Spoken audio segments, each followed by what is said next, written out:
Hello, everybody, and welcome to Japan League. I'm so excited that we're back finally into it. It is day number 1, and we're going to have so much fun over the next few weeks to decide who gets to go and represent Japan in Montreal. And the league itself is the big dog space. Hello, hi, I'm Milosh, your host, at least for today. And joining me are two wonderful gentlemen from very, very different time zones, Devmarta and Pengu. How are we doing today? Amazing. I'm doing so well. I'm so happy to be here. It's Japan League. One of the best leagues. One of the most exciting places to come and see gameplay because these guys play very differently as we're about to see. Yeah, I've seen that firsthand, with PhD Talent and Fabian, where we scrim them sometimes. So I'm like, these guys are kind of crazy in scrims, so bring that to the main stage here would be really fun. Oh, Fabian, PSG Talent, okay, that's a different league, buddy. That's But Korea scrims Japan. It's all, connected. I know. And a lot of times it ends up in a very interesting mishmash of gameplay, either in scrims or kind of the downturn from it. But before we kind of get stuck into our Playday, I really wanted to go through the teams that are playing here in Japan League. For those that have watched in Stage 1, well, you're going to see pretty much every single name that you've been used to so far. KAG Osaka, Father's Back, Enterforce, Vitae, IGZIST, Crest, SCARZ, and KINOTROPE. There's been a lot that happened over the summer for their own space here, but gentlemen, kind of general thoughts here, starting with you, James. KAG, everybody knows the squad. SCARZ, these two people have seen at majors so far. What's the deal here?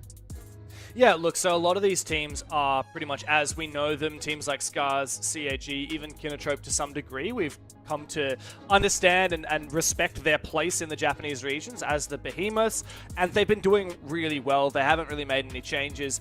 But then the thing that excites me about this stage is the teams at the bottom end of the league have actually made changes. So Vitae was a real surprise contender and played really well during the group stage or the regular round robin stage in Stage 1, but they've actually lost their best player, who's now gone over to by far the weakest team in the league, Interforce, who's had quite a significant roster shuffle, which is no doubt going to be a positive thing. Like, this is the team that clearly need to shake up. And so I think the story is overall the teams that needed to make changes have made changes, and the teams that were already on the money haven't really made changes. They're more about refinement, and I think that's exactly where you want to be. And Pengu, I wanted to pick your brains for a moment here. You talk about those scrims that happen between Korea and Japan. What makes Japanese gameplay so different than Korean and, of course, international from your experience? So the big thing is that when Fabian first came to Korea, he was thinking that's where the crazy mechanical players might be playing from, but that was not right. We started scrimming mostly Japanese teams, and we saw that is where the mechanical skill in individual players really shine. We scrim teams like SCARZ, like CAG, like KINOTROPE, and they can just run you over the aggression with confidence, at least in scrims. But if they can take that same success as a mindset, that careless way of playing the game, to the actual matches, that could be very dangerous for their opponent. Of course, and before you get to international play, you have to go through your regional one. And KAG versus Vitae will be up first. Enterforce playing IGZIST later on. Crest versus Father's Back. And finally, KINOTROPE versus SCARZ. That'll be the wrap-up of all 4 best-of-1 matches that we have for you today. And of course, tomorrow will be day 2. That's how it is. Expected every weekend. Japan League will be back and bringing you more matches. But our bold, some say bold predictions, I'm not going to say who said that word. But hey, after last stage, I'm believing in Vitae. Look, I want to put it out there. I am hosting the show. I'm not supposed to be the smart guy, so I can just throw around just for the vibes. And I'm going Vitae and KINOTROPE just for the fun of it. What about you? Yeah, Gassan, you really have just picked all the underdogs for every single game. I thought I was being edgy because I went for KINOTROPE over SCARZ, and I think that is quite a hot take because obviously SCARZ are the reigning champs of this league, and KINOTROPE have been really good and really up and coming, but they've kind of been gatekept. Whereas you not only picked them, but you picked all of the underdogs. Enterforce is the most exciting upset potential, I reckon, because as I said, they've had a big roster upgrade. They're going up against IGZIST, which is a staple team in the region who's always been in the upper middle pack. But yeah, I mean, at the end of the day, I think Nick, you've got the most likely prediction. Sweaty, right? Well Nick is Nick, you are going sweaty with it. You're feeling very, very kind of out of line today. Very picking something that's completely different than the usual. Listen. If KINOTROPE versus SCARZ happened at a later time, I honestly would have gone with KINOTROPE. I'm a huge fan of them from like the scrim experience that I've seen. I like Kawa a lot in his content creation on YouTube and on his Twitter, showing angles, showing these fun like kind of gimmicky things. So if it happened on a later Playday, I would actually give it to KINOTROPE. And I'm a SCARZ enjoyer as well. That's fair enough. You know, there's a lot to enjoy here in Japan Ling, and we hope that over the next few weeks, if you're new to the region, that you'll be very much sold on the very different kind of gameplay that we expect to see here. But we kind of gave you an idea of how things will go and how we expect them, but we need to get into that first match and stuck into it ASAP. KAG versus Vitae will kick off our Playday, and we're going to get into our rosters one by one. First of all, because it is day number 1, I think it's quite relevant to do for this first bit of the stage to talk about any relevant roster changes or any swaps out. Now, KAG have been pretty light on it, right, James? Yeah, so they actually haven't made any roster changes since February before Stage 1, so this is the same roster we saw play then. But of course they do have a new, well, not really a new, technically like a sub-coach to head coach, bless. So yeah, I mean, cool, I guess. For the most part, this is the KAG that we know and love. Know and love, yes, but also, you know, when they make it to the international stage, they tend to fall out really early and they cause frustration towards their fans. So we love them, but as fans, it can be a bit hard sometimes, no?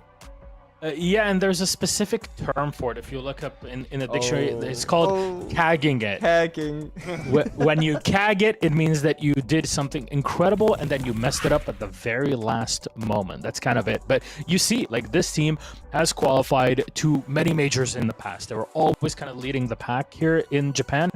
And their performance at Manchester, Nick, was definitely not too bad. No, it wasn't. The big thing here is, of course, the 2-0 victory over E1. Sure, E1 had a bad tournament, but they had pretty high expectations, say, from like the Brazilian side of things. But of course, the biggest story is a loss to BDS, going 1-2, actually taking a map off of them. That's excellent. But then, of course, there's into a story. Well, it ended. Things have to end at some point, James.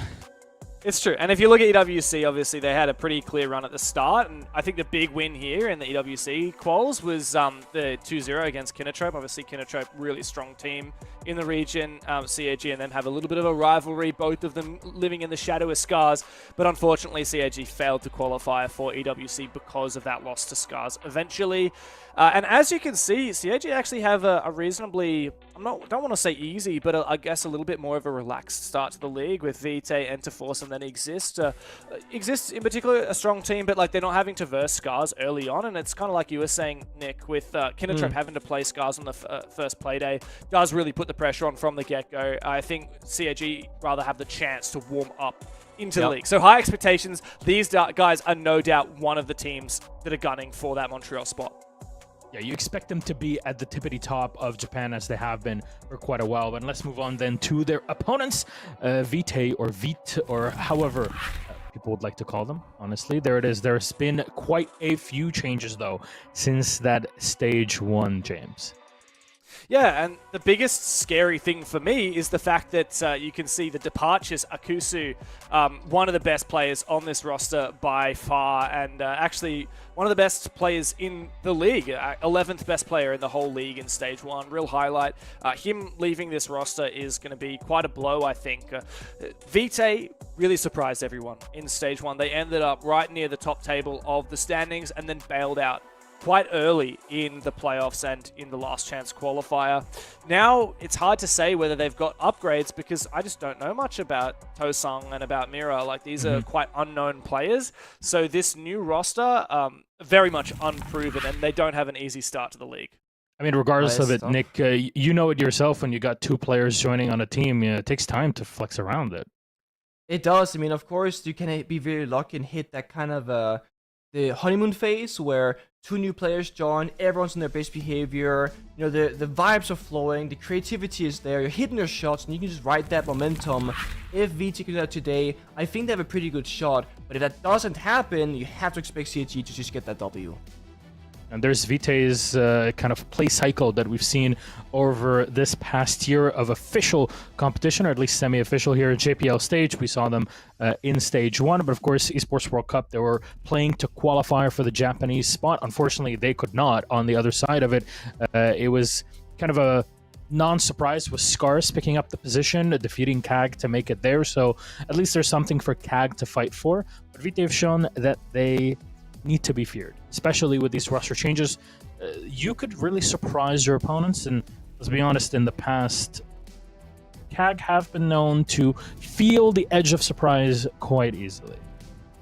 Yeah, and if you look at this graphic right here, you'll see that Vitae really struggled in the Stage 1 playoffs. That was honestly the biggest red flag for them because they had such a good regular stage. In fact, in Stage 1, Vitae had a huge win over CAG. They actually beat them 7-4.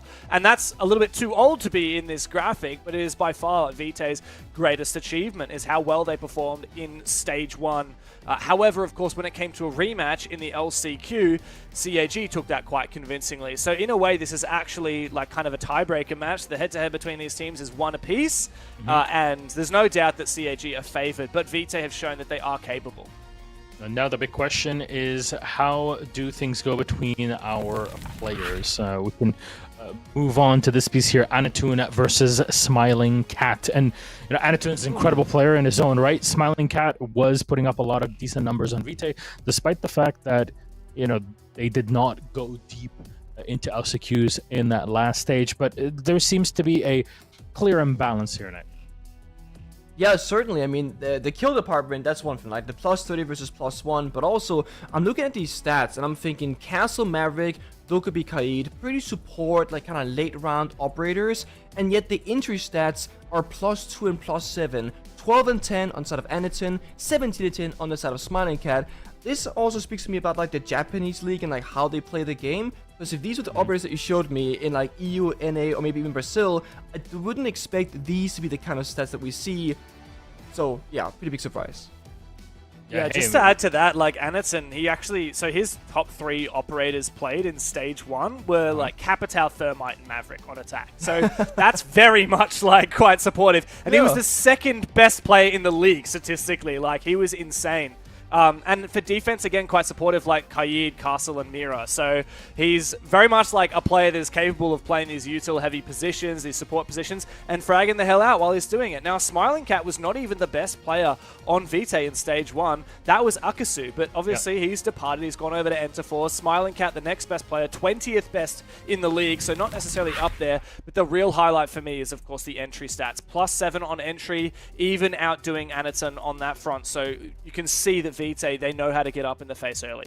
Now let's see if they're going to know exactly what to do when it comes to our map. This is, again, a best of one, all best of ones throughout our regular stage until we hit the qualifications, the actual playoffs of the stage. And it'll be Vitae that has started with the bans. Let's continue with our last bit here to reveal our map.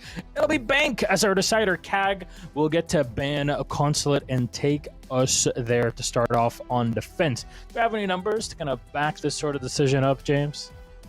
Yeah, I absolutely do. So what's interesting to me about Bank is how both of these teams don't tend to favor it. This is actually KAG's most banned map in the last 6 months, and they've banned it 18 times. It's only been banned against them twice, and it's also Vitae's second most banned map.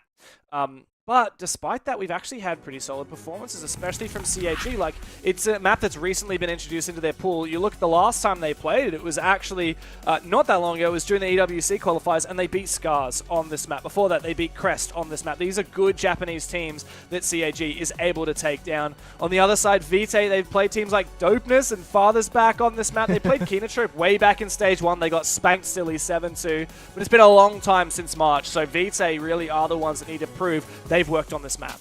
Let's see if they've done their homework over this summer break. James, Nick, please take it away. Enjoy. Let's see what comes out of our Bank. Thank you very much, Kasan. Nick, this should be exciting. We're getting into Japan League. This is like by far, if you had to like have like a descriptor for every league in Blast R6 right now, the word I would use for Japan is hectic. Like, these guys play the most fast-paced Siege you ever see. Yep, that would be a very accurate way to describe it. And honestly, speaking about the map here for a second, if you're a CIG and you've made no roster changes, and you want to try and cause an upset, or put yourself in like a bit like, what's going on right now area, I think Bank is a great choice. Whereas if you have made roster changes on the opposite area of the map here, it's like, okay, you can go anywhere because with 2 new players, CIG won't know what to expect. So I think both teams getting a pretty good situation here. We always speak about CIG internationally, about the Monty, the Blitz, the shield play, and we are in a current meta where it seems like you ban the Monty, you get the Blitz, you ban the Blitz, you get the Monty. There's no real winning against the shield operators, so I do want to keep my eyes on those, you know, Blitz in this case because he's opened up, if he will get seen play here on Bank. Yeah, I gotta say I love the CAG card, the operator card. I know I'm a bit of a shill for cosmetics in this game. But the CAG background, yeah, it's so good. Interesting to see Vitae as such big W7M fans, though. I mean, you know, the question is, are they W7M fans of the current iteration of the roster or the World Championship winning roster, right? Because they've inspired a lot of players, especially like young, up-and-coming, because if you go back like a year and a half, 2 years, and you heard the name of the org W7M, you'd be like, who are those guys? Some shitters from Tier 2 Brazil? I don't know those names. Year and a half, 2 years fast forward, all of a sudden they are the guys that everyone is talking about. This can happen for any player, for any team, technically speaking, although be it incredibly difficult. So if you're an up-and-comer, of course, look towards those best players that have been around for now a couple of years. But for this matchup, it's a bit of a statement match, right? Try and hit the ground running here. Try and control the pacing, I think. Maybe a bit of ego clashing as well, I think, from somebody like CAG, where they're expected to do well. See them in the first round, second round, maybe third round. Just try and take as much control as fast as possible. This first 15 seconds speaks to that pace. They're very quick, opening windows, getting those entry zones in, and very quickly will approach the building. And there's a lot of map to clear here on Bank, isn't there? We can see this roam. It seems to be mostly on the middle floor. I don't believe there's anyone on the top floor as of yet, but Blackray is suspicious. He's worried about a push-up main. This is very late to be reinforcing the admin hatch, 40 seconds into the round, and Jin does find the opening pick. There's information on the back of these Valkyrie cameras as well on the guy at top square. They know where he is. Are they going to try and peek him? It looks like they might. This is a dangerous swing for Jin. And Shiraneko brings out the Vendetta. He's about to get a face full of lead. What? Oh, it's a dangerous fight. No more bullets in the Vendetta. He needs to swap out. He can't secure the kill. This is a very messy start to the round. When you play that Deimos pitch, you gotta be accurate. But look at that. Duo messed up. His toes are sticking out in the top server stairs door. Oh, no. Chorizo as well finds a second from Garrett. So all of a sudden, it was a great start for defense. But very quickly after that, it kind of just falls apart. The CAG, that quick map control, forcing back the Romers as well with that Deimos tracker. Yeah, and they've actually lost garage control, Nick, with that pick going down. Because the garage wall is soft as well, and the player in garage is Twitch with a DMR, it's going to be so easy to open up parts of that wall. You can completely cut control of red. And that essentially spells doom for the defense. If we see Vitae push back, CAG may well be able to go for a really solid execute here. Like the drone away from CAG as well. You're thinking they're in, they got their guns lined up, but they also have flank zones where they need to be. Server, they have one Garrett, who saw on main stairs. How did... Is that Smanik flanking top floor? Yeah, he's on the top floor, bro. What? Was it caught a timing, caught a gap? Yeah, very re-aggressive now from Vitae as we have the flank coming back up. It does force the attackers straight downstairs, and Jin's found one. He does get traded on back, not finished as of yet. The attackers have now become the defenders, but the diffuser has been dropped in the elevator, and it's an second best player in the league in stage 1. Waiting now, doesn't know where he might get pushed from. There's still some information from Jin bleeding out. Shiraneko low on HP, trying to move towards his teammate. They actually don't know that the elevator itself is clear, and he can't walk into it now with that smoke going off. 20 seconds to play. This is so awkward for poor Chibisu. He wants to get that diffuser back. Shiraneko has to come support, but coming back from behind, Smiling Cat is there. Nice shot there from Shiraneko. All up to Tosung now, as Shiraneko does force his way back into sight and start this plan. He's going to have to hold this down. He's going to fake it. He needs to find the kill, but there's no time. And so he forfeits the round. What a start for Vitae. It's just they're fighting the entire time. We're like 20 seconds into the action phase, and they always start having conflict. They start having those injuries. It's a back and forth all the way through. And basically, whenever somebody would die from one team, another one would get traded on the opposition. And that happens from the beginning all the way till the end. You can argue that maybe CIG should have slowed things down, play close together. But that's difficult if you're just getting run at from the defenders, because that's the big thing. Smiling Cat with the late round flank for CIG to go a little bit too aggressive perhaps, and things started falling apart. You see it right there, you called it, James. The Valkyrie cams, early information on top of the Dokkaebi ban means you can't just make that phone call happen and push on in, and that means that as a defender, you can actually aggress early on because there's a lack of counterability from CIG's own Dokkaebi ban. Yeah. Yeah, I hadn't even really pieced together that Dokkaebi ban, but that's a great point, Nick. It does really shape the way you just pop it and run in, right? That's such a common thing to do on Bank. Yeah. And like you can send your drone in when the Dokkaebi call's going off, and you just get so much more information. Like you don't have to be running it yourself. You could have someone like refragging a drone, and both the drone and the person are getting that extra info from the audio. But it is CAG themselves who banned that, and in a way they're the ones paying for it. It's always a matter of, okay, we don't want to deal with the Dokkaebi, so let's ban her. But then it's like, well, we're also starting attacks. Like, do we not want to win attacking rounds? It's just whatever you value, of course. But also here now we see Chibisu on IQ. I imagine that's going to become a staple, at least as long as Vitae, they keep bringing out the information game, the Echo or the Valkyrie. In this case, it'll be Valkyrie 2 times in a row. But I like this early aggression. I think a lot of teams, especially in a region like North America, they don't fight for map control and map space as early as I would like to see. Whereas Vitae, mirroring those upstairs, keep it barriers as well for an open area defense, by the way. They're basically saying, we want to play as much of the map as possible and try and shut out CIG from entering the building for as long as they can. And then you can start top floor, fall back to first floor, then go back to the bomb site, but then you have the bomb site hatch as well in open area, down to the basement. You can come up main stairs, come up the server staircase, and go for a late round flank. So CIG, they have to start speeding up here and buy themselves some time. With the lack of Dokkaebi, they brought the Deimos, and that gives them information onto one player, and it is the player there in Exec Lounge, feeling that pressure. He comes to C4, but a nade as well. Duo does open the equation. Really nice work there from Anaton, cutting off from the Kanto. Repel as well, as really it's desperation now for CAG. They've lost 2 engagements. Selma will try and counter this mirror window. Will it force an overpeak? Perhaps not. Anaton finds one. Finally, CAG enter the fray.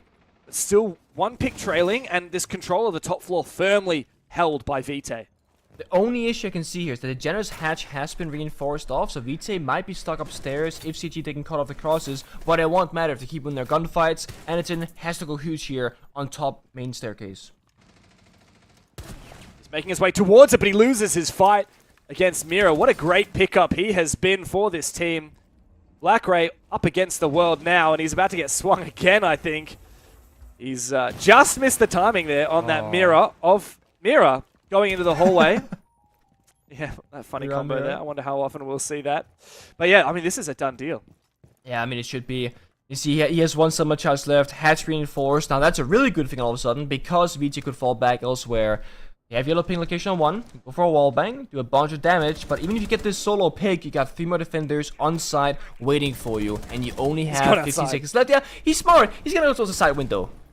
Oh, nice shot. Well, yeah, consolation frag for Blackray, but in the 1v3, this is a Herculean task, and Duo is watching him. What a huge round for Duo on the Malusi, by the way, a 3k, I believe. And Vitae are having a phenomenal start here, 2 rounds on the trot. And it's not just that they're winning these first 2 rounds, but it's specifically how they just won that previous one. It was all strategical.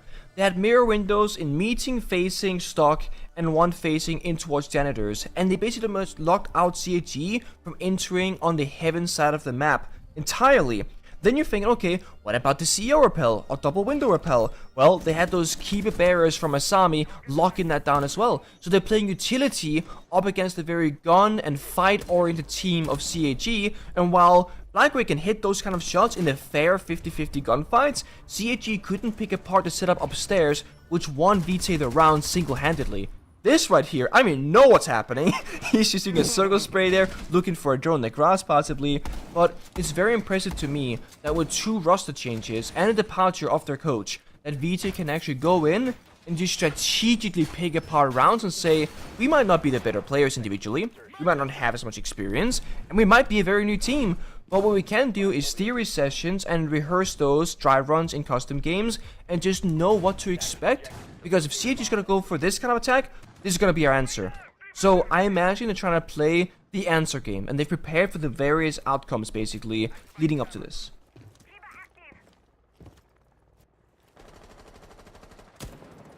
Always really exciting to see when you start a new league, when you've had a team that, you know, I had theorized on the desert like VT was going to be worse, right? Yeah, same, dropping their best player. I mean, I don't know the situation. I'm not sure whether Akasu decided to leave or whether he was removed from the team. But, you know, statistically, best player on that roster. Clearly there was something wrong with VT, right? Even though they did quite well in Stage 1, they beat CAG. They had a top finish in the regular stage. But come playoffs, it was an absolute disaster. They got destroyed by KINOTROPE.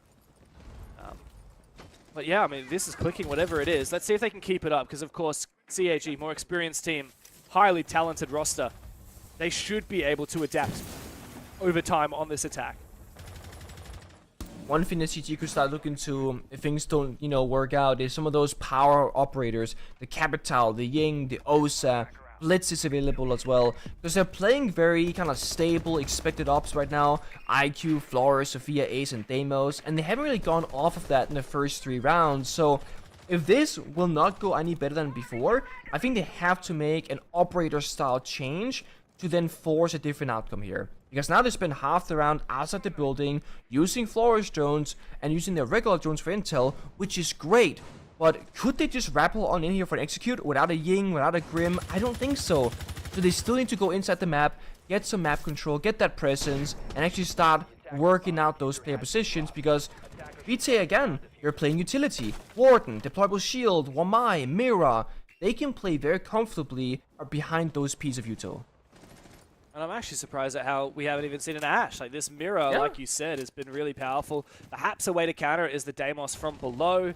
And that is going to displace the position, but hang on, we have re-aggression up from top square, I believe that was. Mira's just found a pick. This is so aggressive from Vitae. And CAG is struggling to have a response. Eventually, one does appear in the form of Shiraneko finding a pick back. But time is dwindling, and CAG don't look any closer to forming up a reliable execute. Gonna Sophia stun, walk on in, here we go, 3, 2, 1, hit the bomb site. Will they make it work? Shuri prone. He's careful, he's worried because his teammates are dropping like flies. He does get traded back. It is now all up to Anderton in a 1 versus 3. He's got the gun for it. He might not have the positioning information on this first player, but he doesn't even land the shot. 3 rounds in a row for the underdogs is starting to spell a bit of misery for the fan favorites.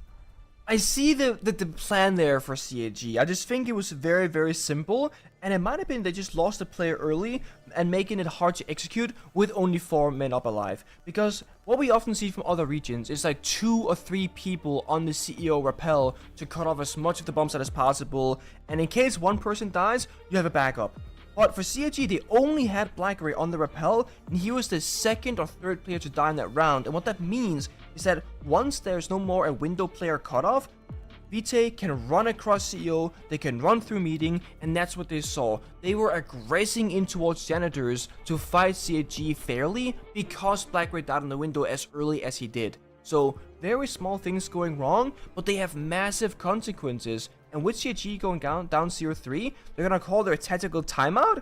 And as I was saying, I want to see different operators, especially after their support staff can help them out. Yeah. And the thing is for CAG now, like, you've seen everything, right? You've seen 3 different bomb sites. We're going back to the basement. You have no excuses not to adapt now. And what are we seeing realistically? Well, the Ying has come out, but the Ying was there in the first round as well, attacking basement, and it didn't really have an impact because essentially the round was won on the roam game, right? Like, and then the attackers decided to just drop and force the bomb site. I wish I could speak Japanese right now. That's sick. I love the listen-ins at the end of the round. I do as well. I mean, they didn't seem like overly enjoyed, but you can never tell that they're probably a bit nervous, but they're happy about winning. But also, you gotta be careful, right? You start getting too optimistic, you know, you're up 3-0, all of a sudden it falls apart, you're gonna get real disappointed. So for a lot of players, at least in my experience, you really try and keep it kind of internal for a while, and then when it gets really realistic that you start winning, like, you know, you're at match point, or maybe even after you've actually won, you kind of let it all out. You start shaking because you're full of adrenaline, and you start really taking in that, oh my god, we actually did it. Because being up 3-0 is not something that I think anybody expected from Vitae, and they've done it already. Now they just gotta keep on, play these rounds smart, keep their man advantages, and I think the biggest thing, don't throw. So keep it clean, keep it calm and collected. We'll see what they can do. CAG had the technical timeout. They're looking now, as mentioned, with the Ying, with the demos. The one big thing I want to see from them here is a clean roam clear. Take it nice and slow. If you can get to the bomb site itself, it should be alright. It just can't fall apart early on like last time. Demos has tracked one. Got a bit of information. I'm going to see if they can hold it on. Hello, hello. Hello, Nick. Can you hear me? Yes, Dave, I can. You doing good? Yeah, I'm doing alright, yeah. So is CAG. Oh! Holding on, and they got the first pick. Damn, nice little segue from you, and a good little mini execute from Black Ray and Co. against the poor solo roamer of Jin. And yeah, finally we see an opening pick. Can we see it converted? Will we see one of these defenders slip through the gaps again? Because to our surprise, a player got to the top floor last time around. It looks like CAG are done. Great start. Oh, they got the Jonas for the rear Crest. They got the yellow ping. The thing is, Vita, they know. Run back style downstairs. The issue is, can they play this off 3 versus 5 by playing only on the bomb side? The right idea there is to go for a flank, try and get a pick. But because CAG are so thorough in their drone game, that doesn't happen. So now that's probably going to be the case. And the big difference maker for me, for CAG here, they have the Ying, 4 Quintas in pocket. That's going to make or break the bombs that execute. And they have 60 seconds to get there. So, for CAG, unless they really mess this up, this should be their round. Yeah, exactly. Like, the question is no longer how does CAG win this, it's like how does CAG lose this? And the way I see is if they start to overthink things, they start to overcomplicate it, and Vitae make aggressive plays that CAG aren't ready for. So that's why I like seeing things like this. Shireneko's just here holding the angle because he's read into it. Vitae knows their win condition is to overpeak here, and Shireneko knows to just chill out and wait. Now Mira trying to contest the flashes because he is the Warden, but he's about to be under a whole lot more pressure. Duo's found his pick. Oh no, okay. You gotta land that. Eventually the recall control does come through for Mira. Chibisu does go down, and it does make it a 2 versus 2 here. Mira's doing more work here in lockers, but he doesn't know where the plant has gone down, and he gets cut down. It's all up to Duo now. However, he's found another pick, and it's an out of the game. It's up to Black Ray to cover in this post plant, and there might be some information if they heard about it. Black Ray's just around the corner, and he knows! He goes in for the kill, and with that, CAG finally get there first. CAG with a perfect round of confusion on the bombs that execute. You saw VT being like, are they planting? Because like we're on the B bomb side, like we don't see or hear anything, but it was an A plant going down with almost no coverage from CAG. So very risky, but it pays off. And that's purely just the situation of manpower advantage. CAG had so many bodies to throw at the problem, it didn't really matter how cleanly that was executed. And sure, it comes down to basically a 1 versus 2 with one defender being injured, but that's fine. You're in the post plan. That was your goal. And more importantly, you got your first job. But this right here was the highlight for me. Shireneko being, prepared and expecting the aggressive push, and then getting that kill. If that had gone the other way on the main staircase, that could have totally turned the tide of that round, because without main stairs control, you can't really play aggressively in garage. And that was the box position there from Black Ray in the very end. So it all kind of works together in the bigger picture. And for Vitae, they didn't get to play utility. They didn't get to shut down CAG from moving around the map, and that's exactly how they lost it. CAG moved in fast, they moved in confidently, and they just took map control, got a couple of kills, and it all fell apart. I think it still speaks volumes though, Nick, that CAG had a 2-player advantage really early in the round, and Vitae still brought it back into a 1 versus 1. Technically like a 1.5 versus 1 with a player on the ground. So I'm just continually impressed by Vitae. Like, these guys are looking nuts. Even when they're losing rounds, they're giving it everything they've got. That is true.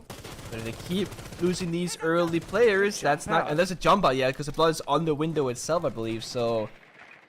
I mean, your castle, right? Let's defend this play. Your castle, you put down your bulletproof, you put down your castle barricades, you are just a roaming gun. If an operator were to jump out, he very much did, it's fine. And also, if you get that kill, we're gonna say, hey, that's worth it, because it's castle. And you take down like an active operator of Ram or Ying or IQ or an Heartbreacher. That is a good 1-for-1 trade, but because he dies, only doing a bit of damage towards the Ram, we're thinking, hey, that was a bit silly. So I actually want defense mannequin and say, I think that was a good play. Trying to aggress and catch them by surprise. And again, they still got the mirror windows, no Ash from CAG, they can't quite respond. Oh, but look at no! Mirror! He's The just 3K. farmed them all! That's unreal. How often do you see that? His teammate failed to do so, but he's just gone in for 3 huge kills. No Claymore present underneath that window, so they don't even trade it on back. I can't believe with the T5, 1 clip, he sprays all 3 of them down. I mean, surely that's the round done. Getting 1 is okay. Getting 2 is a little bit absurd. But getting all 3 and surviving to run back towards the bomb site is practically unheard of. And you're right, there wasn't just no Claymore being put down the window. If you look top left, there are no Claymores in active play at all. They got so much utility, but not the one to cover the one thing that might have cost them this round. And the big thing for Vitae, they fall back towards side and main stairs. They play crossfires, they don't overextend, and they're trying to choke. Oh! He was off the screen from Anakin. Bro. You didn't see the guy. Japanese Siege, I'm telling you, these guys are actually cracked. Like, that is insane. That could Maybe win it's the round. winnable. Let's have a look. Chibisu, don't do this to me. There's no way. From losing a player early to the 3K jump out. And now to this 2 versus 4 that Anaton and Chibisu are making look so winnable. It's down to a 1v1 again. Jin is so winnable in this position, but Chibisu's sneaking forward and Jin doesn't know where he is. He swung wide, but the flick comes through. This right here is Japanese Rainbow Six. That is absurd. It is so surprising, but also such a heartbreak for both teams in some ways. We're praising Vitae for how well they played that strategically, but Siege is still an FPS game at the end of the day. Anaton, CAG, they're showing us that. They're not winning from being the more smart players in the server right now, but they are indeed the better players in those 1v1s. It's such a shame for them that they don't end up clutching, because that could be a big way mentally for CAG to get back into the game themselves, but also take Vitae off their mountain right now that they're building for themselves, because they have the right idea and they got pretty damn good executes on defense so far. I feel like half the kills in that round were flicks as well. Yeah. Like, these guys are just walking highlighters. Look at this one. That is insane. How do you win that? And it starts this, the follow-up, gets the mirror from Chibisu as well. Then they double trade onto Tosun, deep on side. This right here, though, not exactly sure where Chibisu was looking. Maybe he was looking towards a small box door to his left. They even said what? They didn't understand either.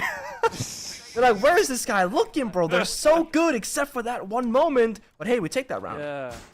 I think what must have happened is the guy, like, going into the off angle in the middle of open area, like, his idea was that he wasn't sure if the player was going to go printer or double door, maybe, like, if there was a rotate to printer. So maybe he was, like, flicking between the two and he got unlucky timing. But, like, that round was just absurd every single step of the way. Constant twists and turns. CAG, had they been able to bring that back from the 2v4, like, surely that would have devastated Vitae. But we saw in the player reactions, like, Vitae are looking very chill.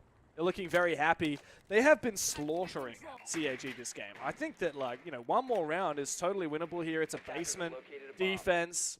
CAG have really got to get on their bike because they can't afford any more mistakes. Of course, side swap. Vitae, they can do it on defense, but can they do it on attack that requires that bit more coordination? We see the silhouettes, by the way. All the roamers from open area fell back at the same time at around 2 minutes 15. And if you're curious about the general pacing of a bank basement roam round, I would say you probably want to stay to about 1 minute 30 seconds, maybe 1 minute 45. If you fall back then, The attackers have to like go into open area, double check, drone it, etc. They're not gonna have that much time to execute with on the attacking side. But now CAG, they've gotten hatches opened up. They have vertical pressure at the 1 minute 45 mark. They have almost 2 full minutes to either take server and go for an A bomb site plant and just go into open area, rip up all the hatches that they want, drone down the bomb site, and drop down a hatch. So they have almost infinite time to work with right now. And they have so much utility because Vitae fell back without giving them much of a fight. There is a There's chance... actually still a player. Oh, I didn't realize this. Duo is still hiding. I guess the elevator hatch is open. Yeah, okay. He's done now. I didn't realize he was still roaming there. But that also speaks to if they had stayed open there for longer, they can help each other. Now, Duo's in a bit of a bad spot because everybody left him alone. The backup plan is maybe the Capcan traps, you know, Chaos late round near the side, with the Clash as well, stalling for time, the Maestro stalling for time, Toxic Gates also stalling for time, but somebody please help Mira here. Yeah, I mean, He's Mira's alone. going to die very soon. A flashbang could be the end of him. Black Rays found the opening pick on a Smiling Cat. CAG looking very good. Eventually, the Clash does go down before she can retreat back to site. And with that, CAG are once again in a 5v3. Now, they won this last time, but it was on the back of a very narrow... Well, actually, sorry, they fumbled the 3v5 that they had before. Now, Shiraneko's made it a 5v2. Like, this is pretty much unlosable. But Shin does get aggressive and find his pick back. Never mind. Round's over. CAG, find the last couple kills. Doesn't matter. No point theory crafting. An end to the half that was perhaps a little bit anticlimactic, but a win that was surely and sorely needed for CAG. Now, the round ended with about, what, 40, 50, I'm not sure, seconds left. If you had a longer roam clear, or rather a longer roam hold there from Vitae, all of a sudden that would have been 10, maybe 20 seconds left in the round, and CAG, you know, they had to also fight more bodies. The one big disappointment I had is the use of Clash in that round. You're playing server stairs completely alone, and yeah, there was a guy in server, I believe it was the Maestro, but he died before the Clash did by swinging the hatch aggressively. Whereas if you play the Clash in server itself, you just walk around, you check the staircase, you hold the hatch with your slow if they drop, and Maestro can swing off contact and make a play with the Clash, because we all know Clash and a Monty in a 1v1, no, okay, not the Monty, Monty is ridiculous actually. A Clash in a 1v1, not all that useful because you can't just take off the shield or go for melee or whatever, so you need a gun behind you to assist the Clash operator. They failed to do that. Now a side swap comes through, and VT have to do the more difficult job, arguably, of attacking with coordination. It is Bank. Lately, historically, an attacker-sided map, but it is hard to be a good attacking team when you got 2 new players. 4-2 split might be exactly what they needed. Yeah. It's just frustrating knowing that it could have been 5, right? Like, with how True. well that half was. But, yeah. Vitae have shown that even in most of the rounds they lose, they give it a really good fight. I think that last round there was probably the most convincing for CAG that we saw. All the rounds that CAG got close, Vitae almost won in return. But yeah, now we get a little taste of how they go on the attack and very early presence in the building. Like, this is just the classic thing. Like, Vitae are just looking so confident. And they brought Ash. Oh, confidence, though, isn't everything, is it? You lose a player early upstairs, I think on the rappel, maybe trying to go inside the building. Mira's in the middle of the map, though, which is great, but there's no one here for him to find. No rotations or soft walls that are already opened up, so he pops one open himself, has to now drone everything. Pacing is still good, though. They got 2 minutes to work with. But they have to start figuring out how to get those entries and put those pieces together. Because right now, they're just holding angles in their droning, and CAG are doing that same thing. They know that all they gotta do now is not over-aggress and give them easy gunfights. There, 1 minute 45 on the dot, drops back. That's good. And that means Tibisu can stay for a bit longer, and then fall back after killing a drone or 2 himself in about 1 minute 35. Bonk. This is great from CAG. Yeah, great. Lot of drones taken out there. Only 3 remaining for Vitae, but oh, that's a Duo's drop. just going to drop down the hatch and find a double. Second. What am I watching? He had the diffuser, for God's sake. He gets traded back, and unfortunately, it's not enough. I mean, it was such a good idea, but unfortunately, not having the diffuser forced his team's hand, and CAG win the round and over. Like, literally, what am I watching? I wish that there was some follow-up there to help, because I think that drop out of nowhere is exactly the kind of mentality that you need to have. Okay, we lost a player, we don't have enough utility at time maybe to like comfortably pick apart this bomb site, let's just drop off pace and catch our opponent by surprise. but it was a one-man effort almost. It was one player dropping, another one kind of following, and 2 people waiting for something else, maybe holding a flank. So, Duo made a great effort here, but then dies, slows down because Mine, and gets swung as well. No true follow-up like we see here. Both Tosung and Smiling Cat dropped after the 2 injuries had died already. I'm still reeling. Like, every single round there's something new that just makes me question reality. Bro, that Hibana, who drops the hatch like that in the middle Duo of does. the round? That's insane, bro. Like, who does that? It almost worked. That's the hilarious thing. Like, I would argue that almost what made he it work. did absolutely worked. Like, he got his 2Ps, he got in, but then it fell apart, so I love it. And if he hadn't dropped with Kit, though, imagine that. Like, was it deliberate? I don't even know. It looked deliberate. It might have just been either they knew this guy Garage, like running away. Like, you see those small gaps, those no hesitation kind of openings where if you go right now and fully commit, you're gonna be fine. But if you hesitate for a small brief moment, that Goyo in Garage or whoever operator it was might actually just look at the hatch and you die for nothing. So he saw a gap, he took it, and it worked out. But his teammates did hesitate, and that's why they didn't fully pull through. Yeah. Stuff. You always have to commit one way or another, right? Like, because Yeah. the teammates can either like go at the same time as him, or they can not go and like just get the 2 free kills and then play the rest of the round out. That's true. But yeah, the worst situation is what happened, which is this element of surprise is gone because Duo's already done it. Now everyone else does it, and it's no longer a surprise, and it's not a great play. But anyway, you got to move forward. You got to look ahead.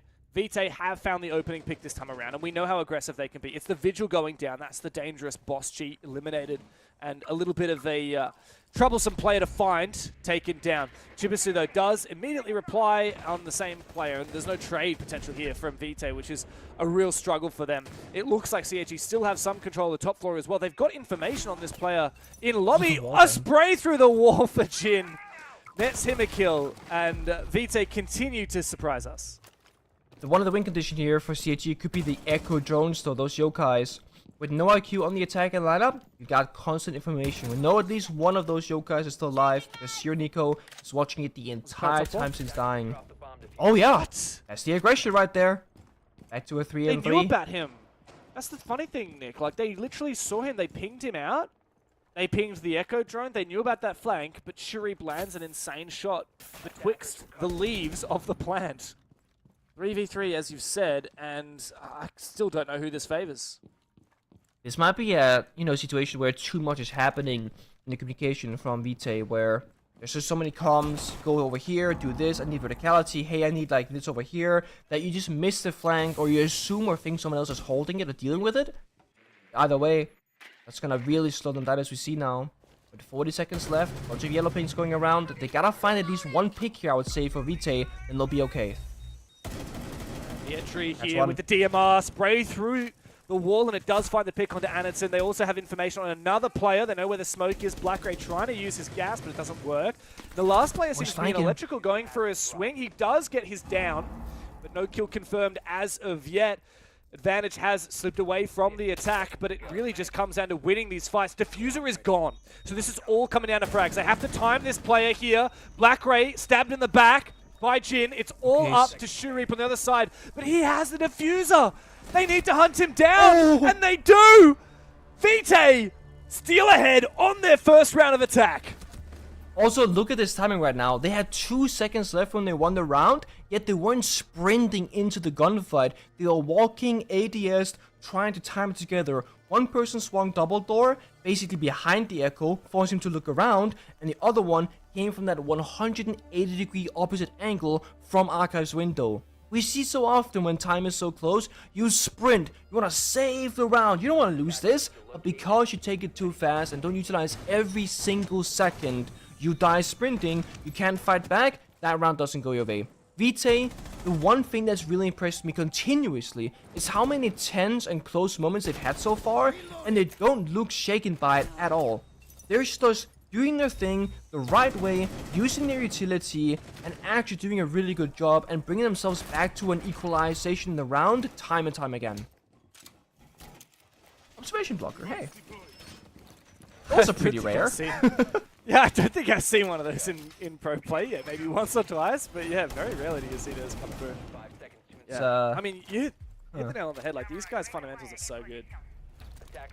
I often see, the one time I see observation blockers being utilized is actually for Maestro, often as a countermeasure to Brava. By putting down an observation blocker and then an Evil Eye behind it, the Brava drone can't hack it until you jump through the gate, basically. And that gives the Maestro Evil Eye a bunch of time to actually take down the Brava drone before she hacks the cam. That's kind of what I got the vibe there from Shiro Nico's Maestro. Not exactly with all the observation blockers, but at least one of them I think was covering one Evil Eye. We see Blitz though, see Armor, we see Lion. So this is what I expected CAG to do, but instead, it's Vitae. Would be a little bit of hatch play here in Janitors. Let's push it at the same time. All they need is 2 kills and to stabilize. They're gonna win the round off this. They're gonna try. Orengo Charm on the Blitz. Let's see if they can make good on the Japanese team of old. Vitae tempted. There's actually no line of sight here at top square. Very unusual. This is like 2018 stuff. You very rarely see teams not have a line of sight there. It does mean that you can't play quite as aggressively and you can't deny top square control, but it obviously also that works both ways, right? The attack can't leverage that to try and put pressure on the players in sight. And given all the ACOGs nowadays on attack, you would think that that's actually not too bad. One thing missing right now from VT is no window side repel right now. Some attack gets spent, that can force Mira now as a free gun, probably to go on the repel most likely. Gotta be careful for lobby swing or a window jump out like we saw them try and attempt when they were defending. But I like this from VT. They had plan A, rush stock, rush janitors, but then they get very close to executing it and they go, actually, let's not fully commit. We can do something better. Maybe they saw something that they didn't like, either the mute jammer or the wall like you mentioned being reinforced. And now they're going for plan B. This is great showcase from a new team again saying, hey, we don't have to commit to one plan. You are allowed to change and change your mind. 60 seconds left, flash and smoke's going out. Maybe they're gonna go right now. Everything is so deliberate, everything's so thought out. Here comes the E1D. It does reveal several players. But where is this execute coming through? It all comes down to this Blitz, but revealing his head for a brief moment allows Anaton to take it clean off. There is a trade, however. SMG-11 from Tosung gets the better of him. It's all SMG-11s in the kill feed, it seems. And that continues to be the case. Vitae back to a 3v3 now. They have made good control here. Jin on the main stairs and a reposition from Mira. 30 seconds to play as they figure out what is their in onto the bomb site. Another rotation, this time over to the breach on the top square walls. But it comes down to Tosung having a solid entry. He times it on the back of the explosion and he does make it work with Jin together. The plant starts to go down and it is all up to the last player. Shiraneko goes down. CAG cannot withstand the might of Vitae, who are firing up once again here in Stage 2. They are back, baby, and they are cooking for revenge. I am actually really impressed at Execute because it's, again, they constantly change the approach and the plan actively in the round. They want to go for a quick rush, catch enemies by surprise. Okay, they're not going to do that. They change the plan. Then they're going to go Blitz in first. He gets shot a bit. Okay, Blitz backs off. Flores rotates over, flashbangs the door first, Blitz then pushes. Okay, small misplay. Blitz dies from the staircase to his left by overexposing his head. That happens, you know, you don't calculate every angle perfectly, but you see the idea and the train of thought from Vitae, and it's so accurate. They're messing up in the minor details, which every team will do, even the best in the world. But their overall bigger picture is really clean and clear from our perspective. And when that's the case, it means it's really good because we see everything. So the only small area of criticism I would have for them is Miro is not applying enough pressure on the side windows as Ace. He would like shoot one window a bit, punch another.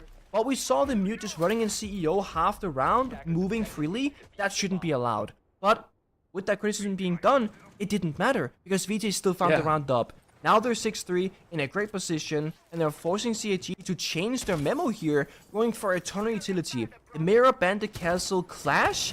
They don't want to deal with VT's pushes right now. They want to try and stop them with utility. That is not so much like the usual CAG that I know and love at least. Yeah, CAG have really changed their identity over their iterations, and it looks like what they've settled on is they want to be on one of the slower-paced Japanese teams, which is ironic. But everyone else looks up to CAG, KINOTROPE, and CAG themselves are looking up to SCARZ and saying we actually don't want to play that hyper aggro, and they're struggling against it at the moment. I don't know, man. I am just... Oh, here we go. Jump out. Thankfully, Shureep is unable to take down Tosong, who does find the kill, and Vitae continue their advantage. He was so lucky that that happened just as he was tucked behind the tree. Hey, tree saves lives, man. For every tree that you take down, you plant another because they can do a lot of good for you. We just saw that right there. Yeah, amazing, amazing. All right, Duo has been such a highlight player for me. It's actually Jin, by the way, who's top frag in the server. 14 kills. He's on the Ying now, which I'm sure will come into play in the late round. But for now, it really is about clearing these roamers. And there's a lot of information on them. That position in open area has been spotted, has been revealed. And the defenders are yet to fully fall back. I think as I say that, they do exactly that. It's, I will actually judge the Bandit jump out a little bit, because when you play the Clash especially, you kind of have 4 guns with 5 players alive, because Clash doesn't fully count as a player, in my mind at least. So overly aggressing on a jump out while also playing the Clash, and then Bandit dies, you're now playing from a significant disadvantage on the gun aspect at least. And for a basement bomb side, you kind of need guns. There are like 4 hatches they can drop. They can push server, run down the staircase, they can take garage, and if Clash is gonna be sapping people, that means you only have 3 guns to cover like 5 gazillion angles basically. No and it way. gets worse because Jin gets his 15 kills in the round, taking down Shiro Nikos out of garage. Oh, that's a huge mistake. Shiraneko pushed as the Clash moved away, and now Vitae have a 2-player advantage. They've got good positioning as well here on top of the hatches. There is an aggressive player on the main stairs. The Clash has looked to try and contest. She's actually taken the gun out and put the shield on the back, and now dropping through the hatches, Vitae have their moment. The plant's starting to go down, but here comes a flank from Chibisu. He could single-handedly win the round. 1 kill, a second one for him as well. Chibisu can unlock the potential for CAG. However, the plant has gone down. Duo and Smiling Cat can set up solid post-plant positions. Anderson, with the shield back in front of his face, can come and call out to Chibisu. But this retake is not going to be easy, especially because the game is on the line. Duo finds another one. Anderson has no choice. He must stick this. Where is the contest? Duo for another kill. Vitae have done it again. They've taken down CAG for the 2nd time this year. A massive win and a huge debut for the new roster. CAG are to be feared, but Vitae themselves have proven to be the boogeyman in this matchup. I love this from Vitae. The only concern I have is how many maps have they cooked on? How many maps can they go to in best of ones and keep surprising people? Because that's their big strength right now. No one knows what they're gonna do. No one has any expectations. But for this opening match, they absolutely cooked it up to perfection. Better than we could have ever expected from Vitae. We'll break it down after the break. なんかどっかで流れ止めるかなと思ったんですよね、CAG が。どこかで止めると思ったんですけど、止めさせなかったですね。でしかも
Hello, everybody, and welcome back to Japan League. What a way to kick it off. What a game number one. You think you know what's going to happen. Complete opposite. And then swing it back again 3 or 4 times, and maybe you'll know what's going to happen in Japan League. Now, Nick, how was your first cast here in JPL? I was positively surprised and also impressed. I mean, CAG, I've seen them internationally so many times, but VT, I'm like, okay, they were okay doing best of ones in, the group stage, but then playoffs, James said they kind of fell apart. And I was thinking, if that's the more recent iteration of the team, I don't expect a whole lot, but you said it through the cast, Dev. You think they have improved possibly with the changes than before? Yeah, absolutely. I mean, these guys are just looking insane. I love how much confidence they had, and they just are owning this game. Like, everything is so deliberate. Everything is so well thought out. They never count themselves out of a round. Like, they'll be down and they'll still push these things to 1v1s. And yeah, occasionally they lose those 1v1s, but this was as well a deserved win as I've seen in a very long time. I mean, that 3K run out. That's insane. That should not happen in any universe, and yet it does. And this is the opening game of the stage. We are still in the qualification to the playoffs. It's actually incredible to get to see this and how it went down. And gotta say, Vite, they really put pressure constantly on KAG there, James. What were those kind of big players or big plays that you noticed that made that inflection against KAG?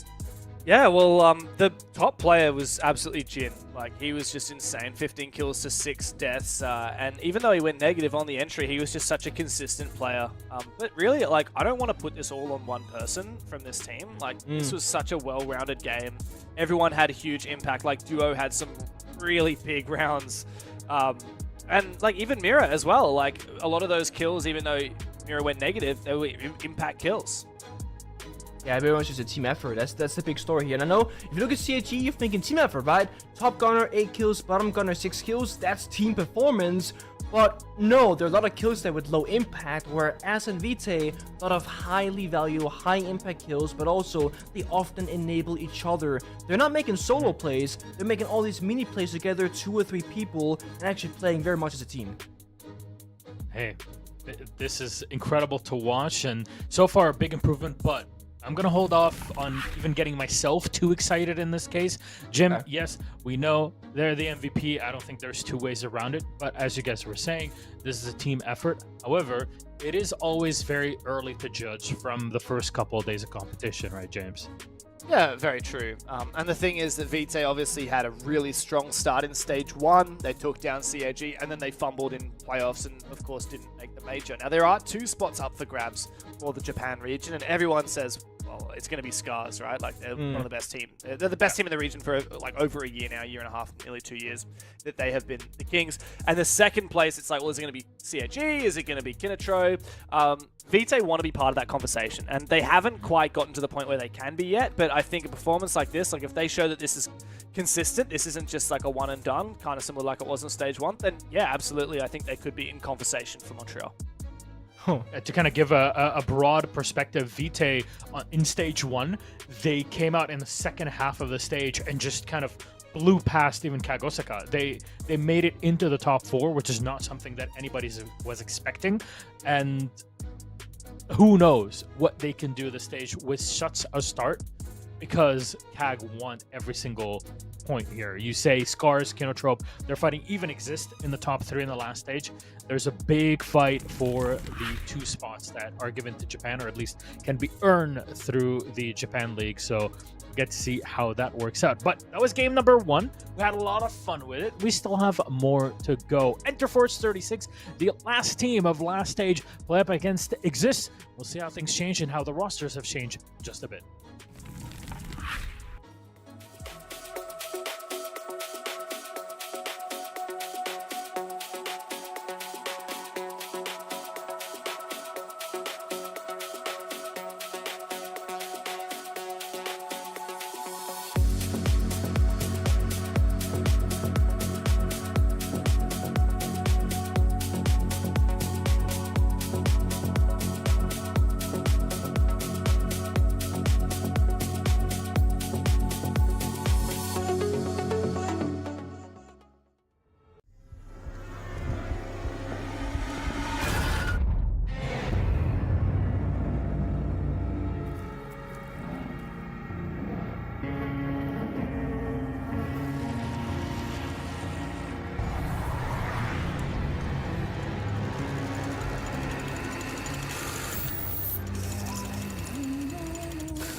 tulips in a twist. Hand up boss like communist. No, I can never ever get back all the things I missed. But I'm that man that think you got the gist. Got your tulips in a twist. Hand up boss like communist.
This is what we've been training for.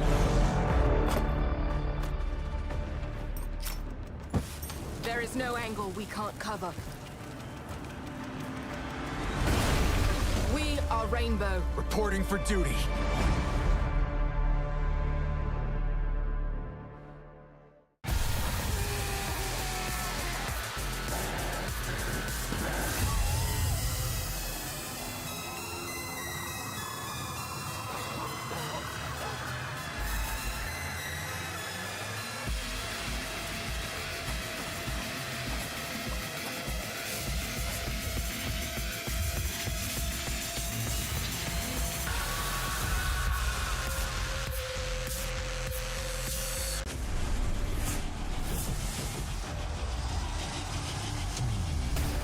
It's total calamity, total mayhem inside of the server.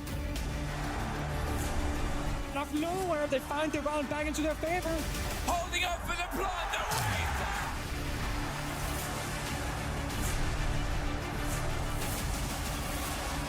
And I think he might just find it!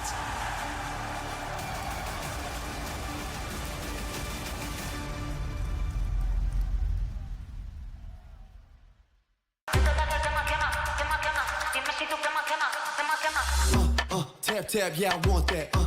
No lines, I don't cut back. Sweet, salty, and all that.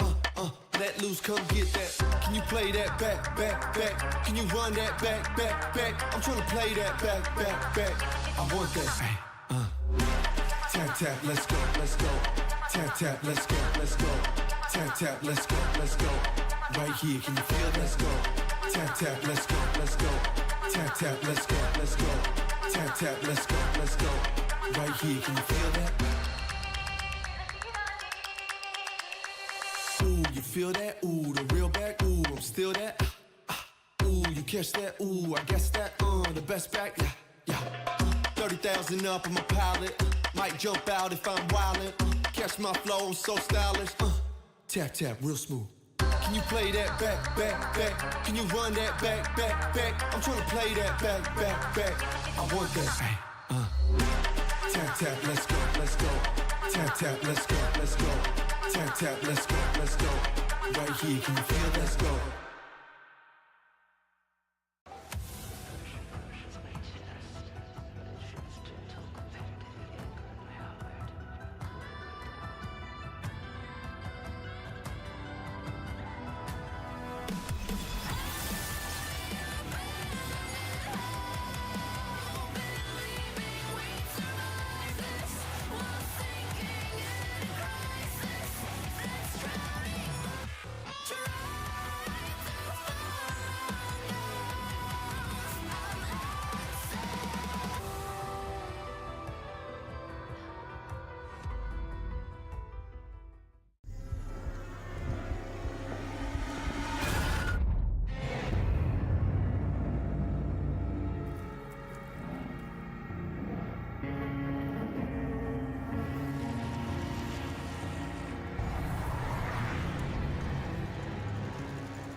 Hello, everybody, and welcome back to Japan League. What a game number one we've had. Now it's time to go deeper into JPL matches. We continue on with our opening day of Stage 2 of the 2024 season. It's all on the line. Montreal, or Montréal as they call it in Canada, is very close, and hey, you're going to need to make it happen. Interforce versus IGZIST come into play, and in this case, IGZIST were in that top 3 of the league, at least when it came to Stage 1's round robin, making it to the last chance qualifiers, whereas Interforce on the other side were way down. Now, I don't know how much of a change this would be, Nick. I know you're the resident expert, kind of, support staff, yada yada. When you take somebody from a sub coach, with apparently is a thing, to a head coach, I don't know what changes there. Hey, self-promotion is a good thing. It's like, you know what? I think I did a good job last stage. I'm gonna promote myself from support staff to head staff, basically. So I think big motivational booster here. They can only go up. Very good. We'll see if IGZIST can go higher up, because James, like I was saying, they were still in that top 3. So maybe number 1, because you get the audio invite then. Yeah, look, these guys had a phenomenal Stage 1. They gave it everything they've got, and as you can see through the LCQ, they had a decent run, but ended up falling. At the end of it, it was a really long, hard-fought match against KINOTROPE as well. That day in particular was insane. IGZIST would have had to run the gauntlet in order to make it to the major, as KINOTROPE tried to do as well. But a result that's actually not shown on here that is a highlight one for me with IGZIST was in the quarterfinals of the playoffs, they actually beat CAG.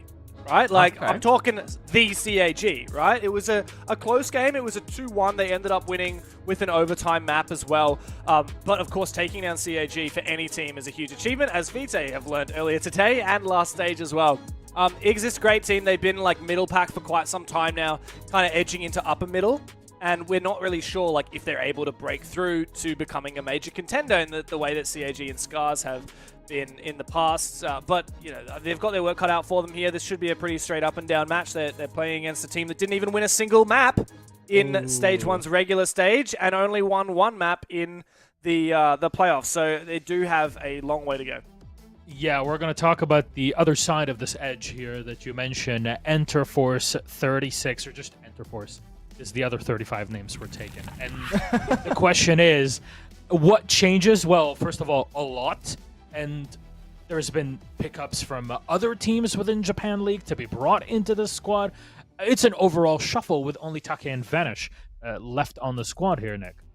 Yeah, it is, and I think if you have such a bad performance, it makes perfect sense to literally just say, you know what, let's just start over, start from scratch. Making 1 or 2 changes is like, okay, you can maybe make some small adaptations, but just a complete redo, basically. I like this idea, I like this take from them, and I hope that they can get better results, because to be completely blunt, looking at Stage 1, they cannot do any worse. So this should be an upgrade, but how big of an upgrade can it truly be?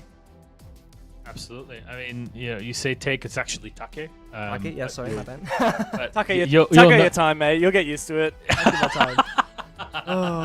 We'll see how things roll out in the server. Look, Japan is definitely like the region with the hardest to pronounce names. Like, the day that I learned that WQS01 was Washoi was the day that I gave up on trying to know how to pronounce the Japanese names. But yeah, Interforce obviously have had the largest roster changes, and the big pick up here is Akasu.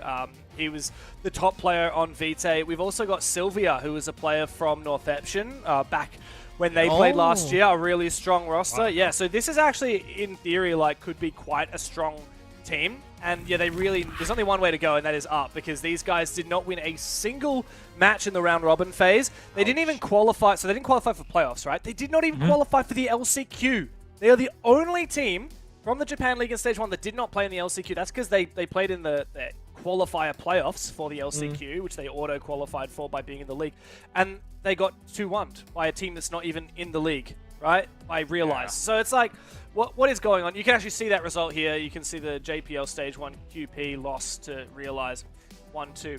Quite a devastating loss that was. And then, of course, in the EWC Open qualifiers, they also went down to the same team and then eventually got knocked out by KINOTROPE. So the only win that these guys have in recent history is actually that 2-1 against Father's Back. And Father's Back have historically been the next worst team in the league. And that was still a close 2-1. So that really does position these guys as a team that is struggling. And hopefully these roster changes are the medicine that they need. Yeah, it's you know, when you're down in a way like that, you have to make something drastic. There's a changes, and that's exactly what happened. Now, yet to be proven. Now, I want to be that guy for a moment. Can we ask Mr. Nuttery or the Nutman if we could take a look at our predictions and how they've gone so far in the day? If the graphic Oh, is here we updated. go. Oh boy. Oh boy. No, come Look, on. Listen to this guy. This is as good as you get. Read 'em and weep. 100% here on the Vitae Nice. piece. And Nice. I mean, you guys went for Exist. I completely understand. If I were to go with my brain, I would completely go for Exist. No two ways around it. However, I don't have a brain, and so Enterforce is the team.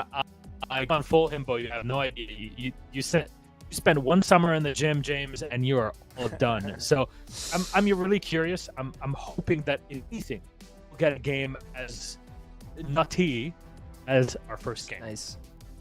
Yeah, That'd be a dream. I mean, we would be very lucky to get a game as good as CIG Vitae now. Exist and Enterforce don't have quite the same head-to-head history that CIG and Vitae do. Obviously, they were 1-1. Now Vitae's actually beaten CIG more than vice versa in history. How insane is that? But here in the Japan League, for Exist and Enterforce, we've actually seen them play quite a few times over the years. Exist has won every single time. It's actually been close more often than not. So even in Stage 1, even though Enterforce did get knocked out without a win in regulation of the regular stage, they did actually take some points away from teams, and one of those teams was actually Exist. So when these teams played in Stage 1, it was an 8-6. So, yeah, Exist do have the upper hand, but perhaps not by as drastic a margin as we expected. Yeah, we'll see how much has changed in that time, other than obviously the roster. But I'm not sure if we have our map bands yet. It would to have them. I mean, pull it up. Let's just think about this, right? Wouldn't it be great to go to... I know it's not possible to go to Oregon here, right? Two teams, both struggling, you know, or at least one of them struggling a lot. Oregon would be like the map that Interforce would probably go for with a new roster because it's such a simple map, but it's been replaced by Lair. Do you want to go to Lair? Probably not if you're Interforce. Well, what's funny is I actually did play Oregon in Stage 1, and that was the map that Enterforce got 6 rounds off. There it Exist on. is. So, yeah, you read that one perfectly, mate. Like, if they could, then 100% they would. But no, in this case, we of course cannot. So let's have a look at these players. Like, so I wanted to bring up Akasu, Nick, because he was, as I said, like the number one player on Vitae. And now he's moved over and he's joined these guys. He's joined Enterforce. And honestly, like, this should be a huge gift. Like, a player that has historically got a lot of experience on Northeption and other teams in the past. Now he's gone to a lower level team in the standings, but he could be the magic that they need to shoot themselves up the standings and start walking home with some wins. Now, he looks good, right, on paper for me. Interest specifically. But the cost is so low. Does this guy pop off one every third round and is invisible for the rest, or what's that about? Well, look, these are kind of going off of Stage 1. Stage 1 was horrendous for Enterforce. Again, they got 2 ties and not a single win the entire 7 Playday round robin stage. Yeah, and but Akusu came from Vitae from Stage 1, no? So yeah, so he should in That's theory true. have decent stats. That's Yeah. true. That's true. I'll give that. was Vitae, very we're confused top 2. So no, actually, you have. Yeah, so very good the point. downside with Vitae and what may be tanking Akasu's stats here is, of course, they're running the playoffs and in the last chance qualifiers, particularly the playoffs, they got absolutely destroyed. And so he might have tanked his cost from that a little bit. Or maybe, as you identified, Nick, he just is a little bit more of a hit-and-miss player. So I'm definitely going to be keeping an eye on that in this game. Exactly. On the other side, Sifty, like, great player. If you look at like the round robin, the regular stage of Stage 1, Akasu was actually by far a better player than Sifty. Which I think is really fascinating to see. Like, when it came to that round robin best of 1, Akasu was above Sifty in the rankings. But of course, now we actually see the combined statistics from the playoffs and the LCQ as well, as Sifty really came into his own. 1.13 is a really solid EPS. Surprising to see such a poor entry stat though, Nick, from a player that is overall holistically playing quite well. All right, No, well, yeah, gentlemen. It's true. Yeah, yes, Nick. Go ahead. I'll give it to you. No. You go ahead, Milosh. Thank you very much. Well, we have our map bands.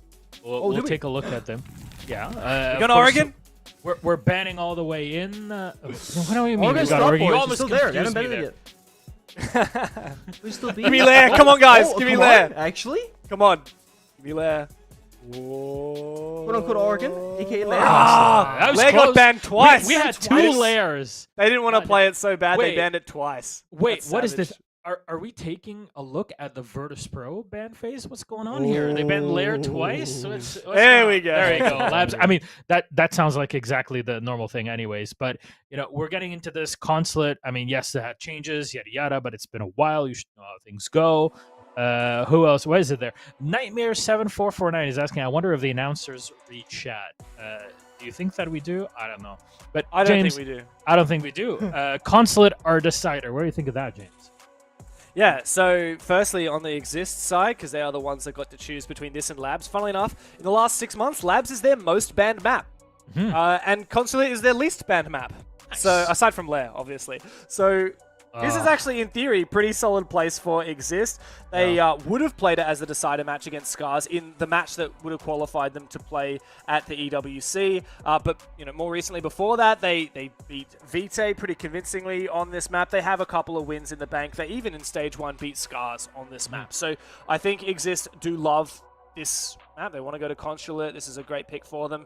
Enterforce, I'm not so sure. Obviously, huge roster revamp, so old stats not particularly relevant. Yeah. But this is like a mid-pack map in terms of how often they ban it. It's not their most banned, not their least banned, but they actually haven't played it in the last 6 months at all, which does tell us that we really don't know. Like, the only teams that will know how Enterforce play on this map are the ones that have scrimmed them. And you That's know a what good point, thrives under that? That the fact that nobody really knows. It's the underdog. It's true. And You're we trying love to a good force this, underdog man.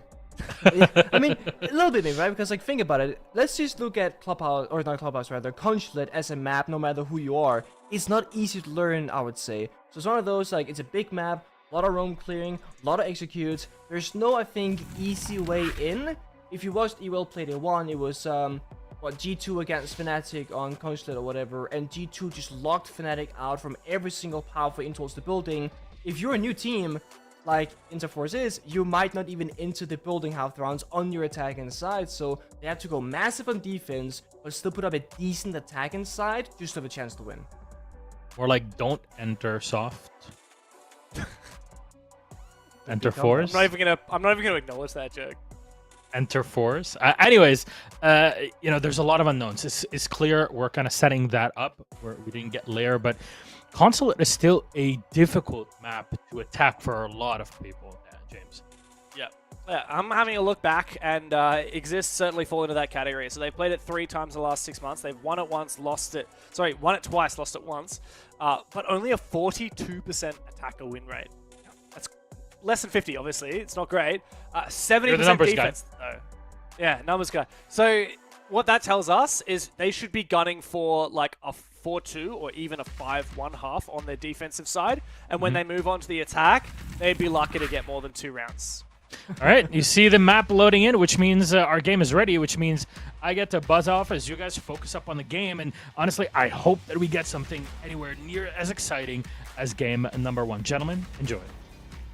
Thank you very much, Gus-san. Yes, Enterforce versus IGZIST, a rematch from Stage 1 where IGZIST managed to win, but it was a close one. Enterforce took some points away from them. IGZIST this time will look to punish any mistakes of this new Enterforce roster. Stylish as ever, Sylvia style, Akasu style, Yamada style, ready to get into it. It's Consulate. Nick, what do you expect out of this game?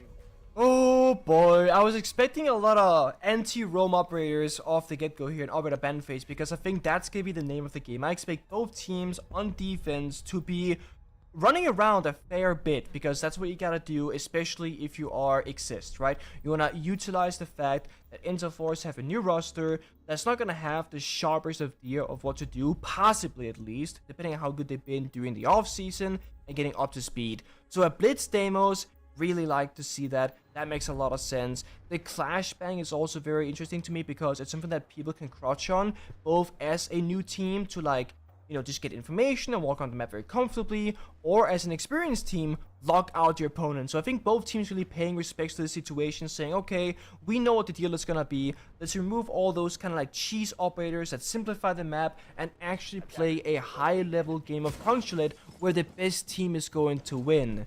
So I like this a lot. Of course, E36 Interforce, they're gonna start on defense. Really good for them to build a couple of rounds hopefully and get comfortable in the server, so that when that side swap comes through, they can go into attack hopefully in a round advantage, feeling a lot better about themselves, because if not, IGZIST should just run away with this if they get like 3 or so attacks.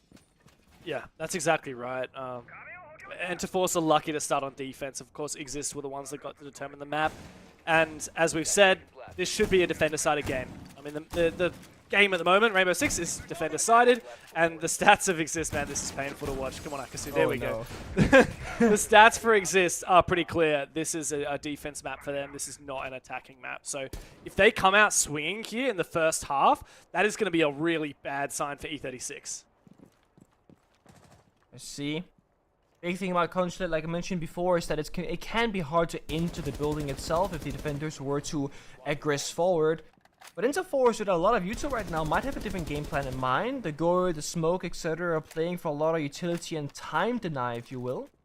Likewise, IGZIST, though, they can deal with this. They have the Capital, the Ying, the Grim, and the Flores. They have 4 power operators when it comes to either destroying utility or simply going for that bomb site execute. So, if this goes to like a 5 versus 5, every player alive or so, near the bomb site, I actually think IGZIST is in a great spot, operator-wise and strategy-wise, to have a good way to pick that apart. We haven't seen too much early aggression from the defense, which I like. Of course, it was a mainstay of Bank, our first map here in the Japan League, and we know that Japan loves to play aggressively. They love to get in the face. But when you're on a map that's defender-sided, the last thing you want to be doing is giving up picks. So I think this is a really good move. This is actually quite challenging. Wait. The timing here could be really hilarious. The nade goes up and goes through the window. Yeah, that was a bit of a funny little interaction. There is, in fact, a player in front desk down on the ground floor. Sylvia does pepper some bullets outside. He is being actively watched, so I don't think we're going to see a freebie come out. I don't think E36 are going to overpeak, which is a good move, but it does mean IGZIST have actually wasted a lot of time. Like, they haven't really made a lot of progress for over half the round being done. I'm not entirely sure if IGZIST managed to breach the meeting wall on the balcony from the outside. Ying with the Harpies canister was out of admin offense instead and used both canisters. So, okay, he's actually in the balcony. So I guess he got both admin and then rotated over. So I assume the breach has been opened up. The jump out here, punished by Salty. Bit of a risky, but again, that's Castle jumping out. Already put down those Castle barricades. He is a free gun like we saw in Bank as well. Not the worst operator to do that job with. And IGZIST got the Castle barricades. They have the drone on side. If they wanted to, they could actually go in the next 10 or so seconds. Now, this is a really late execute. There is a defender still here on the Visa stairs. That is going to be the perfect position to counter Sifty, and indeed, Sylvia will take him on down. The execute comes into sight, but Sylvia has not allowed anyone to get past the Visa stairs. For a second, Marvi did see the player connector, but Yamada has not been exposed as of yet and can just wait patiently. 20 seconds remain. The defense are an advantage, but Marvi flips the switch. Vanish goes down.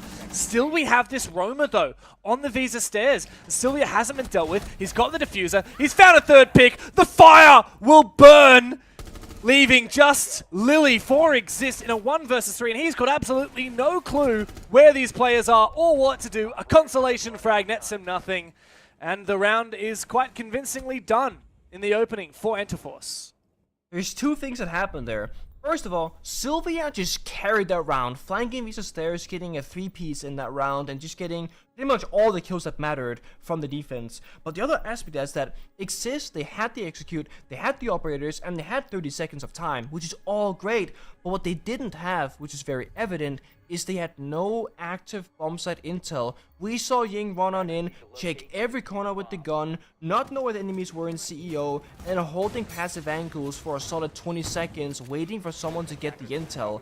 But no one did, because Sylvia backstepped at the exact right moment. So that leads the attackers to have to run to the gunfight, or the bomb site rather, pick up the diffuser, then the Gory canisters get shot, and it all falls apart. So IGZIST They need somebody to drone the bomb site with them as they execute, or just fully commit with the team and not get caught in that awkward timing of holding the flank while trying to plant all at once. So deeper droning, more active droning, and this should be okay. Bit of a polar opposite to what we saw in our first game. Like, I think that was one of the slowest rounds of Rainbow Six I've seen in a while, as opposed to everything on bank was go, go, go. Both CAG and Vitae. Now IGZIST, I mean, I want to see more from them because, yeah, it was just too slow. Not enough in that round. Of course, we know attack's going to be hard, but I want to see... If you don't know what to do, just go for broke. Just send it. That's what Japan does best. Have confidence in your fights. Send it. Get in there. Saw Sylvia. He said, you know what? I'm flanking just stairs with no backup, and I'm gonna get 3 kills. I don't care what happens. That's the kind of mentality that you need, instead of being, they could be on this corner, they could be on that corner, because what you're doing, and we all know this when playing casually or ranked, etc. This doesn't just happen at pro level. When you start doubting where the enemies might be, you see ghosts in every single corner, and you're gonna start really being slow in your clears and lack confidence. So simplify the process, trust your instincts, all send it. The result itself will come to you. Don't worry too much about what could happen, but what is happening, essentially. Yeah, and IGZIST are looking to take that mentality into this roam clear. It's a very thorough roam clear, though, all the way from the top floor. This means it's going to soak up a huge amount of time in order to gain this map control before they can start pushing down. At least they've got information on where these Valkyrie cameras are and can take them down, so they're less vulnerable to C4s. We already saw one C4 miss. There's a second one missing. Got a third, don't worry. They got more to come, James, and they can still fish for that one singular kill. And if you take down the Dokubi, for example, before that final call goes out, or Thermite as he's trying to breach the wall, those are 2 very high impact kills you could still be happening here. 1 minute 25 is good pacing. See the Kai Claw, gotta pop it first, knife the ground, reload the magazine, get the beneath the car. They might need a grenade, they might need verticality, that is self-destruction, or maybe... Oh, this is bad. Shoot it? I don't... he got it! He threaded the needle. Did he actually? So he got the left-hand side now. Thermite camp up the wall opened up. I was gonna say, they don't have grenades on the lineup. So they might have actually been in a really bad position if that wasn't gonna pan out, but it did, thankfully. And they get the pick as well. A bit of an early flank from Sylvia. Yes, his flank won the round last round, but this time it's given an early advantage to IGZIST. We missed. Oh, I don't know how that happened, but yeah, the Tubarão was unfortunately not ready enough to deny that breach. Would have been nice for E36 to delay a little bit more time. Here comes the logic bomb. I think IGZIST are on the verge of executing. Should be. Got 2 toxic babes. Got 1 2-bar canister. Oh, see if he's gonna go for it. Yeah, and he starts forcing that plant down inside the smoke. There's no warden on the defensive side. There are no C4s left. Is there information? Big swing from Take, but he goes down. Good trade, though. And IGZIST are yet to plant this diffuser. The Thermite was taken down while planting, and the smokes have prevented him from going back in again. So even though the attack have the advantage, they can't force this down as of yet. So Salty will have to start forcing this plan. He's right at the end of the clock. The shotguns come out. Marvi has to cover. Big from Marvi. IGZIST just barely keep that round in their side. It comes down to, I think, the final bullet in the magazine. A bit of a flick there and surviving the spray from his opponent. But again, IGZIST, they lack information. I feel like Softy was outside the breach on Bug, yellow pinging that yellow pillar to the left-hand side of the breach, being like, castle's over there, guys, we gotta kill him. But then they almost basically all went past the castle, deep into the bomb site, and died to smoking cafeteria instead. This right here from Lily. Gets the first pick, this is excellent. But then he rushes on in to aggress into a 1 versus 1 gunfight, close quarter, and it just falls apart. So IGZIST feels like they're operating on 2 different brains right now. One is saying go fast, one is saying go slow, and they end up in that awkward middle where they're not fully committing, just like in the first round. Yeah, it almost was a round win for E36 though. Like at the end we saw the replay of, I can't remember which player it was, Vanish I think it was, on the smoke with the shotgun. Yeah, sprinted up, like he actually shot at the planter. And somehow, like, it didn't kill the planter. That would have been the round 1. And thankfully for Marvi, he managed to get that kill just in time. But IGZIST have got to be thanking their lucky stars, because as you said, there were a lot of things that went wrong that round, and for a lot of it, it looked like they were going to fumble. Yeah, I mean, there's always there's typically two ways that things go wrong, right? One is that you use a 50-50 gunfight, or you make a small misstep or whichever. Basically, you make a mistake and a human error, which can always happen. The other one is that you just outright misplay. And I think IGZIST in the first and second round, they actually are struggling because of misplays more than just missteps. They're making these critical errors in their decision making that's cost them either their bodies, or in that very opening round, they just lost it outright. So Interforce, they're getting that kind of perfect ideal scenario where they get to build a bit of confidence on defense, settle into the match. As I say that, Akusa downstairs struggles, and also with that, it's taken down by Mavi on 5-1 scoreline on the Jackal, just hunting down that Soul Roamer downstairs. And we just saw in the outline, there was a red ping from a drone. It was a conscious decision. X is saying, hey, there's a guy basement, one person go hunt him and just get that kill. Now play the 5 versus 4. They're liking intel from Solus now. Great start for IGZIST. From Mavi in particular, 5 kills so far, as you said, in 3 rounds. The Jackal as well is a nice pick if you want to go for that roam clear, but he was also supported by a drone. Now here comes the Blitz in to try and clear Con, but he's got to walk into this crossfire, and now he knows it's not possible to get into that position. But meanwhile, a Sorola's come in from below, in fact, and that's right near the bomb site. While all this execute's happening to try and control the top floor, IGZIST have said, hang on a second, there's not enough players on site to prevent us from just sending it in, and the plant will go down from Sifty. And now it's up to Salty on the Blitz to simply defend against this position. The plant's gone down. All of the attackers on the top floor that were meant to be denying it were distracted by the Blitz. And so IGZIST have well and truly taken control of this round. It's looked quite elementary, quite straight up and down. Now they have to deal with the Blitz. Now they have to retake. But up comes Sifty after planting the diffuser. He's hungry for some kills as well. And with that, the round is over. IGZIST, one of the best rounds yet. It's flawless, and it's such a simple thing to do, but you can tell just how effective that was. It's the Monty, the shield player, just walking upstairs and just throwing out smoke grenades, extending, unextending, and just like applying pressure, but it's all phantom or fake pressure as we call it. He's only doing it to distract. Even if Monty died top yellow, it's fine as long as the plant goes down. But best case scenario is what happened. Monty doesn't die, Ace gets the plant downstairs, Mavi got the opening kill in the beginning, and imagine this. Imagine that round gets replayed, but Akusu is alive on Solus. That entire thing that happened that round probably doesn't actually work, because Solus would see it from downstairs, probably had the primary shotgun, or could at least tell his teammates, hey guys, the Monty's not the focus, they're planning on site. And all it would take is Warden to toggle on those smart glasses, look down the holes in the floor, and kill the planter. That would have been possibly round over. So it's all those really small details where they say in drone phase, guys, we see a Solus, let's drone basement, send in Mavi, and it snowballs from there. It's such a proactive decision maker from IGZIST that pays off only 60 seconds later. It was beautiful. Amazing work from IGZIST to win that tertiary bomb site. They knew that the win condition was denying the plant denial, if that makes sense, and they did it to a T. Beautiful stuff. Now, IGZIST have essentially already hit half of the course, right? Because we know that this team, the last 3 times they played it, which they've won 2 out of 3, they only have a 42% attacker win rate. Well, they've already hit that 40%. They could lose all the attack rounds from here on out, and they've already hit that par. And then it comes to defense, and they win 70% of those. So we'd be very surprised if they can't convert it from here. Every other round they get on this attacking side is just a bonus. Only dogs from here on out. Everything else right now is just extra. And I like the flexibility so far. They played the heavy util round 1, right? The Grim, the Forest, Capital, the Ying.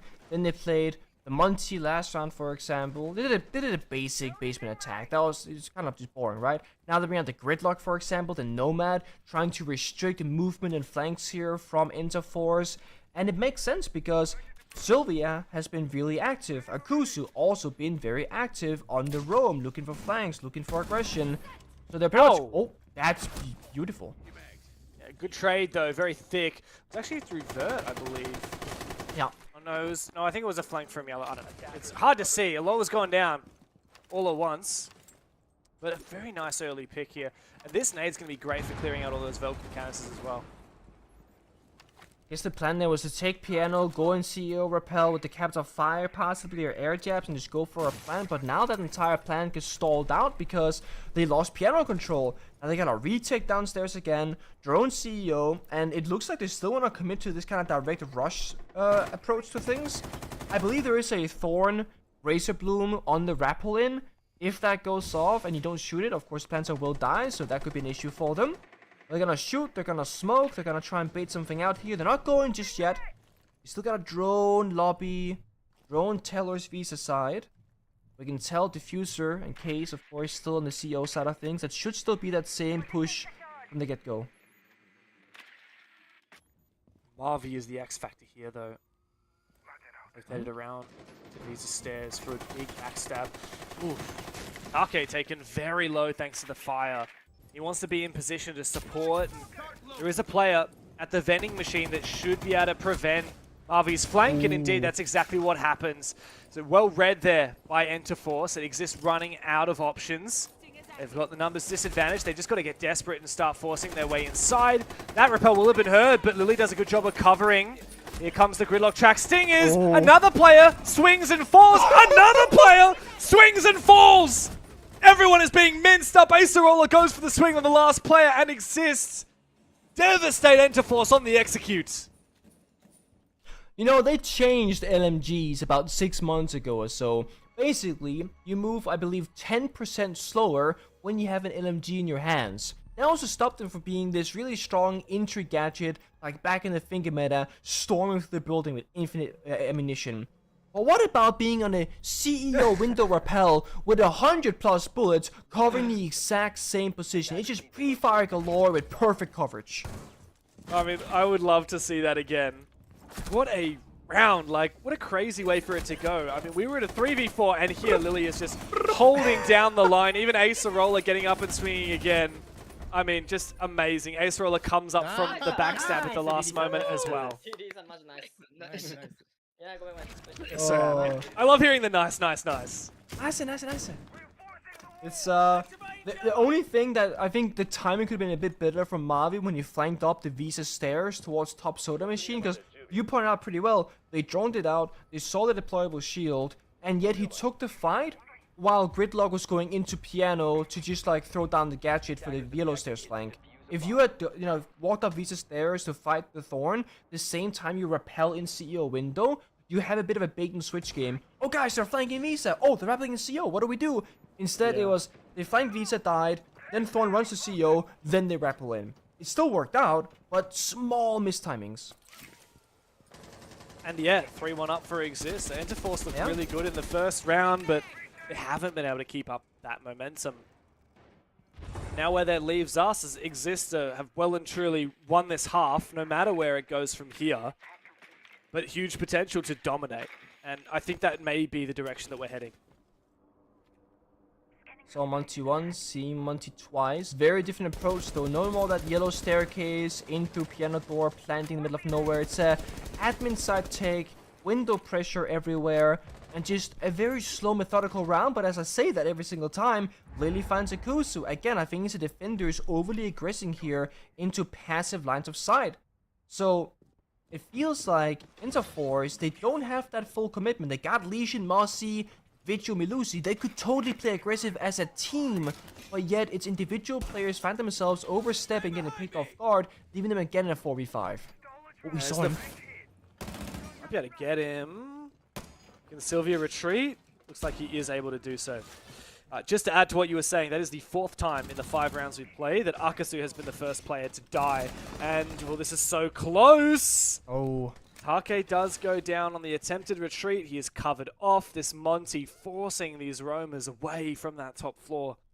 IGZIST are looking very solid right now. Not overstepping. They easily could have picked down the spiral staircase there, get a bit greedy, and maybe just look for more map control, but instead, no.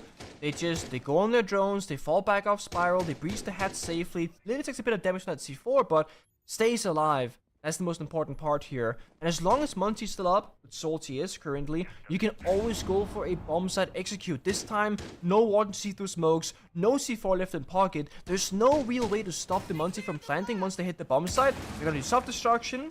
Looking down the hatch, looking down the vert. They got smokes in pocket. They could smoke, go, or just send it straight off. Well, there goes the Monty dropping down the hatch. Here's a big flank though. Yamada. That's good. Huge potential. He's got support from Sylvia. This is 2 out of the 3 players on the defense. They need to make good on this. Here comes the first, the second pick as well for Yamada. Massive round. Vanish immediately catches a player as well. So it's a 2 versus 2. The Monty's still up, but the Monty is the last remaining now. Needs to go for these picks one at a time or needs to force this plant down. Does have the diffuser. He'll try and bait this out. Hope that someone picks him. He needs to take the 1v1s, but he's been read down to a T. Oh. So well played by the defense. Vanish survives and falls back on the vert as well. E36 win the round on time on the back of a huge flank. It's funny because the way they lost the first round was to a flank from Sylvia. The way they lost that round that we just witnessed, round number 5, was also to a double flank on the same portion of the map. And it's again, why is that not being watched? The whole aspect, the whole like win condition, if you will, of building a man advantage is that you can cover everything.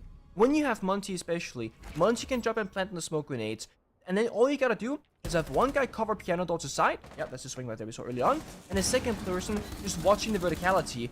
Instead, you had Bug and Mavi both watching the same thing basically from a very poor position without the flank being covered. And that's where it all falls apart. When you build that 5v3, you gotta watch your flank because we all know the defenders have to make an aggressive or a greedy or a hero play somewhere to realistically win that round.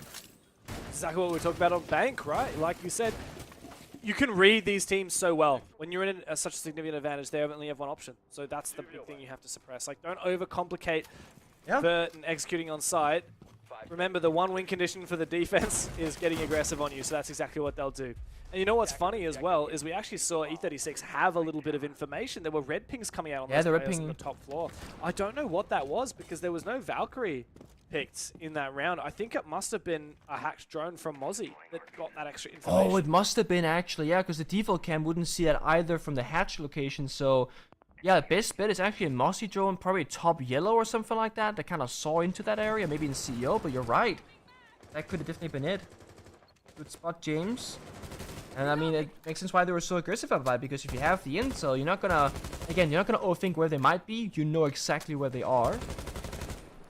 Now we got the Util and Step being used to this verticality, the pulls, the C4s, the Kaid, the Solace. All about plant denial getting picks, but look at this, Sifty. Inside of lobby. We know Vanish is right around the corner. If he oversteps this, overpeaks this, he will die again. Into force. He struggled with opening devs early. Maybe this time they can stay alive. Oh, here we go. go. Even. Yeah, big opening for Vanish. It's the first time this game that Enterforce has found the opening pick. Can they convert it? Desperately needed here. Sorolla is able to trade. Not a good player to lose. Vanish being one of those key players in the ground floor. Now Marvy's got to go and get that diffuser. Okay. So good trade here. Salty does take down Akasu, who managed to get the injure onto the twitch of a Sorolla. But yeah, this split bomb site is in a little bit of an awkward position now for the defense. There's a huge amount of ground to cover with only 3 players. I think the saving grace here could be the double C4s in pocket of both Kaid and the Pulse, especially because with Pulse alive still, got heartbeat sensor, can look for one of those. So Pulse can scan, Kaid can C4, try and get one pick maybe. That combined with Twitch, Sorolla only being 20 health, can very quickly go take this from a 3 versus 4 down to like a 3 versus 2 or a 3 versus 3 at that. There's still 60 seconds to go here for IGZIST. They can still walk on the map, rotate, and look for something else. And I quite like this here from Salty, just walking downstairs as IQ, because we all know that there's going to be a pulse below. We all know there's going to be C4s. And IGZIST, they're right to assume this because they probably have seen most of that operator lineup. So they're going to hit the first floor near side. At the same time, they hit it below from basement as well. They've got information as well here. Thanks to the IQ, hasn't seen the pulse as of yet, doesn't know where that Kaid is, just around the corner. So slowly they try and move together. Yeah, funnily enough, the pulse is actually getting so much information on these players. The pulse has constantly been scanning it, and he's got the shotgun as well. The perfect operator, the perfect loadout to play this narrow hallway position. Really, it has to come down to some kind of X factor from IGZIST on the attack. Perhaps just taking down the pulse outright in close range. That could be everything. Another pick as well as Marvi has come down from a backstab. Doesn't secure the kill as of yet. So he starts to force this diffuser on down. It's up to Yamada. Big C4. Does it land? It's nowhere near. Sylvia and him must now retake in the 2 versus 3. But Acerola is still low HP. Big pick for Yamada. Sylvia's got to join the fray as he is the last one left, and he goes down to Lily. Big 2K to close the round for IGZIST. And the half with it. That is very good, actually, half. It was a bit of a slow start for IGZIST in the attacks, but they figured it out by about round number 3. They got pretty consistent. They got very far. I mean, we saw that previous lobby attack. Yeah, they lost the round, but they had a 5v3. They had a plant position. It just didn't quite happen because of the flanks. So this could have very easily been a 5-1 or dare I say 6-0 half if they were covering their flanks the 2 times they weren't, because they lost that same thing, which was just aggression on defense when they were down in numbers. But this right here I loved. Basically Vanish, he gets called by Dokkaebi, and instead of peeling off and playing passive, he's expecting a push somewhere, someone sneaking on in. So he goes for a wide swing and they get the opening pick, but then after that it very quickly fell apart. Then he enter forest, they kind of stabilized, right? And we're talking about the poles, they're scanning, they're getting intel, but then the Outrageous took down the poles first, and again it fell apart. So they got the right approach for Interforce, but they don't quite get there in the end.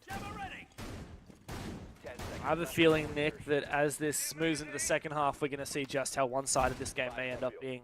I had a lot of hope for Interforce. They got to overtime against IGZIST in Stage 1, and they've had arguably some significant upgrades onto their lineup. IGZIST on the flip side is the same old team that we know and love. Mid-pack struggling to break into the top of Japan.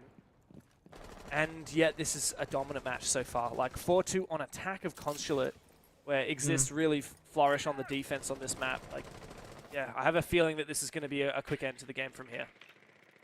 I don't want to point fingers and say that, oh, it's this guy's fault, because this is a team game. That's what Rainbow Six Siege is.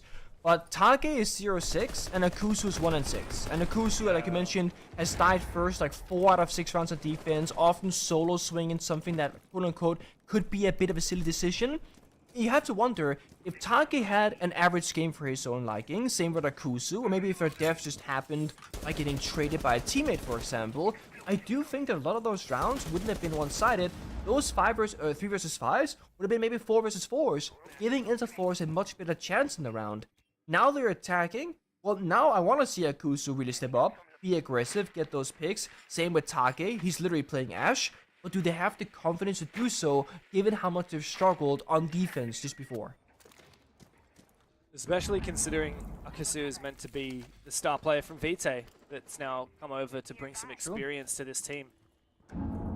Regardless, we now look at Interforce. What can they do on this attack? Moving in from the ground floor, heading up a lot of these staircases is usually quite dangerous to do so, but it does mean they have a very multi-pronged attack. Like the patience as well. There's flourish droning, double, triple checking all those corners, getting also those exothermic breaches. The only thing that didn't go perfect according to Ben so far is Take got hit by a C4. He's 24 health now as Ashe, but I think if you send in Take first into the meat grinder that is like top spiral here into the shield, that could be fine. Akusu aggression finds a pick down on 20 HP, is starting off well for Interforce. Yeah, but he is feeling a lot of pressure there at top spiral. He's been taken low. No attempt at a repick though from IGZIST, and here comes the execute. An early one for Interforce. They still have a lot of time to work with. Oh, that's an unfortunate team flash, and Akusu has decided to fall back as well. I'm not entirely sure what the plan is here for Interforce. Or have they found another pick? They're worried about flanks, but IGZIST finally find a pick back of their own. It's very back and forth. It's very scrappy. Interforce just cannot dig their talons into this bomb site. As so many players are low HP, this could get mopped up very quickly by Sifty, who's hidden in the corner of this bomb site. Salty's found another one, and it's all but finished now. Take and Yamada have to go large with 10 seconds left to play, and Sifty is still in this exact factor position. He gets taken on down, and it puts it onto Salty now in a 1 versus 2. Big spray down, and at the drop of a hat, the round is flipped on its head. Interforce find their first attack. That is so messy from both teams there, I gotta say. But with that, Interforce, they were really good at breaking apart that first line, and that's typically the most difficult. I'm talking about top spiral, soda machine, and basically the meeting bomb site door. Usually attackers get stuck there for a very long time, But the second they got the opening pick, they were spam flashing, they were pushing through, and for a brief moment there, it looked really poor. We had like 3 attackers with the force and 20 HP, and they weren't really getting anywhere. But then they stabilize, they reset, and they go again with that second set of utility. Because the first push was all about flashbangs. The second push was all about smokes from the attackers to deny lines of sight and grant them a safety way in towards the site itself. And they finally broke the line. You can argue for IGZIST. Maybe if they fell back, maybe if they have smoked pre-fire with this G11 instead, they would have been fine. But that's not what happened. Interforce actually played a really good attack there, and IGZIST didn't have the tools to answer. I didn't see a lot of Goyo fires being popped. I'm not sure if that was dealt with the floors early on maybe, or the ash charges, but I expected more fire. I only saw Toxic Babes, so I'm curious if maybe they mispositioned it, or if it was in fact Interforce doing a good job dealing with utility in the middle stage of the round. So much goes on every round of Siege. Hard to catch everything, isn't it? It is. I'm liking a bit of what I saw, even though, as we said, it was very chaotic. Okay, this tub has got to nail that thermite charge. There we go. Can hold on to it for a little bit longer. And there you go. They've tried to actually juggle it. They've technically succeeded. Thermite picked back up and rotate off, so job well done. I don't think this is the end of the world though for Interforce. Like, you go there, you basically do like a skill check. Okay, are they playing 2-Pro Kaid? Are they ready for this really quick breach because they rushed there at the beginning of the round? Okay, they were ready. They pick up the thermite charge, and I'll go for roam clear. You lose maybe 25-30 seconds at most, and if it works out, you get a free breach. If it doesn't work out, again, you lost 25 seconds, not the end of the world. I like this little skill check. IGZIST now, they recognize the roam clear is commencing. Gonna begin up here, up top floor. C4 goes out, it goes absolutely wide. They got 2 more, actually, sorry, they have 3 more C4s in pocket. So, not a lot of barbed wire, not a lot of stopping power besides those Banshees from Melusi, but certainly a ton of self-destruction and verticality in those C4s. This is really where it begs the question, where will Interforce look to push? Because this roam clear would be extremely difficult. You got Mute Jammer supporting it as well. You got multiple players up here. I mean, they could potentially use the ram to vert from the top floor down onto the middle floor. I'm actually using the shotgun for now. I feel like this is necessary at this point. Like, you need to flush these players out of the ground floor, or you need to look for another gap. And from what I can see, the only other gap is if they went for a full rotate over to Archives. Now, they have managed to get a breach off here. Will it detonate? Indeed, Acerola, the Tubarão, is distracted elsewhere, but he does find a pick, and that's the 5th time we've seen Akasu die first in the round. They saved that 1 EMP from earlier on for that late round, so again, Interforce, they had the really good idea there with the early breach attempt, and now they still get it later on. 48 seconds to go is a great timing for them. They have smokes inside of Thermite, 2 in pocket, they have 5 flashbangs. They can util dump the site here and try and go for a plant, and they get a pick to a 4v4 as well. Very winnable here. Long angle from Lily. With the TCSG, this is one of the best positions he could possibly be playing. There is also a flank opportunity for Salty upstairs. They have no idea. Sylvia doesn't seem to be aware of this. I mean, no one's watching. And there's the big pick. Vanish elsewhere has found one. Sifty also from the hatch has found a pick. So it's just Yamada needing to force his diffuser down with Take to support. But I think there's information. A spray could potentially deny this plan. The plan's going to get confirmed regardless. It is all up to Take now. The shotgun comes out. 1v2 for Take. Flashes to work with, but doesn't use them. Instead swings and dies. And that means IGZIST will be able to solidly retake. Well done from them. They never got fully cleared on the ground floor, and so they managed to make that flank work and go for that retake. So it seems like the issue is twofold here. It's very much a flank from one team ends up being the issue for the other all of a sudden as well. Both teams having success on defense, doing that same thing. And I guess also I saw IGZIST play so much Nomad and Grimlock because if you start getting flanked a ton, those operators can help slow it down or stop it. But for Interforce, they didn't have even, I think, a drone on it because it was Rams at a piano, not looking the right way. But I loved how IGZIST they managed to do the flank. It was one person holding piano very passively, slowly going for a swing, while Safety was proning on piano hedge, looking down toward the bomb site and got a pick as well. So it wasn't 2 people chasing a kill, it was actually them trying to retake the hatch specifically for plant deny, while holding the guy covering it. So, very well done from them. Very good problem-solving skills. And the roam game is just too difficult to clear for Interforce. I feel like I very rarely see teams like actually hold on to that ground floor so avidly, like IGZIST did, and really use it for plan denial. So that's a really nice cluey way to deny that plan and get a flank as a little bit of a 2-for-1. E36 just not really watching their flanks enough, which has tended to be a trend this whole series, really. And IGZIST, I mean, they're really in the driver's seat now. They're 2 rounds ahead, but as we've said, they are on the defense. And while Enderforce did find an attack round win, it was a very scrappy one. And they need to replicate that. It's not so easy to do so. However, they've brought out the Monty. And Monty can solve most of life's problems, not gonna lie to you. Like, coming it's just from such you, a flexible mate. Operator. Yeah, so I will say one thing. The one thing I love when teams start playing Monty is you give it to like the bottom fragger. And that's again, not to point fingers. But if you're Take and you're 1-7, he got his first kill last round, good for him. But he's now playing Think LMG, super aggressive entry operator, right? And Yamada is literally the top fragger on 9 kills. Logically speaking, in a perfect world, you give the Monty to Take to get him to max value, while Yamada can stay also max value by doing the killing. But not everyone can play Monty, not everyone's comfortable doing it, and maybe Take is actually just a really good attacking side player, that's also entirely possible, but I will judge him a little bit if this does not work out, at least from either Take getting kills or Yamada playing a good Monty. Here comes the big repel in, it's the Ying Vanish who goes in, but it seems like all the defenders have vanished. Akasu does steal one away, and Take finds his second kill of the game. It is, however, onto the top fragger on his team. And the Monty. I mean, that's really, really rough. There's no 2 ways about it. That is a huge mistake. I don't know what's going on with Take, but this is just not enough. That is certainly devastating. I mean, so basically they used the Ying and half the Dokubi utility on the roam clear. That's what the Ying was supposed to do, take top floor control. Then Monty was supposed to be enabling the plant later on. Now the plant situation is a little bit messed up. Sure, they got smoke grenades, they got flashbangs, and a singular Candela.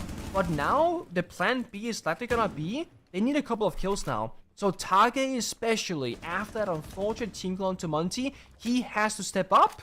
Unless Sylvia does it first. He's been the person on defense that are finding these gaps and finding these openings. He's trying his hardest also to do it here on attack, because I think they're all frustrated. Guys, we had a plan, we messed it up, now we gotta figure it out. Chris just found another with the SMG-12 too. Salty tries to make a deal work, but it doesn't. Here comes a drop. Sifty's covering. Another one for Sifty. Dangerous game you're playing, Interforce, by just dropping that hatch one by one. There's an angle covering it.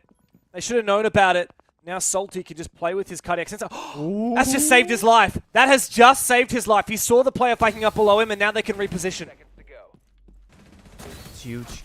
Had to side play together. They're gonna push the Legion here. And they do find it. Good job from Sifty to find that first pick.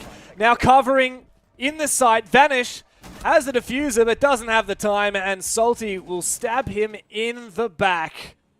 A round from IGZIST that surely after the start they should not have won, but they were given a saving grace by Take with that team kill, and they took that opportunity with both hands. I feel like they were rushing it a bit, and I don't blame them. They're a new team, a lot of new players here, but we saw the game earlier with CAG Vitae, where Vitae, they also were a bit of a new established roster with 2 new players or whichever. They didn't feel like they were rushed and pushed into these bad decisions, even when the rounds were down to like 1 or 2 final seconds. But Interforce definitely struck me as a team where you look 35 seconds, solo drop, 2 seconds goes by, solo swing, 2 seconds go by, OKP call comes in. Where it's like, and then solo swing here from Ash, it just felt like they were like, guys, let's go, go, go, go, go, go, go, go. But they didn't really have to. They still had options, they still had utility, flashbang smokes, had 1 Candela as well. They didn't have to make that play, but they still did it. Bit of a stressful time in the server there. You see Yamada go off the Monty. I don't blame him. He didn't have a lot of fun last round. You know, you just enter the building, you just get to be enabled, and then you get team killed essentially right after. Yeah, not a good day for Yamada. I gotta say, looking at the player reactions at the end of that round for IGZIST, Salty breathed the biggest sigh of relief I have ever seen after he got that final kill. IGZIST have been pushed in this game a little bit. Like, I mean, it's just a chaotic match. You look at the scoreboard and you wouldn't think it, but this has been quite a stressful game for IGZIST. I will say though, yeah, Interforce, they've done a good job at actually challenging IGZIST in different ways. Sometimes strategically, sometimes aggressively, and especially with those flanks. But it seems like right now, they've kind of run out of juice. I like that they're doing like some Kali Dokubi stuff. They're still trying to find out like what they could be doing. I'm not entirely certain what Kali is meant for here. Maybe self-destruction for castle barricades. Maybe they're thinking, oh, if they bring a Maestro on the split bomb side, we can deal with that really easily because that's quite common. But either way, if you're good with the sniper weapon, it can be a very lethal gun. Just kind of like the Bus G, you hit that first shot or you die type vibe.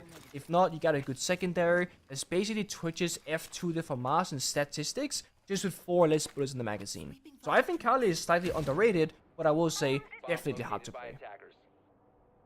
And Controller does actually have quite a lot of narrow engagements and close hallways, which True. mean it can be very hard to use a sniper, but thankfully you do have a good secondary, the SPSMG9. There's an opportunity here. Acerola, be careful! Oh! Bang. Big kill. That's free. One of those where, because you one-tap them around the chest area, you get the kill. Whereas that's any other gun. There's a chance you shoot a couple bullets, they feel it, and they move away, and you don't get the kill, but you do a bunch of damage. This is really good scenario here. Solus is down for the count. That's your plant spotter. So the C4s they have, only 2 of by the way, are not going to be hitting their mark with accurate information. It's a bit more of a guessing game. And because you have IQ and Kali as well as Dokubi, you can easily deal with any bulletproof camera that's being put down by the side because they did bring 2 of those. So maybe the saving grace is a flank. Salty. Here's the goo mine. Has a good timing. Yellow door is barricaded though, so this flank is not going to strike towards Piano.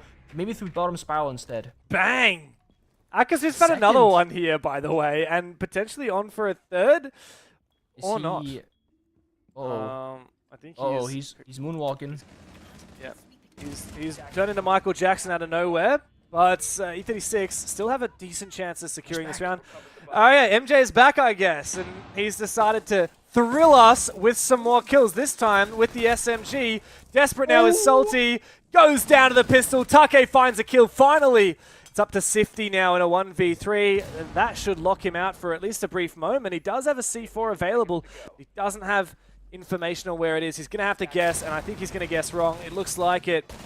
Take is low HP, and he's also being chased right now, but thankfully for E36, they fall back into safer positions, and this should be a round locked in. Absolutely should be. I mean, what do you do here? You chase the guy downstairs, you run out of time.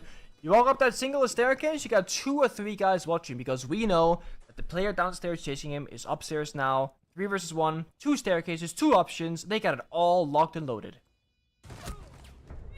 Bang! Yep. Big from Vanish all the way up above, actually threw some vert as well. Really nice close to the round from E36. I mean, look, that was a close one. It was Akasu that really opened up that round. And it's a tech pause called by Take, it seems. Yeah, they had the mini disconnect, I guess. Yes, it's funny because Akasu looked like he lagged out and then he got another kill and then he lagged out. Yeah, he's like, I'm not done. I got 1 more in me. Send me back. Sub me back in, coach. A bit of a highlight reel for Akasu here. Or maybe he DC'd after he died, like he left and then rejoined if he was having problems. I don't know what's up. Oh, that was fast, yeah. Okay. Yeah. So he hasn't reconnected yet, so I'm not sure. We obviously are not the admin team, so it'll be the Japanese admin team that will make the call on how this round plays out, whether we go to a rehost. It looks like it is going to play out for now, but we'll get you an update as soon as we learn if anything different is happening. Is it going to be like, casters start the game, now it's casters, please do a rehost because a 4v5 isn't fair? This is why I love just telling everyone, guys, there's an admin team, this is not on us, we don't make these decisions, the admins follow the rulebook, and the admins seem to have said that the round is going to keep being played. So we will just cast it as if Akasu died first, which is, to be honest, what's happened in about half the rounds in this game. Whoa. He's getting strange. He just did so good that round 2, James. I know. I saw an opportunity. I couldn't say no. You know what? That's his 6th opening death. It is what it is. And to make matters worse, I mean, he was playing a strong flex operative Kali last round. He got 3 kills as well. Now he's missing That's really unfortunate for Interforce, but just like us having to cast around without really knowing what's going on, Interforce, they have to also play it out as if nothing happened, and also just say, hey guys, we lost opening dev, let's play it out. We see them flourish droning, trying to get intel, look for any kind of utility, but there was no deployable shield where they thought there was, so they just go skedaddle elsewhere. They spent the first 6 seconds. They were looking for that shield that we see top, facing top yellow. They thought it was Soda Machine. So the good news is for Interforce, they know that defense wants to deny yellow CO pretty heavily. That's what they got, the utility, the manpower, you know, people, etc. That leaves admin a little bit more vulnerable here. See a silhouette though. Someone, Salty I think, is flanking in towards admin. It could go for a backstab, but yellow ping is going to expose his location. Ow!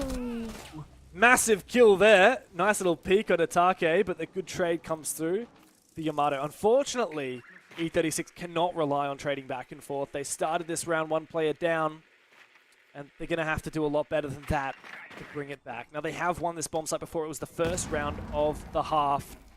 They won it. But IGZIST are continuing to make this difficult. That is ballsy! Oh that my is god. That is damn ballsy to go for that reinforcement in that moment.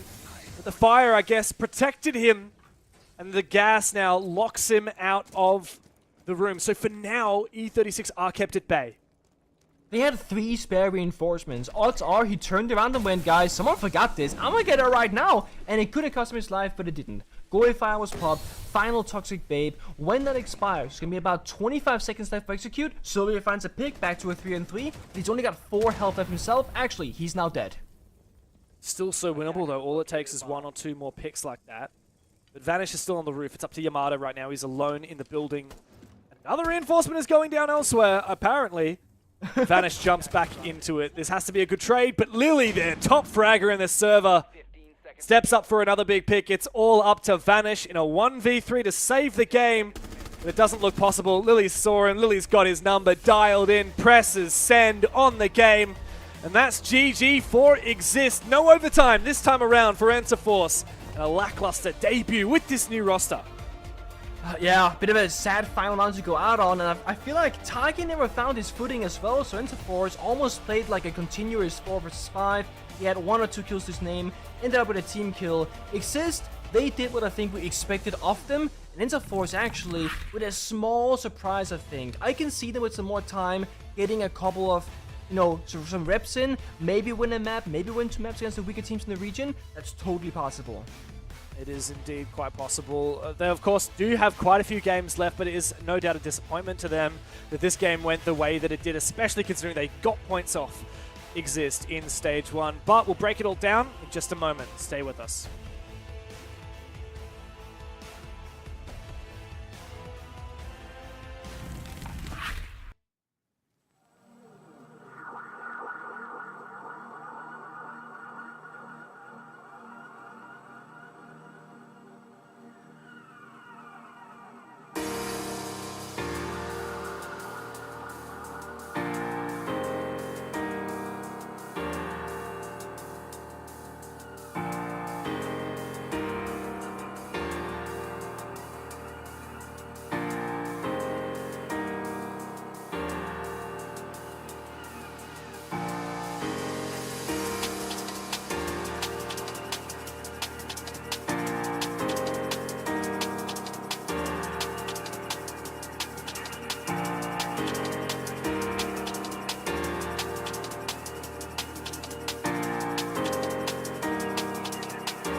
To Japan League, we come back again for this one here. Hi, I'm Milosh with James, Devmarta, Stewart, and Mr. Nicholas. What do you call it? What's your name again, Nicholas Moritz?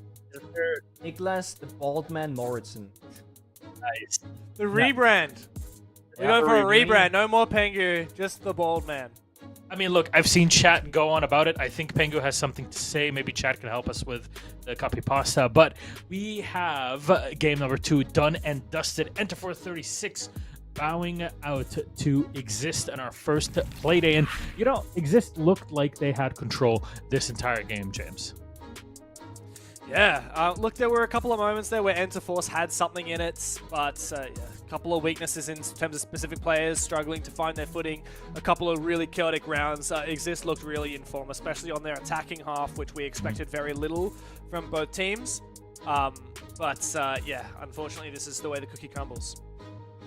Yeah, I mean, again, I don't want to be that guy, but Take did not find himself in the server, even in that very final round. He wasn't super visible. Half his kills that happened was a team kill. He got 2 kills, I believe, or 3 kills with a team kill, basically. So he killed as many teammates as enemies, more or less. That's just not good enough when you play Ashe and Fingat every single time. Oh, sorry, I was wrong. He only got 2 kills. So literally half of them, yeah, basically team kills.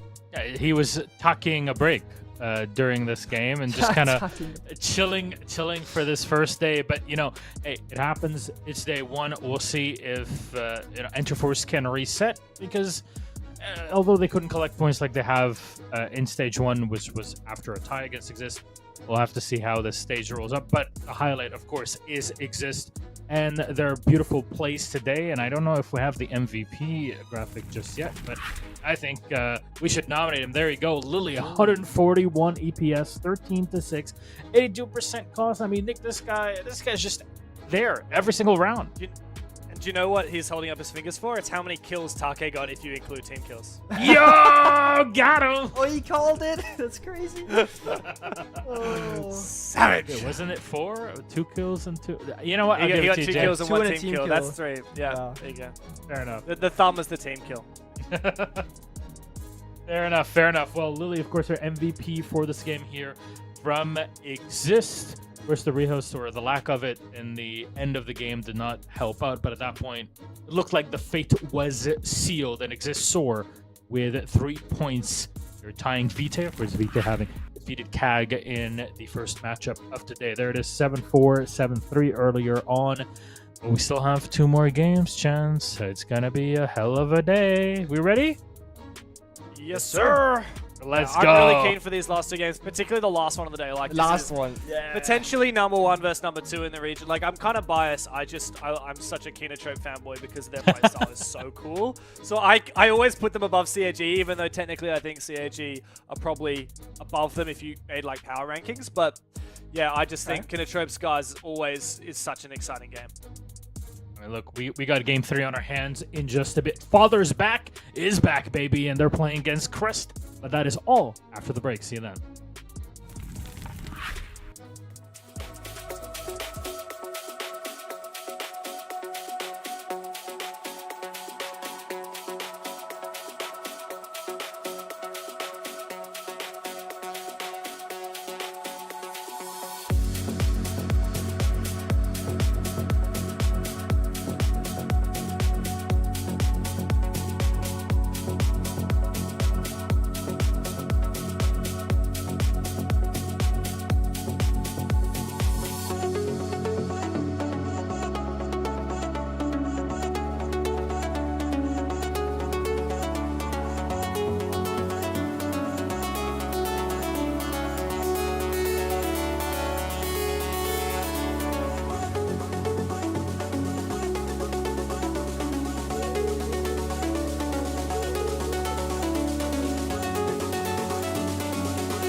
Tap tap, yeah, I want that.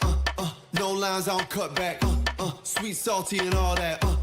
Let loose, come get that. Can you play that back, back, back? Can you run that back, back, back? I'm trying to play that back, back, back. I want that.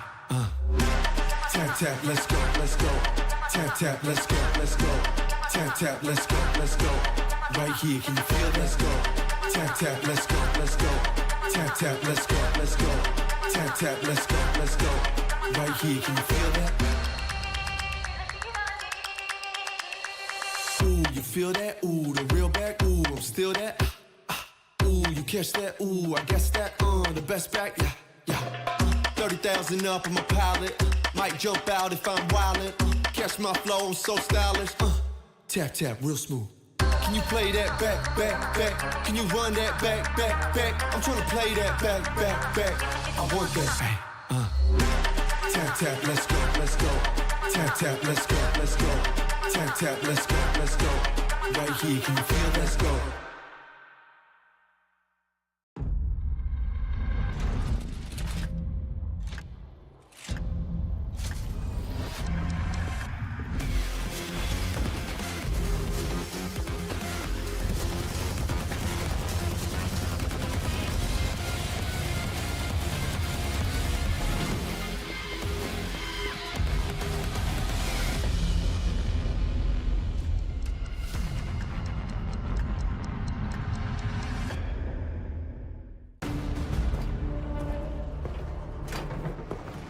This is what we've been training for.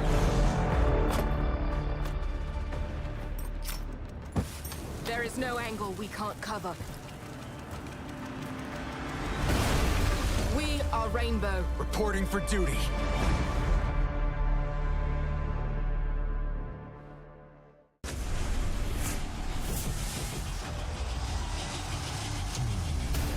It's total calamity, total mayhem inside of the server.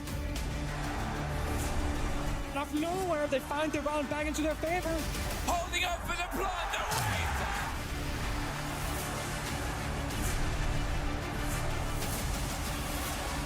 And I think he might just find it!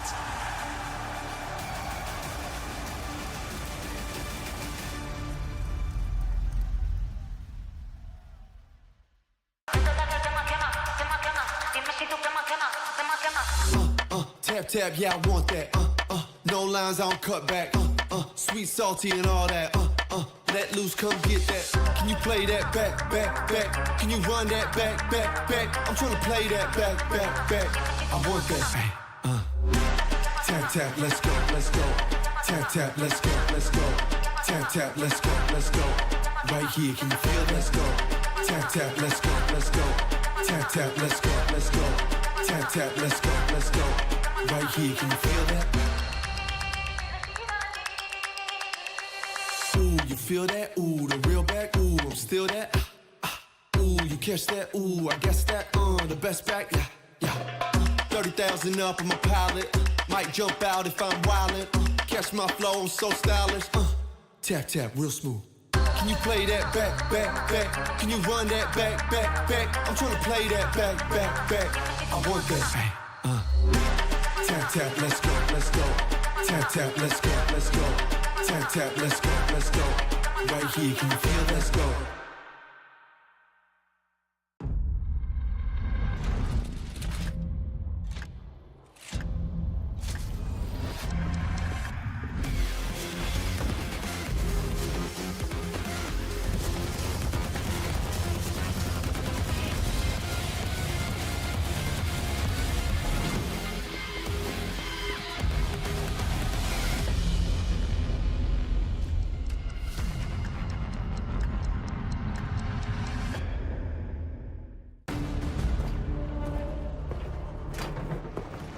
This is what we've been training for.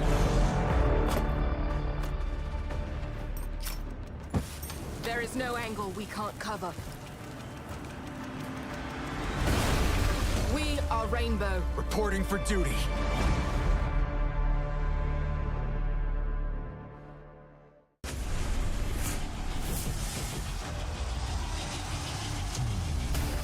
It's total calamity, total mayhem inside of the server. Out of nowhere, they find the round back into their favor. Holding up for the plunder wave!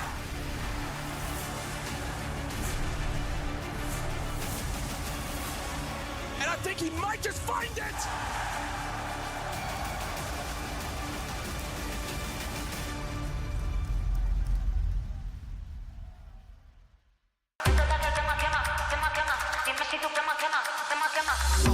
Tap tap, yeah, I want that. No lines, I don't cut back. Sweet, salty, and all that. Let loose, come get that. Can you play that back, back, back? Can you run that back, back, back? I'm trying to play that back, back, back. I want that. Tap tap, let's go, let's go. Tap tap, let's go, let's go. Tap tap, let's go, let's go. Right here, can you feel? Let's go. Tap tap, let's go, let's go. Tap tap, let's go, let's go. Tap tap, let's go, let's go. Right here, can you feel that? Ooh, you feel that? Ooh, the real back. Ooh, I'm still that. Ooh, you catch that? Ooh, I guess that. The best back. Yeah, yeah. 30,000 up on my pallet. Might jump out if I'm wildin'. Catch my flow, I'm so stylish. Tap tap, real smooth. Can you play that back, back, back? Can you run that back, back, back? I'm trying to play that back, back, back. I want that. Tap tap, let's go, let's go. Tap tap, let's go, let's go. Tap tap, let's go, let's go. Right here, can you feel? Let's go.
It's total calamity, total mayhem inside of the server.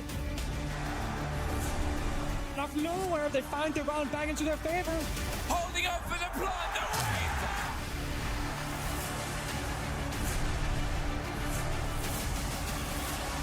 And I think he might just find it!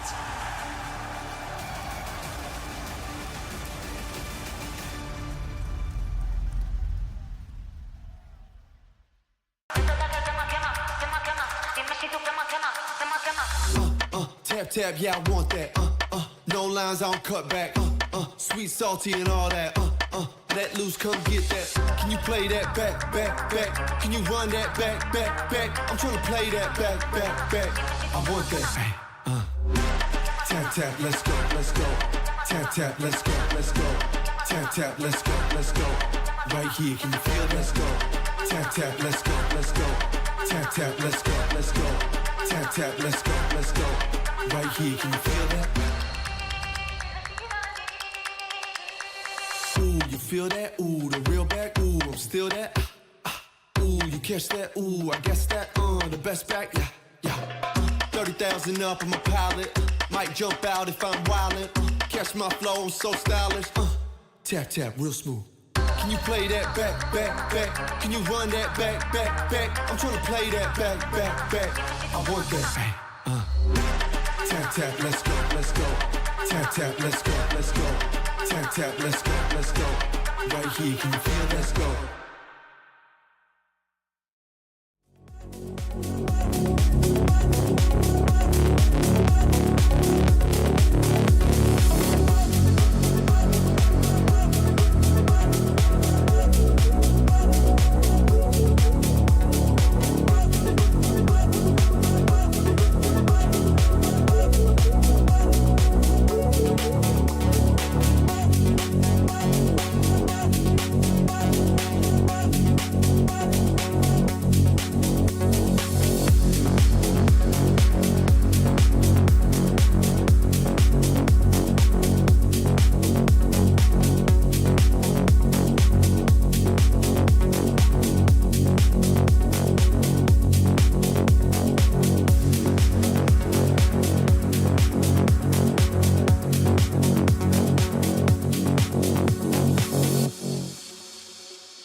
Hello, everybody, and welcome back. And as you saw, Interforce versus IGZIST was displayed on your screen for a bit, and let's just put it up in your mind. That last round where one player dropped, well, it was considered to be worthy of a rehost. So we're going to rehost that and get back to it and see what happens from then on.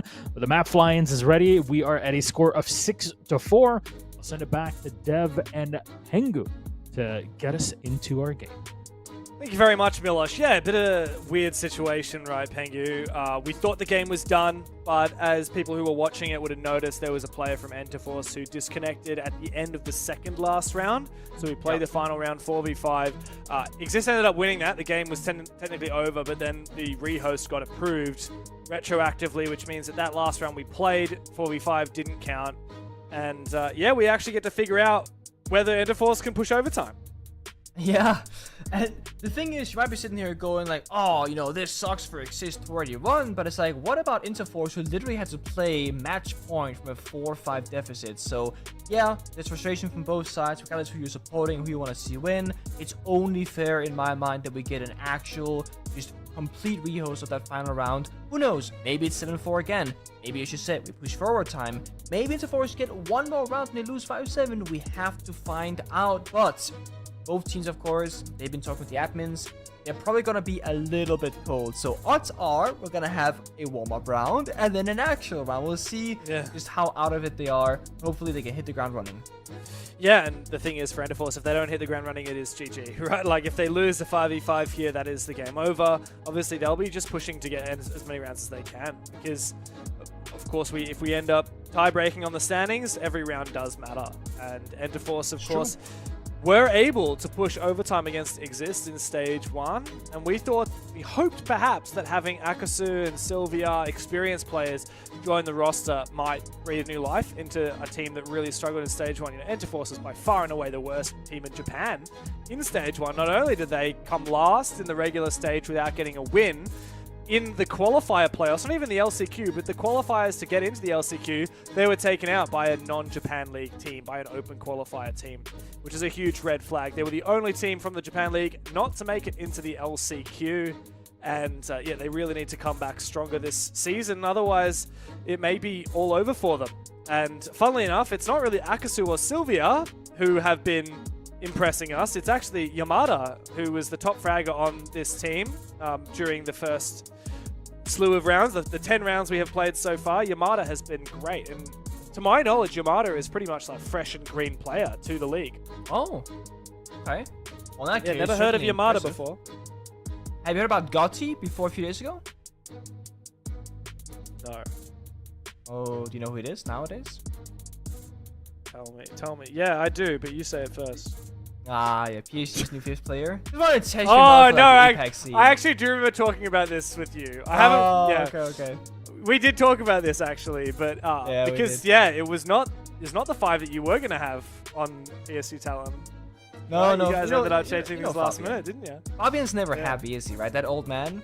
So, no, like, I was just curious because, like, APAC, everybody talks about North America and Europe and Brazil, like the up-and-coming players, so I feel like it's hard to gauge that a bit more.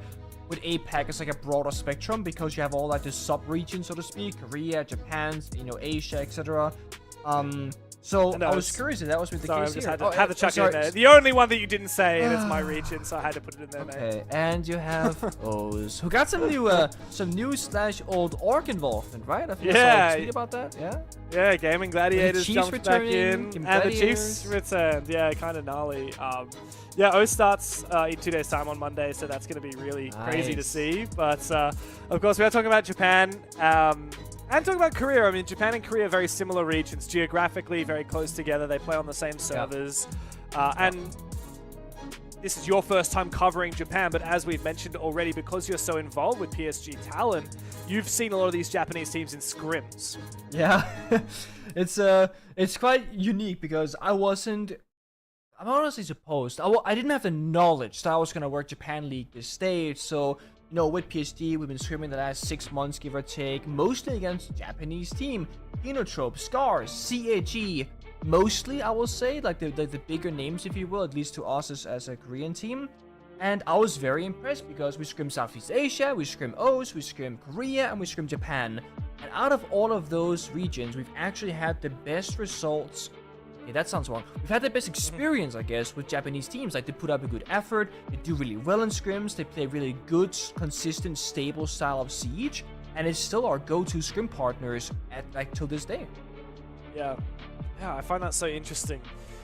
What do you think? Because we have a little bit of a podcast mode now while we're waiting for this game to start. I want to get your hot takes, and I think you're going to be a bit biased. Ooh, okay. Which region do you think is stronger, Korea or Japan? I do think that Japan is a stronger region for sure. I think so. There's been like completely blunt here, right? There's been a huge downfall for Damwon, where they went from like making deep runs in majors and always qualifying to where are they now and what's happening, what's going wrong, to then BRX being the new Damwon maybe, but then they start getting first rounded every single time. They pick up Good Boy, who's like the Korean sport, I was told by so many people, and he never quite, to my memory at least, showed up. BRX now have the whole like Jax is on there, but has visa issues, and Nova is playing, and Nova was criticized a lot for not being a quote-unquote good enough fragger, getting like the scoreboard kills. And then Mir import a literal world champion as a winner of Blur, who was coached by Fabian himself and Sloth from Heroics/Kobana days in Europe, and they dropped the ball the first Playday against PSG, losing like 3 or 4-7. So it feels like Korea don't have enough consistency, and any other team I didn't just mention below those top 4, they're not worth mentioning because they won't make the major. Yeah. So Japan has, I think, just more to offer, if you will, especially with with this stage potential, I would say.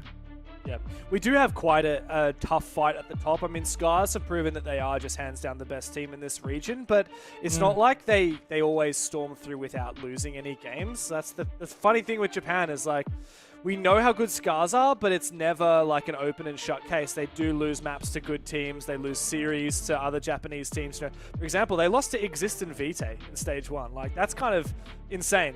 Also, just putting into context the game we're looking at right now, which is IGZIST, these guys beat SCARZ in a pretty convincing 7-3, funnily enough, on this very map as well of Consulate in the second Playday of stage 1. But it's not a one-horse race. Obviously, SCARZ have competition with CAG, who lost earlier today to Vitae. KINOTROPE have been continually impressing us, have been a really strong team. IGZIST have had great moments. Crest has had some good moments. And, of course, Vitae as well, with their very surprising rise to power at the start of last stage. Unfortunately, they were unable to deliver in playoffs. But, yeah, I'm still really, I guess, unsure of how Japan is going to work on out because of how competitive it tends to be at that top end.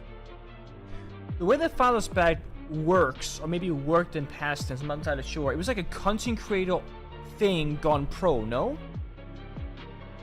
What's that, sorry?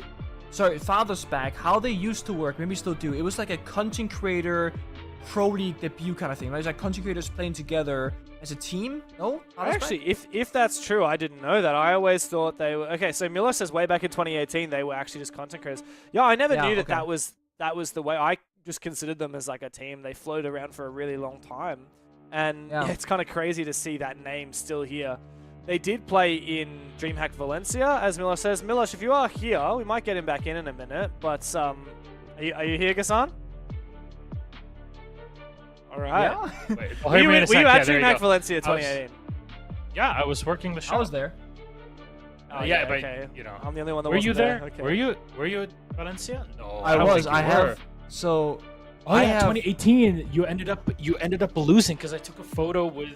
I think it was. Yeah, shots fired, bro. Why is that where you're going with this? It's podcast time because Goga was playing on the team then, and I have a picture with Goga, Fabian, and Yogurts from back in those Millennium days. Millennium days. Like Millennium, yeah.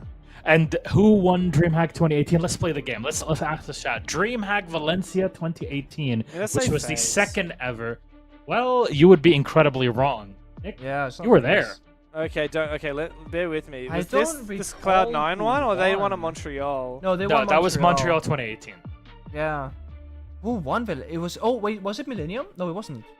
No. That was the Millennium. French guys? Millennium won Austin 2018, the very first DreamHack event, where they beat EG in the grand final when nobody could believe it.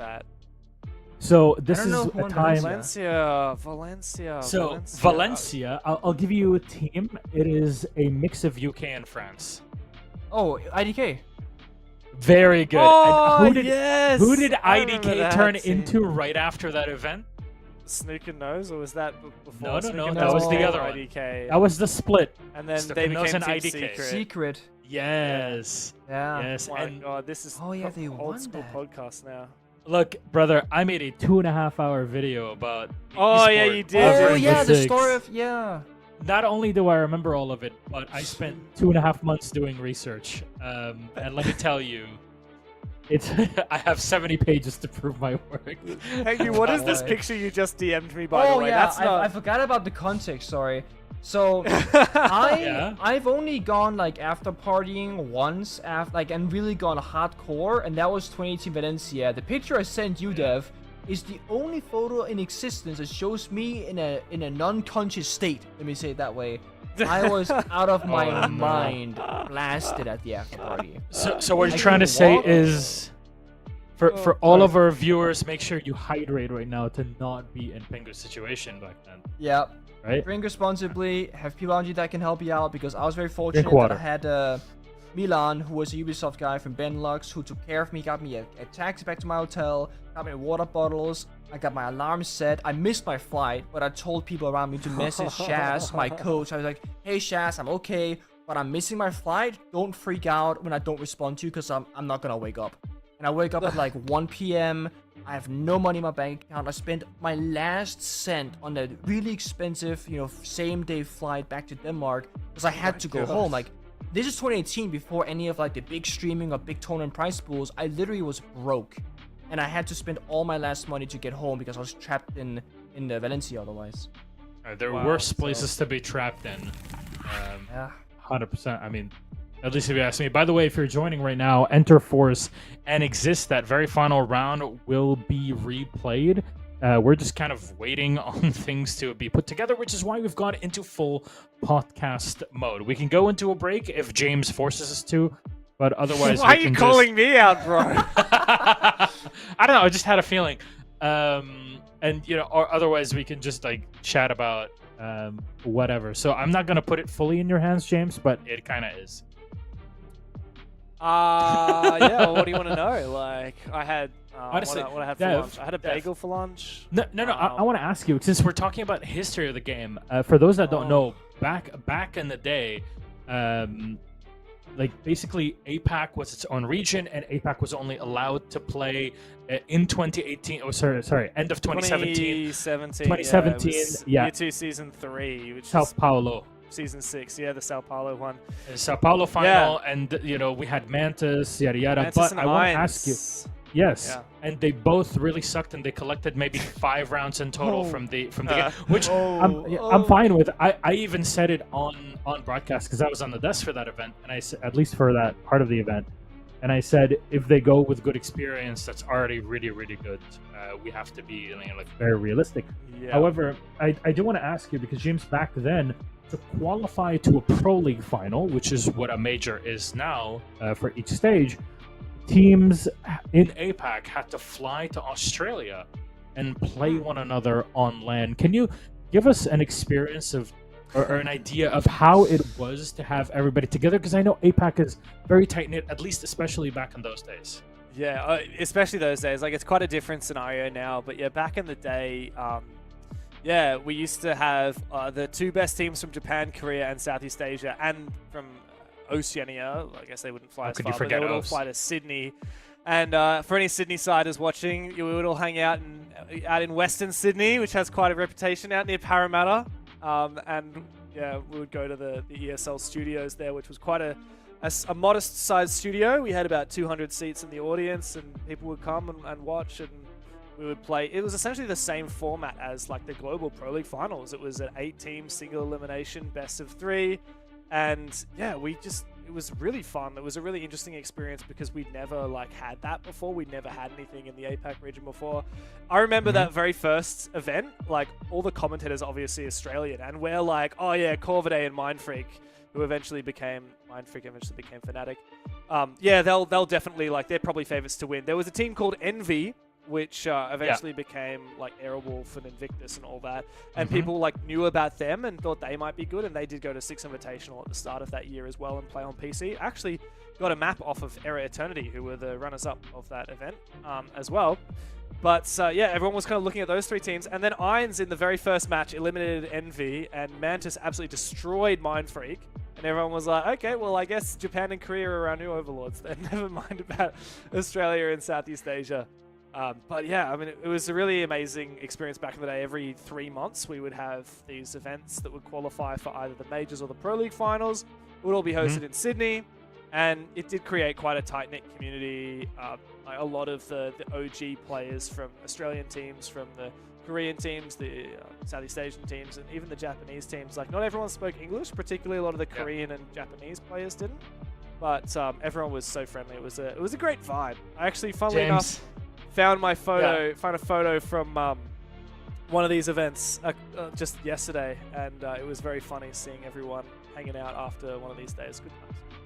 Yeah, it was, because I remember, watching things back in the day also, because we didn't cover APAC. It was on the OS boys, including yourself, to kind of cover that part of the world. But I remember there was one day that event that qualified. Oh, James is gone. All right, he's gonna come back in here, and then we'll tell the story. James, can you hear me properly? I hope so. I don't even know if it can be heard in general. Oh, there it is. Hello, hello, welcome back.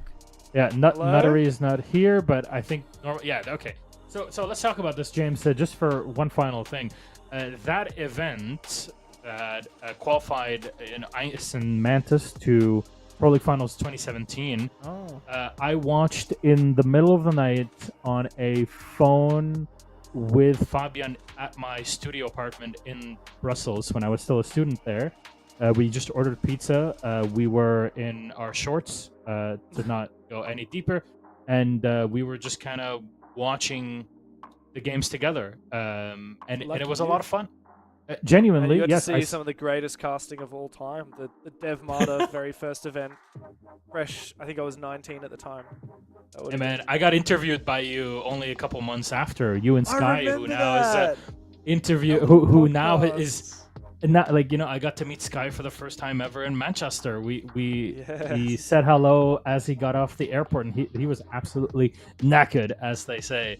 So yeah, anyways, yeah, we're just going down memory lane as we look to the future. That is Montreal in the major, but as we try to get more information on how this rehost will happen, or if it will in general, currently Akusu is they're attempting to get him into the game if he is around. So I don't know. Shall we just take a break at this point? What do you think? You know what I reckon we should do, guys? I mean, What? I just love having a yarn with you two, and I know that the folks at home love farming their drops. They love talking to us, but I reckon what we should do right now is go to A giveaway. Oh, What? no, let's go. Giveaway? Yeah, let's What go are to you giving break. away, mate? James. Anyways, we'll see you Giving later. away Bye. me. See you in a bit.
Back. We're almost ready to get into it, and actually, we should be loading up in just a sec. Interforce versus IGZIST gets rehosted. Thank you very much for waiting around, kind of taking in our podcast moment with myself and my wonderful casters and analysts and co-hosts in this case, Dev Marta and Pengu.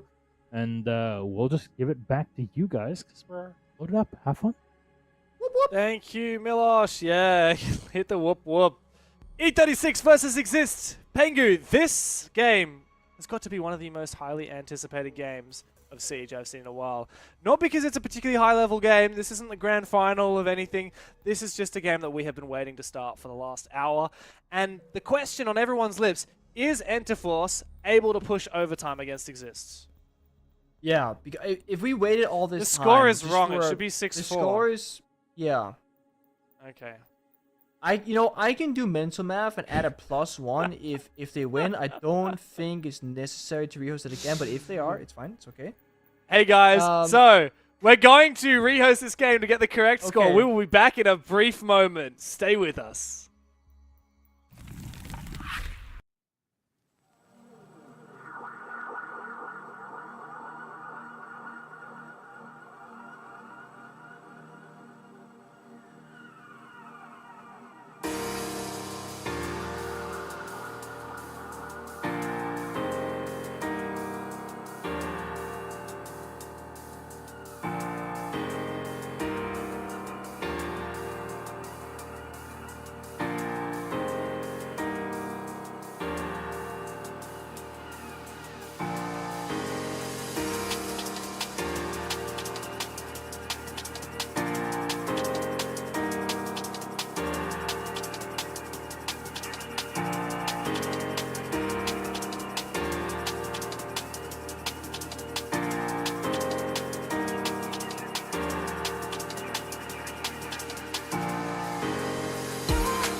Tap tap, yeah, I want that.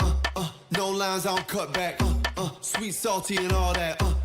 Let loose, come get that. Can you play that back, back, back? Can you run that back, back, back? I'm trying to play that back, back, back. I want that. Tap tap, let's go, let's go. Tap tap, let's go, let's go. Tap tap, let's go, let's go. Right here, can you feel? Let's go. Tap tap, let's go, let's go. Tap tap, let's go, let's go. Tap tap, let's go, let's go. Right here, can you feel that?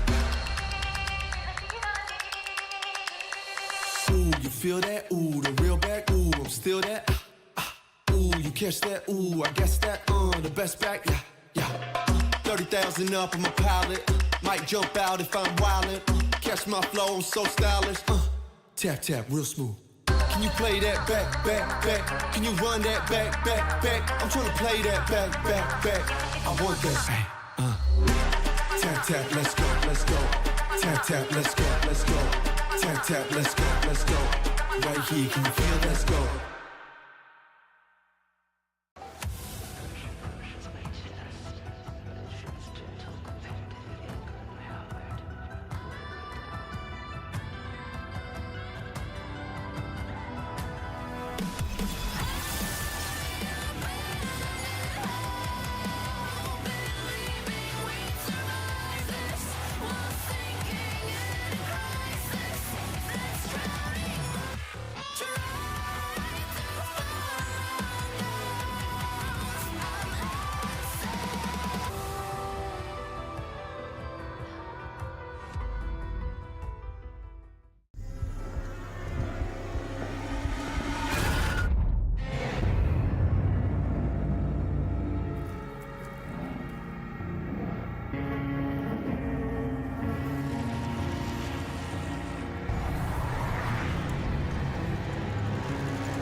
Got you tulips in a twist. Hand out boss like communist. No, I can never ever get back all the things I missed. But I'm that man here, think you got the gist. Got you tulips in a twist. Hand out boss like communist.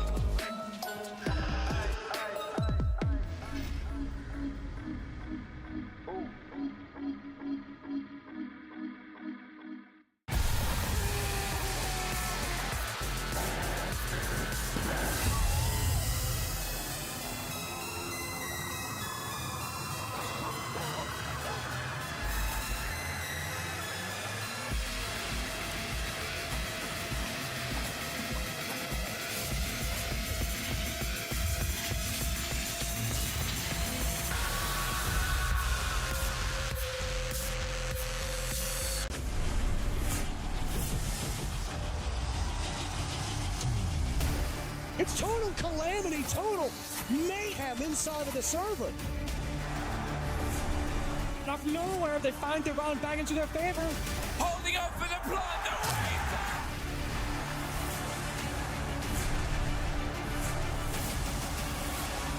And I think he might just find it!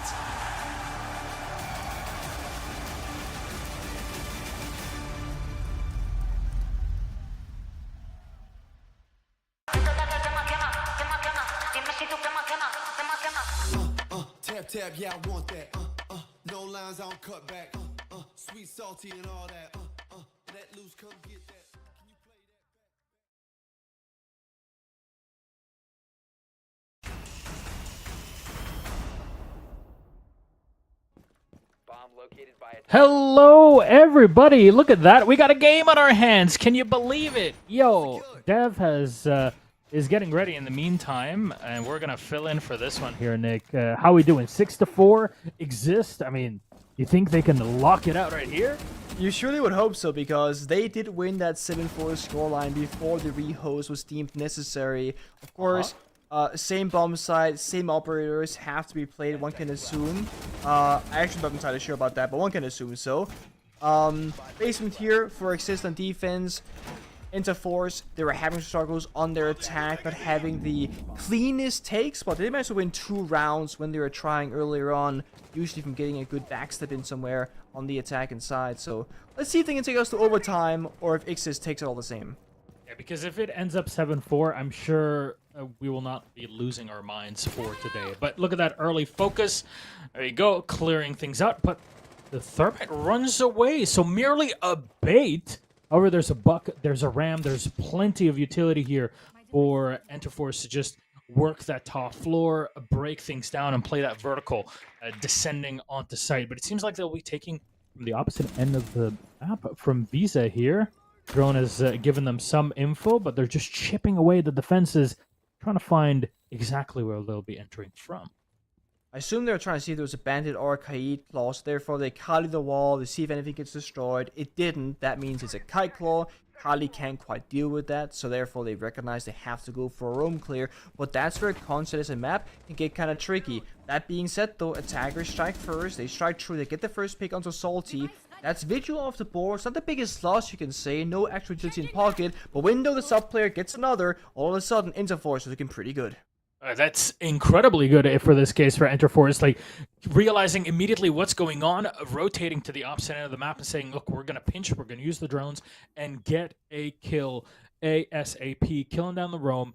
Of course, in this case, taking out the Tuborao that was on the site. And very good from Window to get that kill and kind of open things up for the site. Once they actually decide on the take itself, the Thermite is rotated down and will probably be moving towards that garage door entrance. And so far, so good. The Nomad watching for anybody. I mean, they're not going to be entering from that window, at least not for this moment. But they'll wrap around and Nitro goes off. It does not connect with anything. The Nomad coming around. This should be an easy kill, and it is a good snipe here. And the Electro Claw has also been spotted. The Ram should be able to open this up. This is all coming up, Interforce. is falling apart very quickly. IGZIST. Oh, that's a good tap there from Lily. Finds some. There's still 4 more to go, of course. The one way Interforce lost earlier when they were attacking was a flank, actually, from IGZIST. But this C4 downstairs. Yellow ping is there. Injures. Doesn't get the confirm, though. Technically a 2v3 for now, but they should be able to go for the revive and get that numbers advantage even further up. It's absolutely doable here, and there's a great position behind the pillar to be played, where TCSG can do a lot of work at any range. A singular headshot here should be the opener. Oh, the Thermite takes a lot of damage, but so does the Kite, and there it is. With 1 player left, it's just solo. It's the Valk spotted upstairs. Get the finisher on the ram, but can the Deagle do the work? No, it cannot. Kake will take it down. One final player in the Valk. Close things out for Interforce here, at least on this round. They get closer and closer to that OT. Remember, Interforce is playing with a player replacement here, as they have not been able to contact us, bring in 1 player that was away, Akusu style. Yeah, Window being subbed in. I mean, I think he just got a call being like, hey, are you in the area? Like, do you have an internet connection and like you play nearby? Because like we need a sub right now. This is the thing. Most teams don't have a sub player. Most teams don't have a coach who's able to play, for example. So it's lucky that they do. I mean, Window in that very first round got 1 kill, used the carry lounge successfully, and they got the round up as well. It's a great start for him. You know, somebody we were very critical of before was Take, who finished the game when it was that 7-4 scoreline on 2 kills. So in 1 opening round so far, not only has Take gotten half his total kill count, but Window has already done the same thing as well. It's a great start for them as a team individually, or as a team and as individual players, but IGZIST gotta step it up. They died early in the roam, the Vigil and the Monsi, no help was there, no trading. They have to play tighter and closer together, not just fall apart by the wayside. Yeah, and Window has a decent amount of experience playing in Japan. He was playing in Stage 1 officially, not just being in that coach position, as is the case here in Stage 2. So there is definitely, actual in-game experience, but that was a while ago.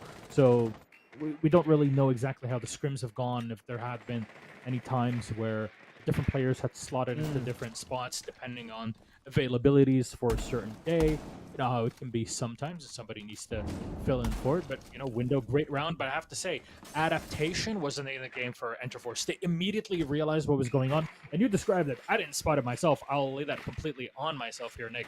Because you said, yes, the Kali went in and realized very quickly that it was a Tide Electro Claw, and they needed to do something else. They needed to take control of that vertical play before they could actually break into sight, and that's exactly what happened. Very good from Interforce.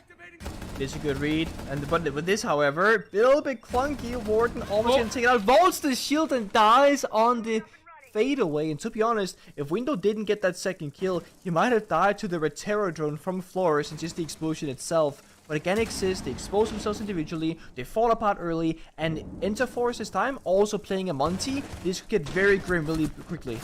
Oh, there's the Monty, and there it is. Immediately shot down. Speaking of grim, 2 kills, striking deep into IGZIST. 2 players left. The Valkas, pushed back, barely on 11 HP. The calls are in. It should give plenty of information.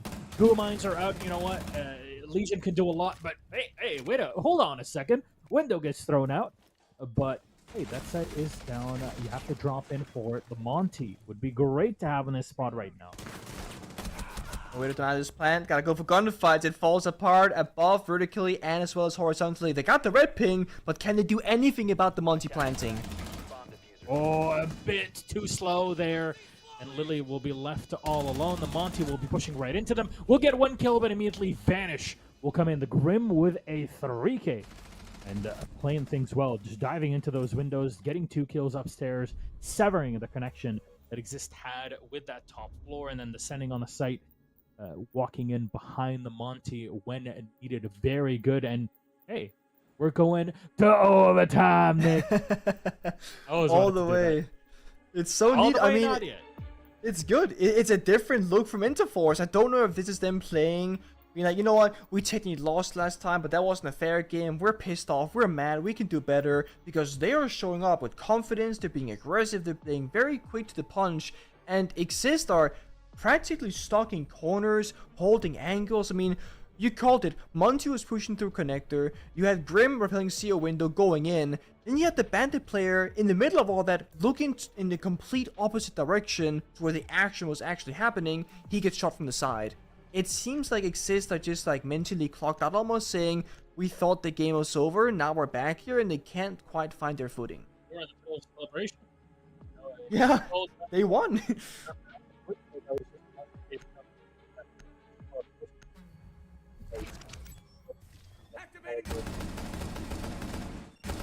It's gonna look back at it then, but Interforce are just using that opportunity because at the same time, Interforce had clock out themselves. They're playing with a sub that had to jump in at the last second because Akusu could not get back into the match. So, you know, kudos for not clocking out completely from the game. But we're in overtime, and I think we mentioned it before we're coming into this. It's quite possible that you need a moment to kind of reset mentally and get back into it. And IGZIST had that space, but now they're in overtime, and they'll get to play 2 rounds on defense. Of course, 1 defense, then 1 attack, and in case they need it, they'll go to a second defense. Maybe something that they could use for themselves. Right now, whether you are Interforce or IGZIST, you gotta just mentally reset like you mentioned and just say, you know what, we're playing a best of 3 in terms of round count. This right here, that's all that matters. It doesn't matter if it's 6-6 or 0-0 or the fact that one team 1-7-4, but there is a rehost and you replay it out. You are just playing the upcoming 3 rounds, and that is totally it. Focus on this upcoming one, deal with that, see the outcome, go again. How they try to deal with this? It's a bit of a struggle, but they get there. They check the bottom, that wasn't it. Check the top, they got the Kai Claw. Exotomic Charge pops open the wall. That's step 1 here for a CEO meeting attack. Now the second step, are you gonna go towards admin or towards a yellow stairs CEO? That's the big decision maker, because once you commit on consulate, it's very difficult to rotate. It takes a good 20 seconds to run from one end to the other, and because it involves those window rappels, it's gonna often be heard by the defenders, and you're gonna be alarmed that, hey, these guys are gonna change their approach. So once you commit to something, you usually just have to stick it out and hope that you make the right choice. Yamada, they're picking up the drone, and you know you're completely right. It takes time, but there's also a way for defenders to drop down if they're not already downstairs. It kind of sever your rotation, which you always have to think about, which is why you bring the buck. Buck has been a staple of consulate for what now, 6-7 years at this point in both of its iterations, and this sort of vertical play is exactly what you look for. Push players outside, especially now with that wall kind of separating the balcony from the actual projector site. You can use that to your advantage as a defender, but you neutralize it by using the buck in this where any sort of soft destruction. A second hard point is that Soda Machine, and it's very common to see players sitting behind a shield and playing that entire hallway because it is very difficult to dislodge them, even if you have control over the drone hole that is right next to it. There's a lot to worry about. However, it doesn't seem like IGZIST have put a lot of stock into that area, but there it is. 1 kill traded with the next, but there is 1 off-site, 1 that is on-site, and the buck that will move up spiral staircase to try to control rotations through that desk. This lowest round so far. It took us 2 minutes and some to get the first kills. There we go. Here comes the entries. Hitting down those side doors. It's a 3-on-3 equal round so far with 35 seconds to go. Smokes are out. They'll separate things here. The buck, he's been taken away, so you got to be real careful here. That's why you're seeing the player kind of moving up close. That is Vanish, and if you can get a kill here, kind of separating things. Good down. Good kill from Window. And now it's on Tamabi. He gets one on Yamada, taking him out. And the flank, though, from the back. The V3OA doing work, taking out Mavi and leaving Salty all on his own. He'll get tagged with the sniper rifle, but now needs to move up into sight. Both angles here being held down, and the second, the re-peek with the op Window. Well done there. Takes his opponent out. Honestly, Interforce, what a way to execute on the site, realizing what the power positions are and playing them to a T. I thought for a moment there in the beginning when Window was subbing in that he's gonna play like very support-oriented role and just have like a Kali soft destruction, maybe play really passive angles with the sniper because all he has to do is hit like a center mass shot. Doesn't have to control the recoil, go for crazy flicks, anything like that. But he is showing up. He was on that meeting balcony from the very beginning. He was the one helping Thermite to deal with the Kite Claw to open up the wall. Then he planted himself there like a turret and just shot through side, picking up, what, 3 kills in that round or whichever, landing kills, landing injures, landing secures, and covering the plant as well.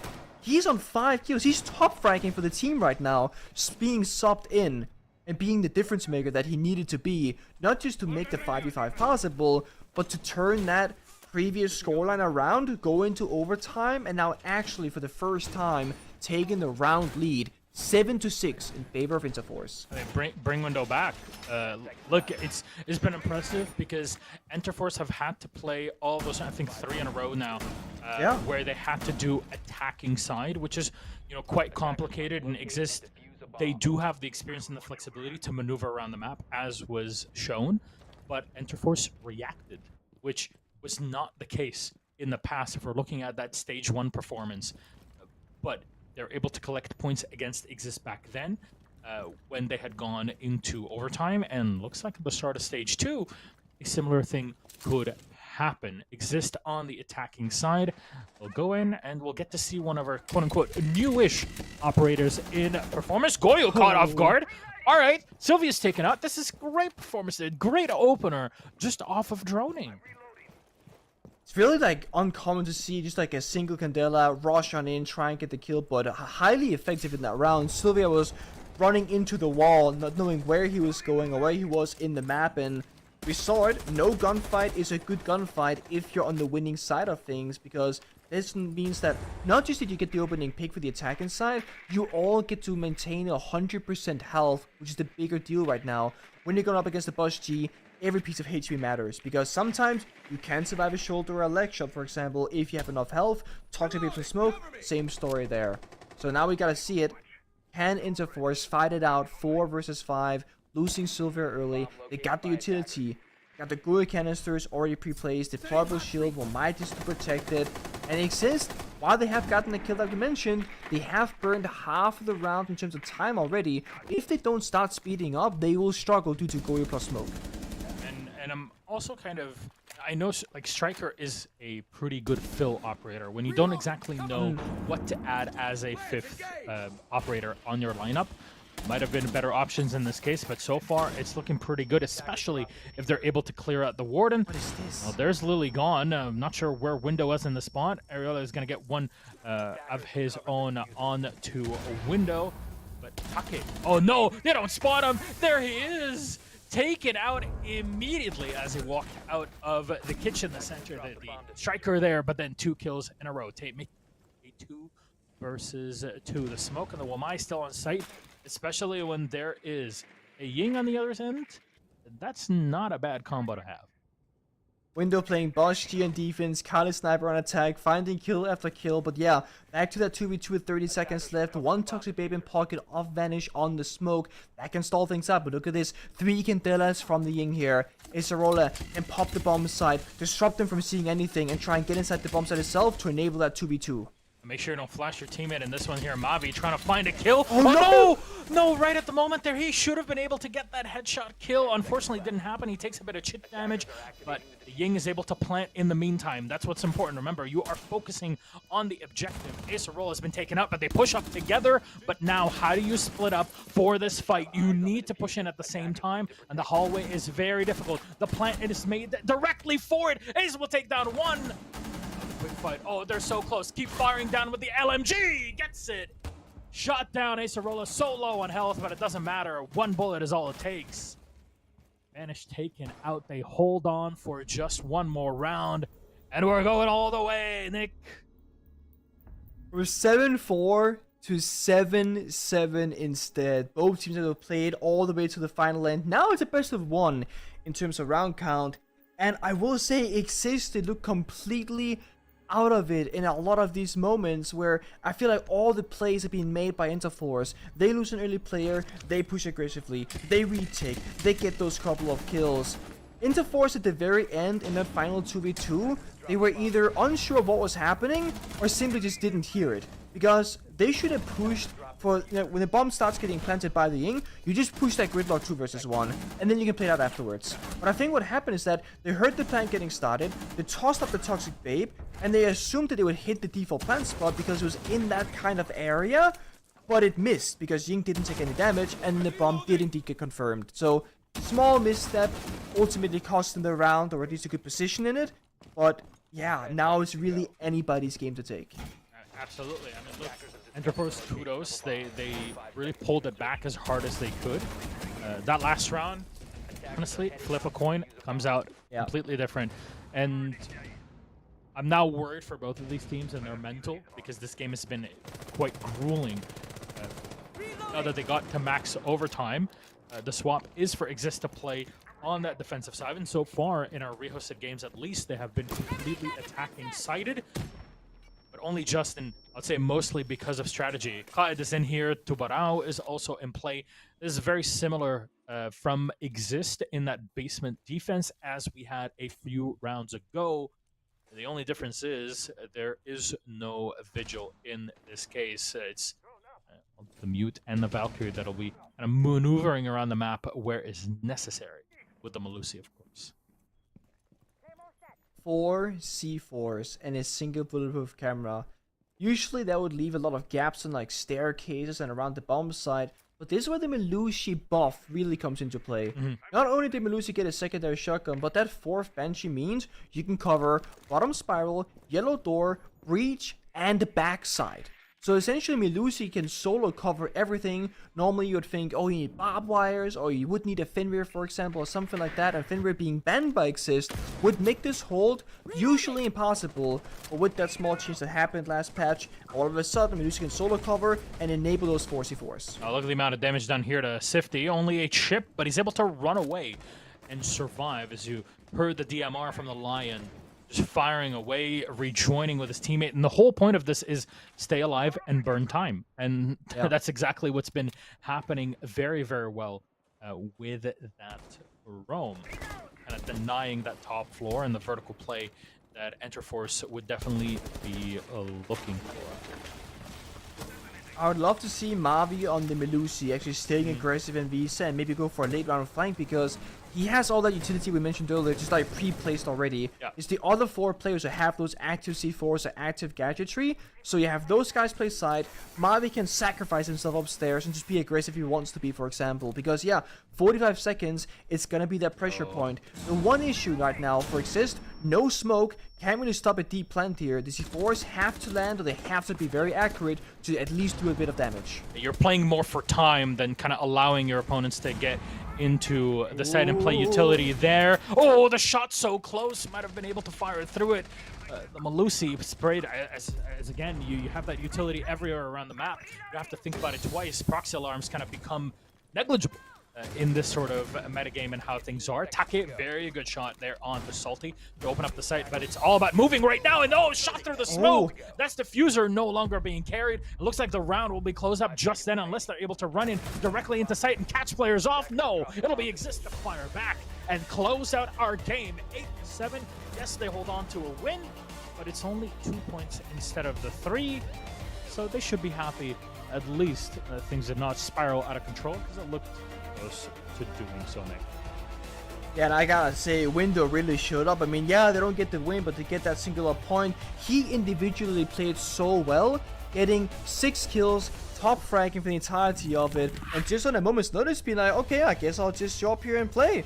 So yeah, result and outcome, winner and loser stays the same, but yeah, points go a bit differently. Round differential as well, that can play a part later on.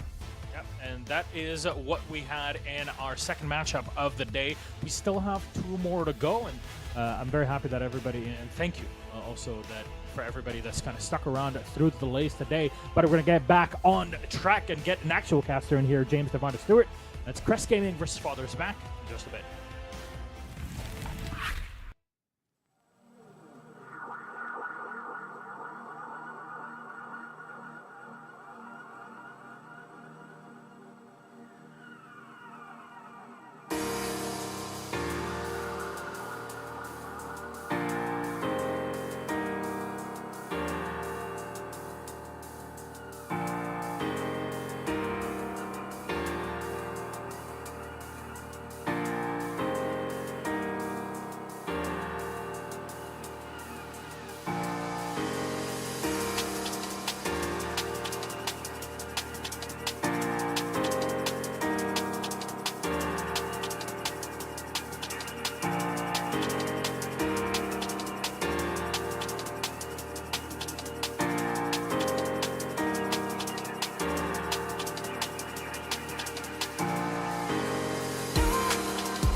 And here we are back again. Our games continue, and we've passed the halfway mark into Crest versus Father's Back.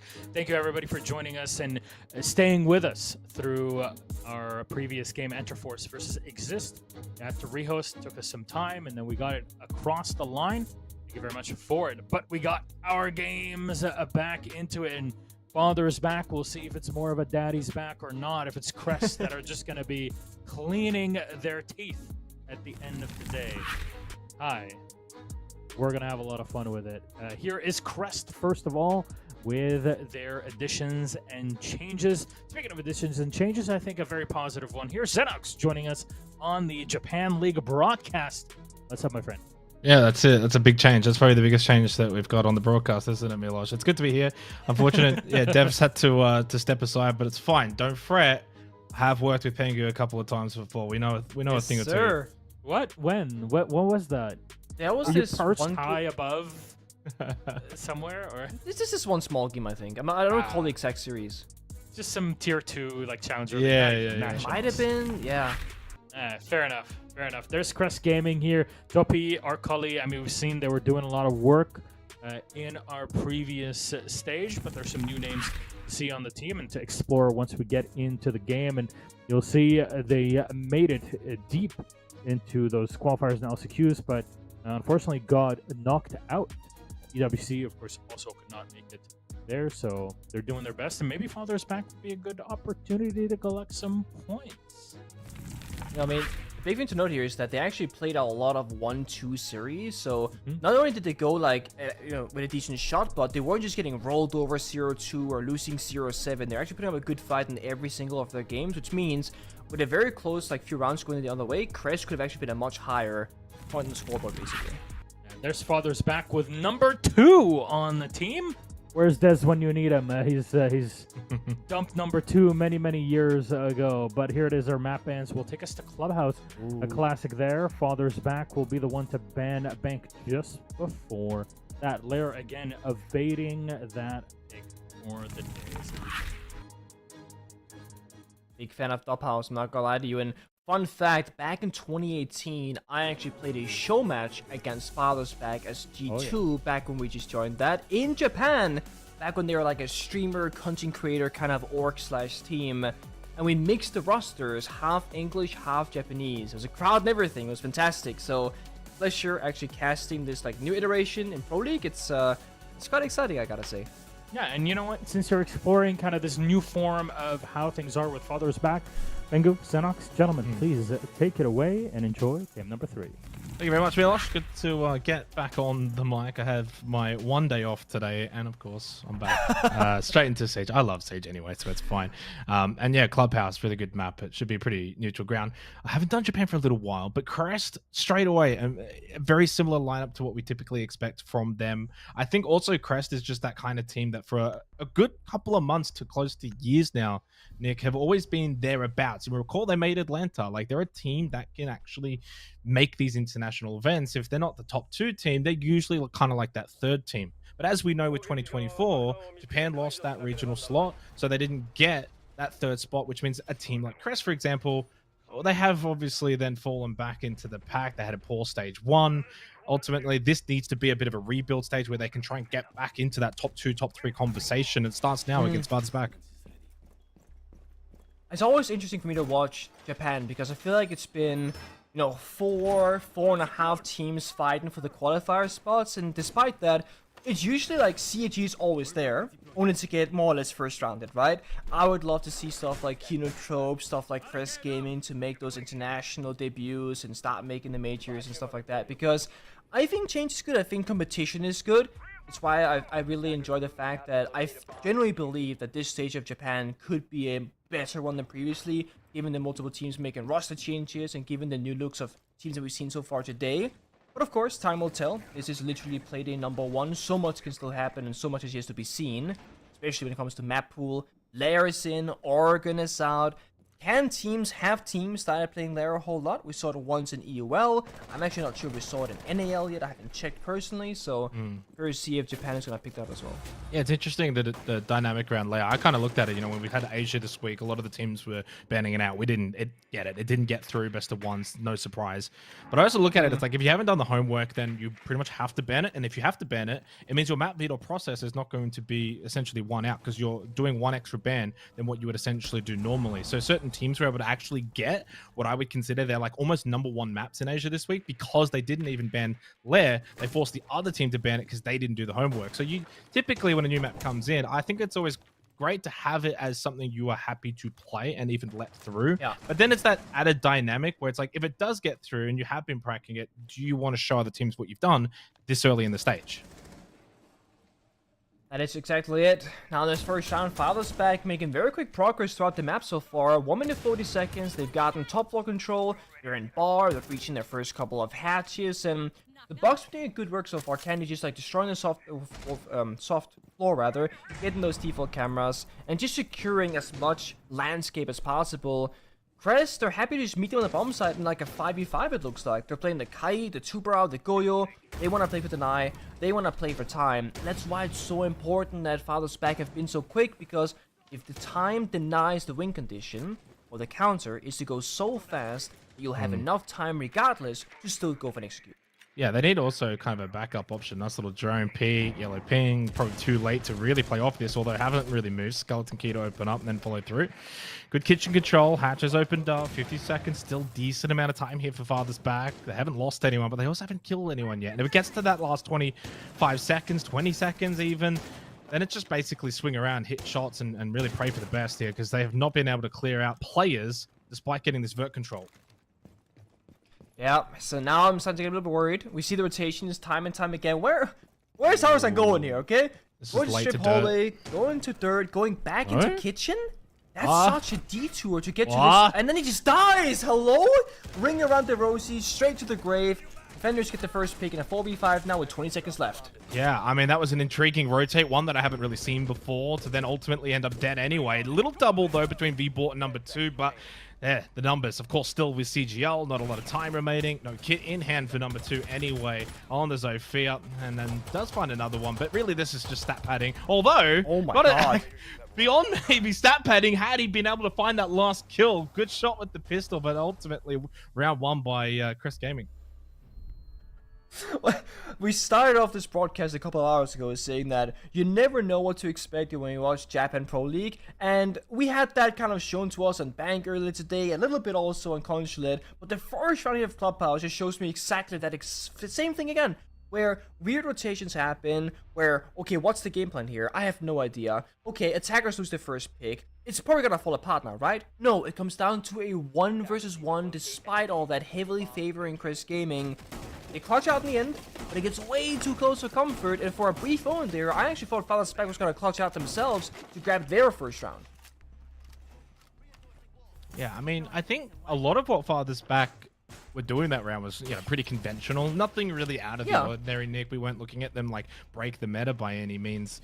And I didn't think in terms of timing purposes it was that bad. The issue is I didn't see enough like bot main pressure trying to open up triple. We didn't see anything towards secret. We didn't see even like oil pit. And the dirt rotate was super, super late. And eventually number 2 comes through from blue. But the one thing I will say, at least they didn't kind of just go for a kitchen drop and just send like 4 people through kitchen hatch, because that never works anyway. But it did kind of seem like they didn't have a clear and concise plan 2. Their plan was plan 1, get vert, open up the floorboards, get a couple of kills, and then play off that. They couldn't do it. 20 seconds left, and then it's that rush into sight. So that's where I think teams in APAC kind of lack internationally as well in comparison to like NAL, EUL, Brazil. They don't have that number 2 backup plan. A very good observation, honestly, and I do agree with you. That seems to be the case. Like, plan A falls apart, plan B is kind of plan C or plan D. Like, it's just like not good enough, essentially. Mid-round adaptations, so important in the current meta of Siege, because the game has been figured out quite well, unless you're playing a new map like Lair. So you have to understand the different win conditions of the round, and they will change throughout. Right now, for example, for Crest, you're playing wall deny, i.e. Bandit Tuberao. But at some point, hopefully for Father's back, these walls will get opened up. Then the win conditions for Crest will then change again, because now needed, excuse me, need a different thing to work around. So constantly adapting, evolving, and figuring out your opponent in the midst of this round is super vital. Drop back here for Harrison. Just trying to clear out this cash position. So pretty standard right now for farthest back, where CGL putting pressure in towards cash. They'll fall back to recon. Can you maybe get someone out in the balcony and try and catch that player coming out of cash? Get a bit of a pinch, but they're going quite direct off the back of the Maverick. Nice nudge yourself from Rento. That's going to make things really awkward. I don't know if we've actually seen them get Jacuzzi opened up either, and you've lost the hard breach. Yes, you've still got the Ace, you've still got the Maverick, but they're kind of concerned at the moment with trying to just clear out cash. That was an intriguing pick. Harrison almost lost his life there. The comp player had him actually peeked and shot that. They fall back to site. They got the player advantage now, 5v4, over a minute left. CJ played this, yeah, pretty well. I think you're right. Yeah, there it is. Jacuzzi is close for sure. Now, Maverick could rotate over, but it's going to take so much time. They were so committed, like you said, on towards the roam clear of cash, CCTV. And I start worrying now. Two power cannons in pocket, still a kite claw to go, C-Force as well. There's just so much utility from Crest side to deny any kind of playability here from Father's back. And you saw, here's the rotate, but it's Sledge, not the Maverick. He's probably gonna go in the windows, break open those barricades, and try to apply some side pressure. I don't think they're gonna go for Jacuzzi wall whatsoever, which might be a mistake. Yeah, super late deathmark here from the Deimos. First one we're going to see from V-Bot, former player of Crest, onto the Azami of Law. Claire does lose his life to the frag grenade of number 2. He's fragged out. He's got 4 kills through the opening 2 rounds. Does open things up, but like the opening round, Nick, this is where, again, 15 seconds. They haven't cleared out sight. They haven't really got the util game. 3-stack outside exterior on the balcony. Flashes in towards bathroom. The vault comes in from Harrison. Can plant behind the flip mattress. Choppy, good kill onto V-Bot, but he gets off it. Not all the time. Now he definitely can't get off it. The Nitrocell will close out the round from Arkali. I mean, it's just solid gameplay from Crest. They don't have to work all that hard for these rounds, to be honest. There was one moment where Crest, they made like a round-defining play. That was when they got the kill onto the connector player. We saw that with Warden. He was flanking from office rotate into connector. He was going to backstep the plant position. While that was happening, they threw a C4 from office rotation as well to basically double deny. Either Warden gets the kill or the C4 does. Either way, timer hits 0. Because the planter dies, you get the round victory. And I really like when teams that do these kind of skill checks onto their opponent, because yeah, you can go for crazy swings, you can go for spawn peaks, whatever, and challenge them mechanically. But when you see teams try and strategically outplay with either utility or plant deny or burning away the drones or the clock, that's my favorite part of Rainbow Six Siege, because not every team is capable or efficient of doing that consistently. So far, Crest, I mean, they are 2 for 2, and if you look at their lineup, they're trying to go for a third here in CCTV. Cash and CCTV coming your way here for the 3rd round. Decent start for Crest Gaming. Gotta remember, they had an awful stage 1, Nick. Bottom 2. And a team that, again, we've seen make a major, compete top 3 in the region. I think that was certainly one of the lowest moments for this roster, for this organization. Brought in Rento. V-Bot has shifted over to farthest back.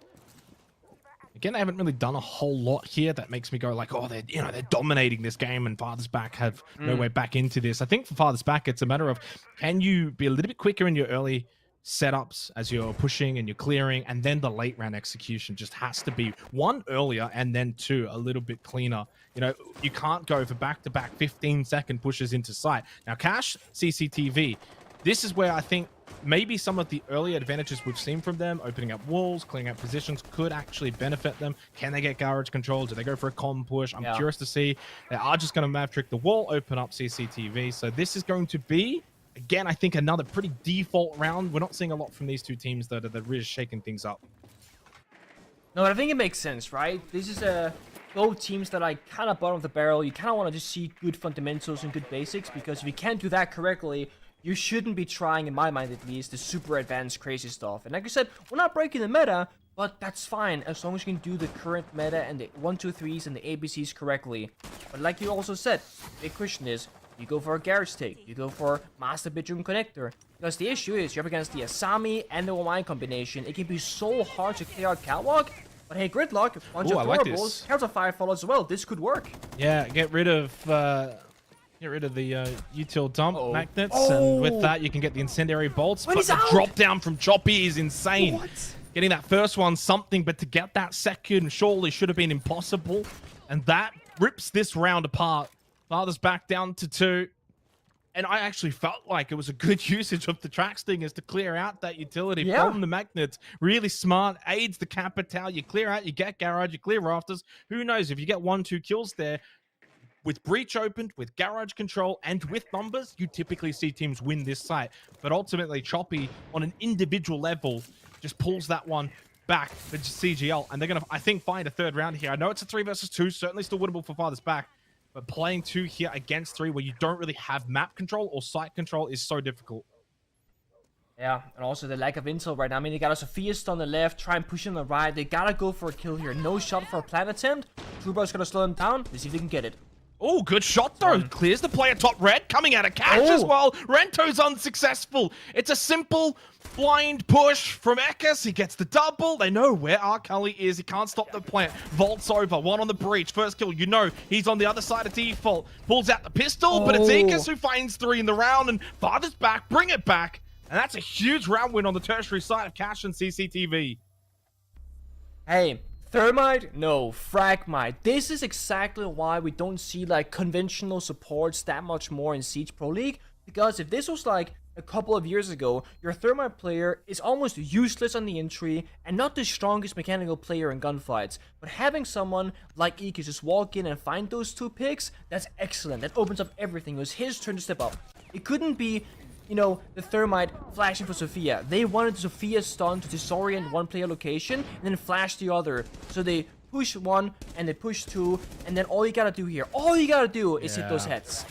That's why we see the likes of Souls and FaZe or BDL and BDS. They're so excellent as well. It's an intriguing dynamic in the way. I mean, Siege sometimes can be quite difficult to actually play the trade game and get into positions because you have the red player who's peeking like that to kind of try and deny the push in from Breach, but he's also then putting himself into a position where he can't get traded. He dies, he's not really going to get traded because the other player in Cash is so deep in Cash, and the other player in Rafters can't really trade that position because of the push through, and the server rack means that you don't really have the line of sight. So Ekis does really well to understand, if I push here, then push here, I'm getting 2 1v1s. He still has to hit those shots. Those shots are not easy to hit, Nick. So, and the fact that he gets both of those 2, I mean, that just wins the round. If he loses to the player in Cash, for example, after that swing into to kill top red, they probably still lose the round. So he had to get both of them. Huge round for Father's back. It is tertiary site though. We do go back to basement. Of course, for Crest, and when we think about Clubhouse, typically it's, you know, that 4-2-half mentality. Cash is usually the site that does kind of get 1, especially in APAC. So yeah, huge opportunity though for Father's back where they can get that side for relief. Got the tertiary round. Now we get 2 more opportunities to try and steal these main sites. One thing I want to see more of, and this is not just about, you know, Japan or APAC or anything else, but also like the mainstay regions, if you will, is I want to see bar being played again. There was a time during the Berlin Major where more teams than not, they would play bar as their tertiary, sometimes secondary bomb site, especially in Brazil and Europe. And then all of a sudden it's like, no, bar never gets seen play. Not at majors, not at, you know, domestic play, etc. And CCTV, I just find it's such a bomb set where it often is so hard to win as a defender because you don't have a lot of win conditions. The second you use catwalk, typically you lose the round, which is why it was such a big surprise that Father's back won an attack where they didn't actually get catwalk control. I feel like with bar, it's like it's so difficult because it's such a large bomb site in the sense that you can go for a strip push, go for a quick plant.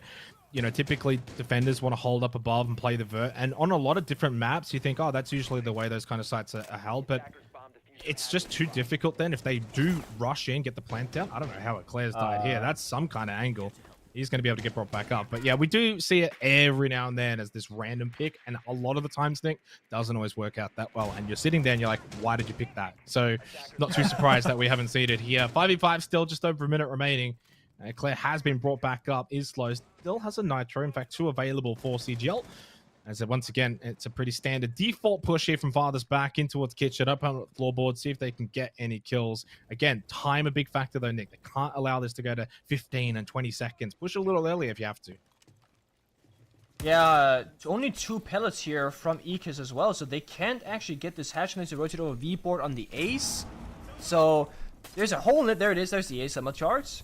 A little bit of not misuse of util because they get the job done, but there's a timer issue. There's 2 canisters two-barrel left. Canisters, exactly. They can deny this for as long as they want until the very last few seconds of the round, and now Plan B has to start because they cannot go kitchen.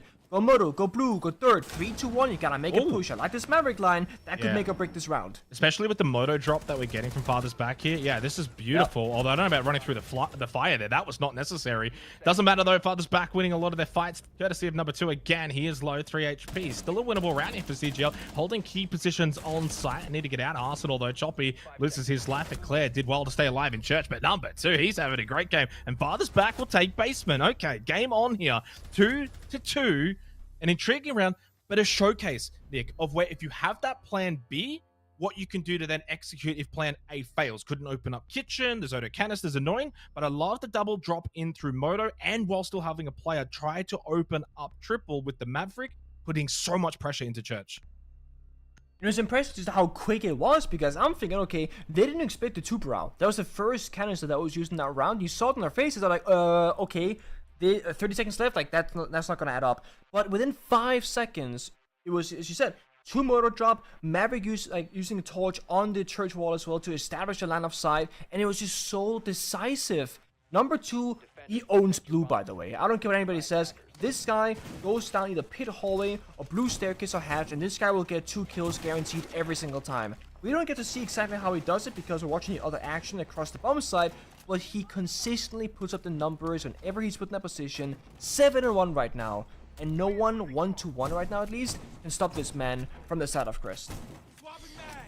So a big round loss for Crest. For Father's Back, I always look at, 2 attacking rounds on club, kind of job done. That's your par, right? And so anything here is extra, and it puts a lot of pressure down onto Crest Gaming for the next 2 rounds to close out this half. They certainly need more than just the 2 rounds. Even a 3-3 half, in my opinion, is a win if you're Father's Back. So, a couple of big, really important rounds coming up. They don't repeat. Always intriguing to see whether or not teams want to actually repeat the primary. In this case, the super primary bomb site of basement on club. Instead, they go to gym bedroom. That's fine. It's considered a primary site as well.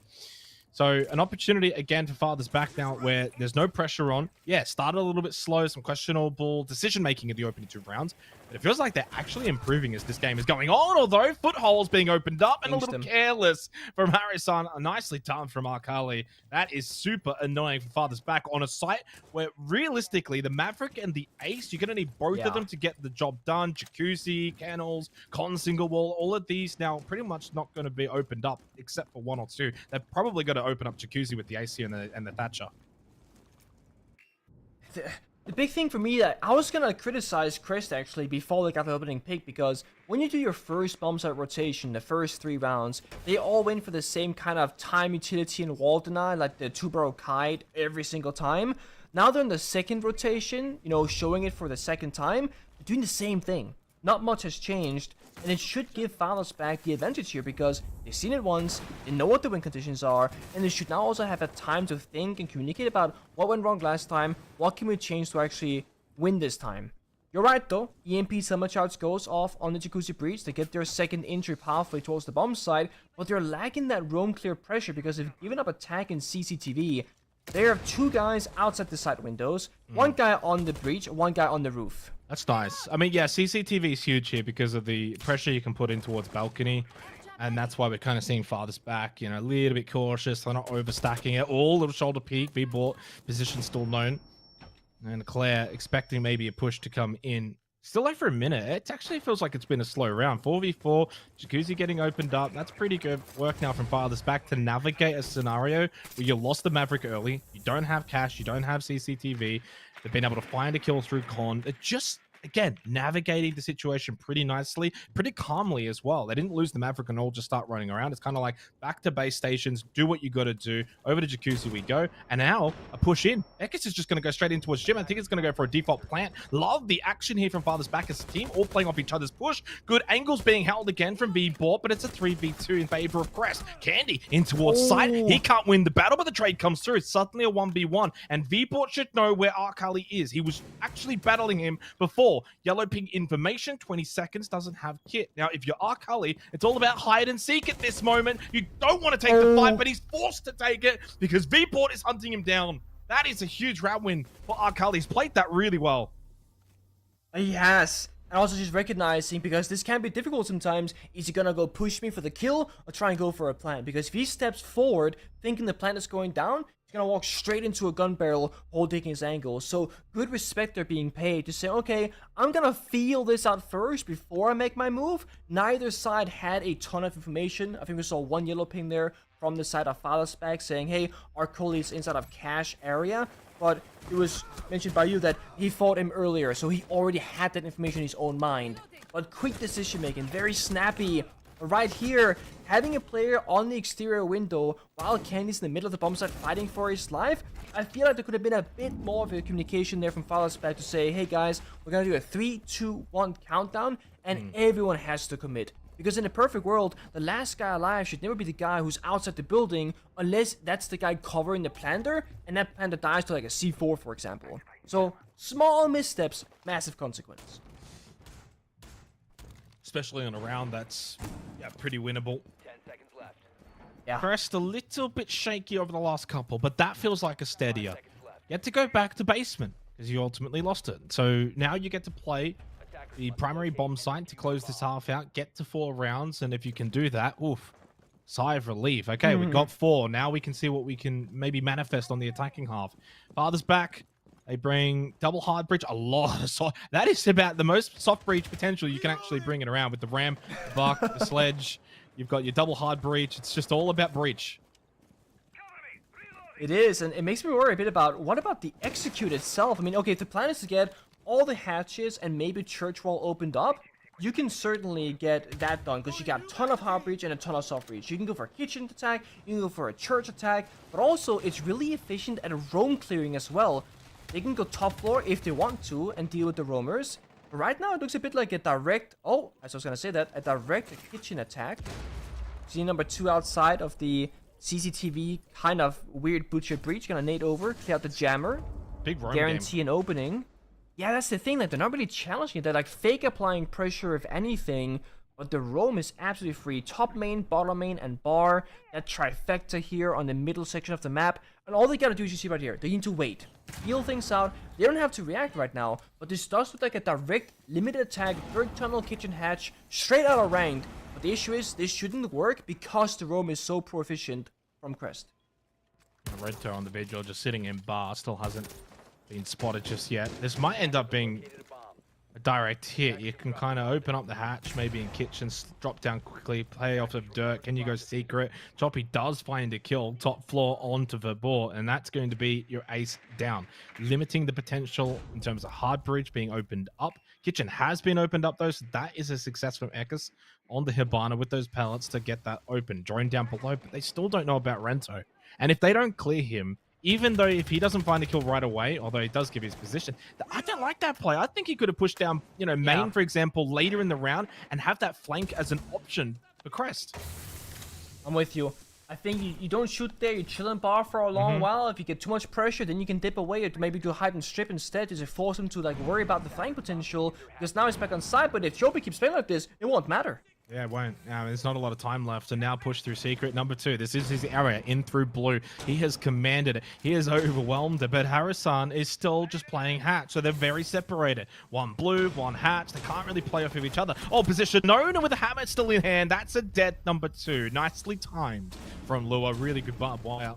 And in the end, Crest do get to 4 at the half. So all, I would say, tied up in the proverbial sense. 4-2, that's a pretty good half from both teams. If your father's back, maybe you're sitting there thinking we could have got that third. They don't, though. And in the end for Crest, they get the 4 defensive rounds, but now flip to the attack.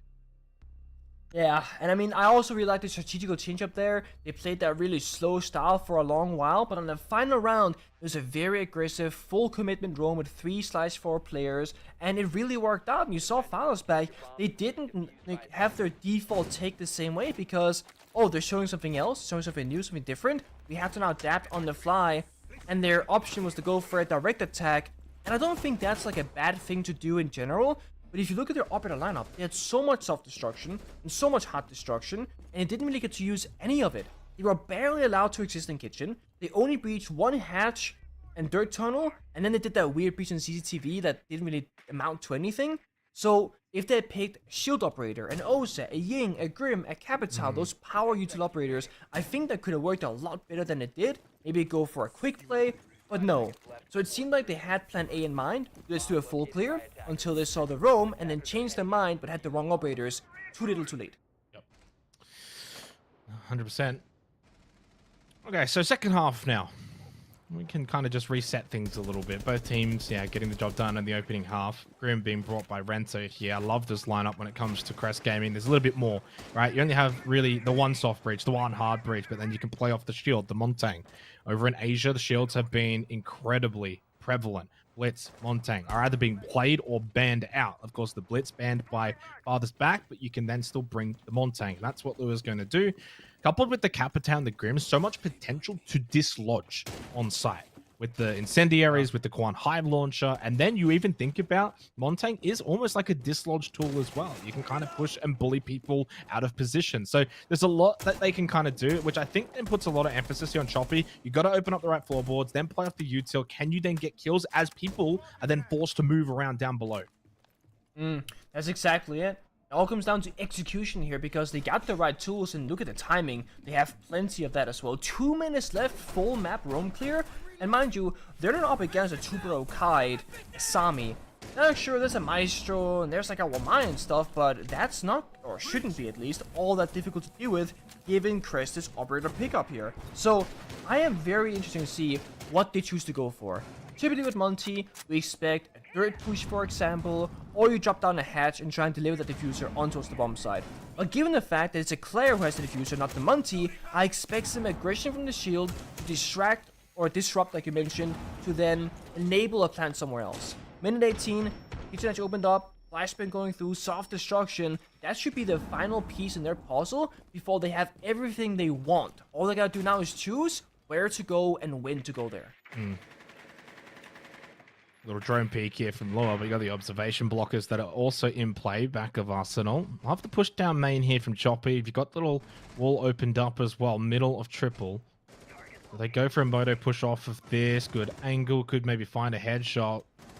They're not giving too much, though. I need to see more utility usage here from CGL as well. They still got bolts. You still got bees. Come on, start using it. Yep, now it's time to go. I mean, we're just waiting. Got our flash. The self-destruction. Fire goes out. Drop on down. See what they can do. Yeah. Still a lot of time. I mean, it's a decent time to push here from CGL, but Lua is just, well, choking. Absolutely. And this could be a bit of a choked round as well for CGL. They had so much time. Why are you rushing down main like that without your gun in hand and looking down the barrel? A double kill quickly. The bailiff of all weaponry as well from Rento. Choppy gets a huge kill as well. At the same time, a second to be found in short succession. Rento in towards blue. Choppy doesn't have the kit, but certainly can reacquire it. It's right in front of him. Why is Ekis in towards He's running dirt? away. Can he play off of the Maestro cams? I don't think there is one up at the moment. Red ping information. Choppy can get the plant down successfully. He does, but he's got no. He hasn't got a lot of ammo, but he still gets the kill anyway. Huge round from Choppy. What? What is that? I thought that fell apart before it even started. It was a team flash onto Monty, who was walking backwards into a wall, dying to a single toxic babe tossed out from smoke on defense, and Hibana dropping, dying with diffuser. That should be over.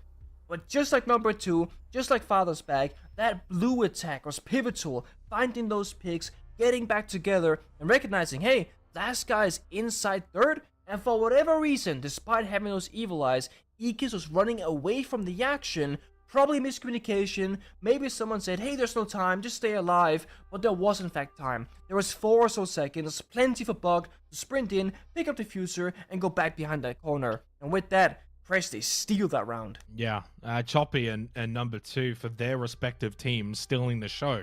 Double digits now for Choppy, and sometimes, you know, you can get a lot of kills, but it's about the impact of those kills, and that is really where you found a lot of impact. I don't know if he got like 4, but he definitely got 3. More importantly, it was the way in which he got them to then get to site, get the kit down, then win the 1v1 in the post plant when the other guy knows exactly where you are as well. Even if you somewhat have an idea where he is, you haven't seen it. Your teammates call it, you know he's coming out of dirt, but you're still not 100% sure. The other guy knows exactly where you're planting. Love that with the bailiff, and in the end, yeah, I mean, it was a 2v4. This should have been a round win for Father's Back. There's a lot that you could question from their perspective, but we watched the perspective of Crest and Choppy, and they were just better. So much better as they were executing in sight. And you can see Choppy was also very low on health. Incredibly low nick. Yeah. Body shot would have put an end to him. So he had to be perfect. He had to be swift and hit the head, and he did. Really well played. They get to a 5th round. But more importantly, they get an early attacking round. That puts now all the pressure onto Father's Back. They don't opt to repeat. We go to 2nd floor, gym bedroom. They also called their tactical timeout, so that's their parachute. And that's like, you do it so early on the side swap, mentally speaking, you're in the toilet. Because the enemy just clutched up against you. You had no business losing that round. So yeah, you lose early pressure and defense, which is your statistically stronger side from last season, at least. And you lose your tactical timeout, and you're tilted.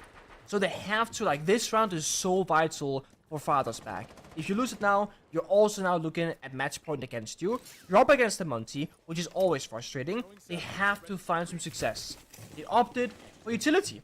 The same solution that Crest deemed viable in their first portion of their defense. That classic Tubro Kite Mute Castle Sami. It's all about hard deny and soft cover. But despite that being chosen, they actually get the first wall on CCTV open up relatively quickly, or very quickly actually, and they're pushing Catwalk at the same time. So 2 minutes in, first step is done. Now if they want to, they gotta pick up that CCTV setup, and they got the Monty for it. They can just walk in with Monty as a massive unkillable drone, get yellow ping information, tell them where the players are, just go in for those kills, use the Grimbies, do verticality, whatever. They have so many options with this roam clear.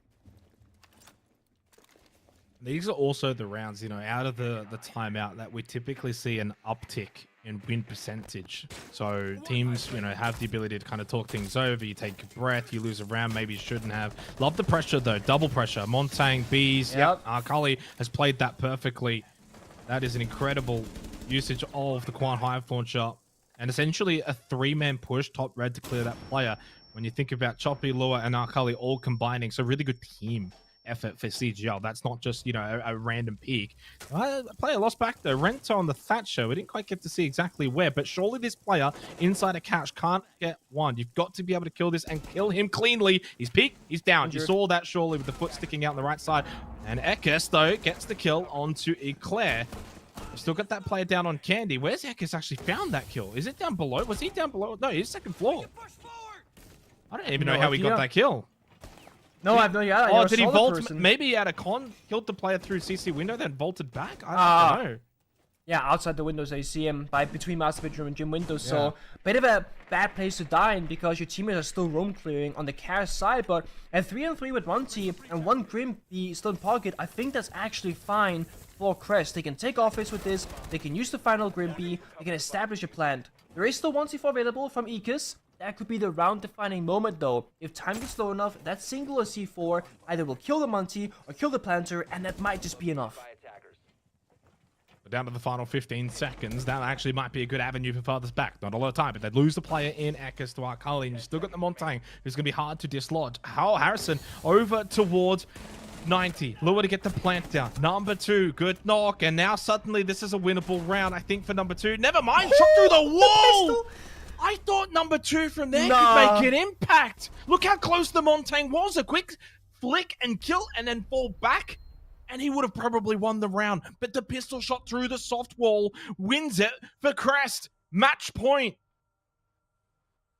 The way in which they're winning these rounds and in the ways in which they problem solve these absurd circumstances and situations is beyond me. Because things are not going perfectly for Crest, but if you look at the round score, 6-2, it looks like it very much is. Now, this is by their own doing. They're not getting lucky, or I don't even think Final Spec are really messing up. I mean, what did they mess up in that round? They got Kite stuck in the corner, who was Grimbeed. He stayed alive for as long as possible. The opening death was an assignment that was pushed by Munchie, Grimbees, and 4 players almost like running him down. He can't do a whole lot either. When it came down to the bomb set in the 3v3, they end up losing to a pistol wallbang one-tap, basically. This is not Final Spec playing a poor game of Siege, but Crest certainly are clutching up in all the moments that they're being given to by the opponents. Well, a 4-round advantage now for Crest Gaming, and great for the the prospects of their stage. Because stage 1 was abysmal. Bottom 2 and out of it very quickly. And this is a team that actually kind of rose above them back in stage 1, where Father's Back made top 6. It was a 1-point differential between these two teams, Nick. So this can actually be a huge result for them. To be fair, they did beat Father's Back in stage 1. But you've got to be winning this. And last time, it was an overtime. This time, they're up 6-2 and a bit of a beatdown. And so getting these 2 attacking rounds early on has put Father's Back on the ropes, quite literally.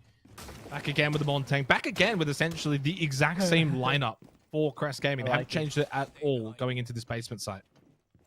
I love it. I mean, if it works, why change it? And again, this kind of setup, the lineup, it works for everything. The roam clear, the bombs that execute, the mid-round adaptations, if anything goes astray. Yeah, and there we go. Again, Akali just sprints into the map, gets a kill as Capital. He doesn't overvalue his life. Chobi finds another as well. This is falling apart for Father's Back in this potential final round. Yep.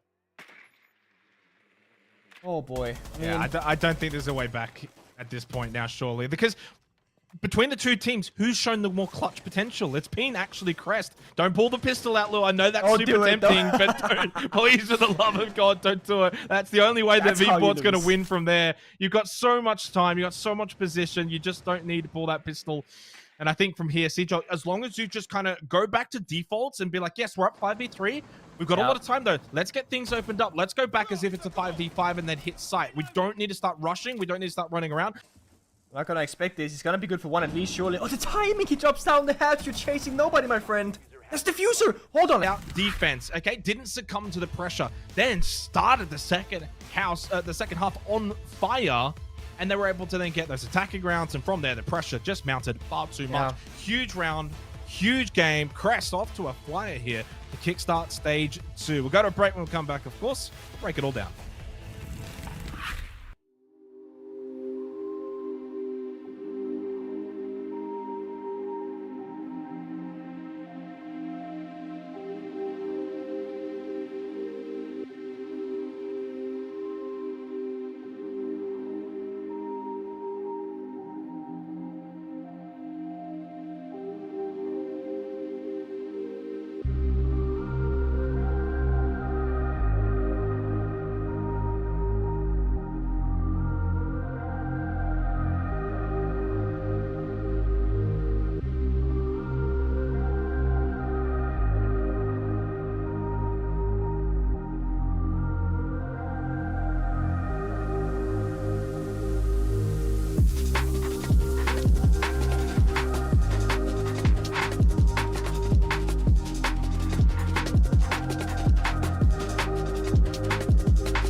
I am not muted on VX. I guarantee you, I have it in green.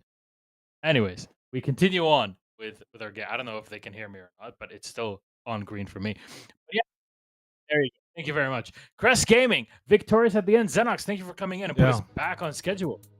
Yeah, I feel like I'm actually at home though right now. We've got James Def Martis 2 all pixelated on my left, and then I've got Rob Monday over here, Mr. Egghead on my right. So, I mean, you guys are fitting in great when it comes to APAC. What a game though, man. Yeah. Great start to the game, 2-2. I thought we were on for something special here as I was making my way into Japan, but alas, to Crest's credit, they were just far too good, especially late round situations. Thought the utility usage was certainly a lot better, and they just got more map control on both attack and defense. Yeah, I mean, I just want to defend Val's back here. The scoreline to 7-2, it really wasn't like a 7-2 performance, I would say. This could have been easily like a 4-4, a 5-5, and you know, they play from there. So, all due respect to Val's back, I think they have a lot more in them than what the scoreline shows. And there it is. Who is our MVP for the game? If we can bring it up to see, it has to be someone from Crest. Otherwise, we're gonna have. I have my MVP. Let's see it. I mean, Arkel is on top. Number 2. Look, I wish Dez was here. I never thought I'd be saying that because Dez would immediately be like, "Oh, number 2. I love number 2. I've always been a number 2 fan." Yada yada. but he just acted like, you know, character from Toy Story. Who is it? The boy that just kind of drops a toy on the ground? That's Dez with number 2, and that happened years ago, and now he's back again and ready at it. But Arcali, I mean, look. Just don't check the sheets. Otherwise, it was all good to go. 13-5. Insane. I think more importantly with Arcali and Choppy, it's the 3-0 entries, and that stands out the most. You think about Choppy as well, outside of those entry stats where he goes 3-0, then it was the late round 3K clutch that he got on basement. So it's not just a case of like racking up numbers in a stomp. If you actually watch the VOD and you go through the rounds, like they actually dominated, and these were impact kills. So unfortunate for number 2, he had a great game. Look at his cost, 89%, best in the server. But unfortunately, the rest of his team just couldn't really help out that much. And it's a bit of a damning scoreline, 7-2. It indicates that you lost comfortably, but there were certainly rounds there that Father's Back could have won. Yeah, and it's very top heavy. Also, Choppy for me. Lily? Again? From Again? IGZIST? Twice in one day? I was gonna say, it gotta be Choppy for me. Like, Arcoli, yes, bigger numbers, but I agree here with something like what happened in the impact was a Choppy game. God damn it! No, it's Choppy. No, Come We're on. changing it. They're They're not happy. Not happy with that one, no. No, not at all. There's more wrong. to a game of Siege than just stats, isn't there?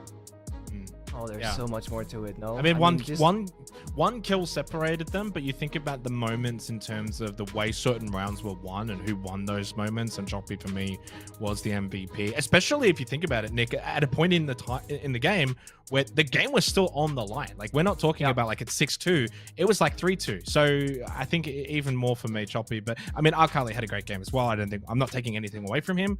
I just felt like if we had to like give an edge, it would have been to Choppy. Oh, I absolutely fully agree on that one. I mean, the impact, the clutches, the plans, the split-second decision-making and problem-solving that actually saved their bottom attack at 2 separate occasions, I believe, as well as the injuries tied with Arcoli. That's the game-defining one. But they both played out of their minds. They were both big defining reasons as to why they won and why the scoreline went the way that it did. Well, that means that we have gone through 3 of our 4 matches for today, and final matchup is definitely something that we talked about in our pre-show that everybody's very excited for. SCARZ and KINOTROPE. KINOTROPE, a lot of hope on these newcomers that came out of nowhere in our last stage, and they're looking to break into the top 2. They're going to have a hell of a fight against SCARZ, but all that and more after the break.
Hello, everybody, and welcome back to Japan League. We move on to our final matchup of day number 1. What a day it has been. We've had it all. We've got great games, one-sided ones, runouts that get 3Ks on bank, and also a rehost that led into remaking the entire game post-mortem.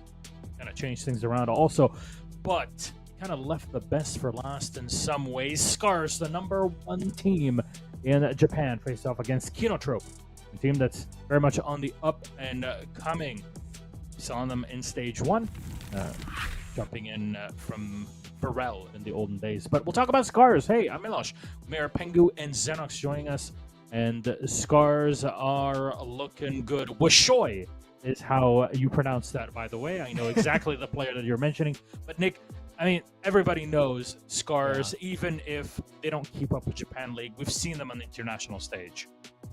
Yeah, this is a team that the only thing I would like to see more from them is just to like consistently and continuously make international debuts, because they make some and then they miss some. Yeah. But that's life, isn't it? What you see on the scoreboard right now for stage 1 Japan, you see a couple of 2-0 victories, some 7-4s, like looking pretty comfortable domestically. And then we can look at the international stuff, right? Manchester Major, they start playing the teams like Furia, like Dark Zero, Team Liquid, FaZe, and they get met with some brutal losses. And at EWC, a 2-0 against Wolves, hey, that's pretty good, just to lose a DC 0-2 afterwards. So international experience, I want to see more from them. I want to see them keep qualifying and build up that international experience. Yeah, but I mean, they keep qualifying, right? So they've had so many chances. They keep getting to these international events, and in some ways, I actually feel like they've gone backwards a little bit. We've been able to see teams from other regions within APAC over the grander scale, Bliss, Bleed, for example, be able to go and progress to, say, top 8 as teams in those tournaments, respectively, that they did it at. Whereas for SCARZ, I feel like they're just getting grooved, or they're losing their games early. Their playstyle clearly doesn't hold up internationally, and while that's, you know, maybe being a bit of a downer, you look at regions like Korea, they're putting in the work to try and do better at these international events, rather than just trying to just, you know, win their region and then go over there and get the experience. They're already doing the prep beforehand. So I need to see SCARZ play a style of Siege that not only can hold up locally, because you still got to qualify, but can also do better internationally. Yeah, and that point, exactly, Xenox. At the end, you say, yes, you need to do better internationally, but to get there, you have to go through your own league, and of course, the round robin all the way to making it to their next major. Of course, will be in Montreal in less than a couple months. So, hey, if people are out there near Montreal or not, make sure you grab your tickets to go. But there's SCARZ and KAG. This is what we got, these teams and their international plays so far. Of course, these are Japanese teams in Manchester, the 2 teams that did qualify. And SCARZ, unfortunately, bowed out pretty quickly. KAG had big surprises, and they almost beat BDS I think in a game that we all had our hearts and our hands watching, no matter where we were in the world. I'd say so. Would you agree? We would, wouldn't we? Yeah, absolutely. KINOTROPE on the other side, though, they've made changes. I mean, you got our new coach that's coming in from Onyx Ravens, which menace squads, but also an analyst to kind of come in and help out. So there's definitely been some changes, but that's more on the backside of things. I think that's good, though. I think keeping the core players the same, if you feel that they're doing pretty well. Which, to be fair, KINOTROPE, they did pretty well last stage, right? They lost the finals against SCARZ. They got 3rd overall in Coops, I believe. So, like, why make player changes when you can just like do some brain stuff, right? Get an analyst, get a coaching, get some outside of experience in towards the roster, and bring some of that outside influence, like PC Talent did with Fabian, for example, like Theories also have done with coaching staff and even a player now, like Mir did in Korea. Because, like Xanax said, sometimes you can take inspiration from other teams, other regions. I feel like they're kind of doing this here.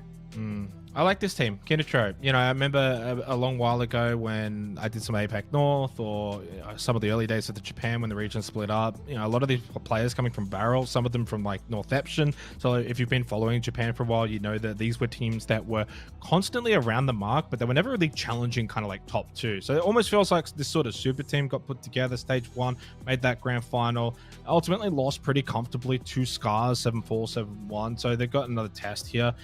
I think this is a team that can very much challenge the conventional norms of this top 2 in Japan, which is SCARZ and CAG. Can they find a way to kind of slip in, break that up, steal a position, you know, go to a major, maybe steal SI points, go go to SI, for example, for Japan or SI quals. So this is what's ahead of them. Huge game against SCARZ to kickstart the stage. You win this, the amount of confidence you can take from it is astounding. Try and finish as high as you can within the stage itself. Last time out, it was third, so they didn't get that top 2 finish. Meant they had a bit of a harder path through the playoffs. In the end, that longer path meant by the time they got to the grand final, they might have been a bit worn out, for example. Yeah, and remember, just because you're at the top during this initial phase of the stage where you're kind of just playing that round robin, playing everybody, doesn't mean that you automatically qualify to the major. You have to go into playoffs and play it off from that point on, and then see how things go. Also, in last chance qualifiers, there's quite a few steps to kind of go in and earn that spot, one of the 2 that have been awarded to Japan. However, these 2 squads have clashed before, and talk about JPL playoffs is exactly what happened. SCARZ defeating KINOTROPE 2-0. The regular league also, SCARZ barely inching that game against KINOTROPE. If I remember correctly, it was incredibly close. Both Designates were going mental, which does sound pretty normal to me. But revenge, maybe 4th time's the charm. I don't know how it goes. I would hope so. I mean, I don't think them losing today would be a shame if it's a close match and they keep things competitive. But if they now go out there with some coaching staff changes, that should be a positive thing, and get destroyed in Playday 1, that's a big question mark where, okay, can they recover from this during the entirety stage? Because you do play twice a week. You don't have a lot of recovery time between today and tomorrow. Yeah, they played like in the exact same repeat match in stage 1, where it was the last game of the day between these 2 teams, and it was a 7-5, and SCARZ ended up winning that one. So you think about if that ends up happening again, I don't think that's going to be a testament to KINOTROPE, where it's like, oh, okay, well, they haven't really improved or anything. It's Playday 1. There's so much to go through. But as long as they're competitive, that's the main thing. You know, if it ends up being like a 7-1, 7-2, you look at that second map of the grand final on the clubhouse. Yeah, not ideal, because you want to be able to go toe-to-toe with these guys. If you can win it, though, then it ends up being massive. Again, I think it would take so much confidence. You wouldn't necessarily put them straight away as like one of the favorites to actually qualify for Montreal, but they'd be in that conversation, right? So if SCARZ win this and comfortably, then you kind of look at KINOTROPE and be like, yeah, maybe they're 3rd or 4th, but they might not be able to challenge these top dogs after all. But like you said, Milos, it's playoffs. So at the end of the day, stage 2, Playday 1, it's not the be end all. Yeah, absolutely. And it's just kind of set the stage for everybody. We have expectations over KINOTROPE because they set them themselves, and we want to see them in that top 3 space. They should be contenders if we're looking back at stage 1. But hey, a lot of times your opponents can just kind of improve and pass you. That's just how it is. Our map bands, though, are flowing on the screen as we go. Our first 4 are in. Let's move on to our next, shall we? Lair. We don't get Lair at the end of our first Playday. That is a heartbreak. But you know what? Que sera, sera. Our last bits, let's bring them out. Our last 3. Of course, we function with a 9-map pool here in Siege. Bank, we'll get to it again. This time, KINOTROPE will ban Cafe and take us there. You're pretty happy about that, aren't you, Nick? Why?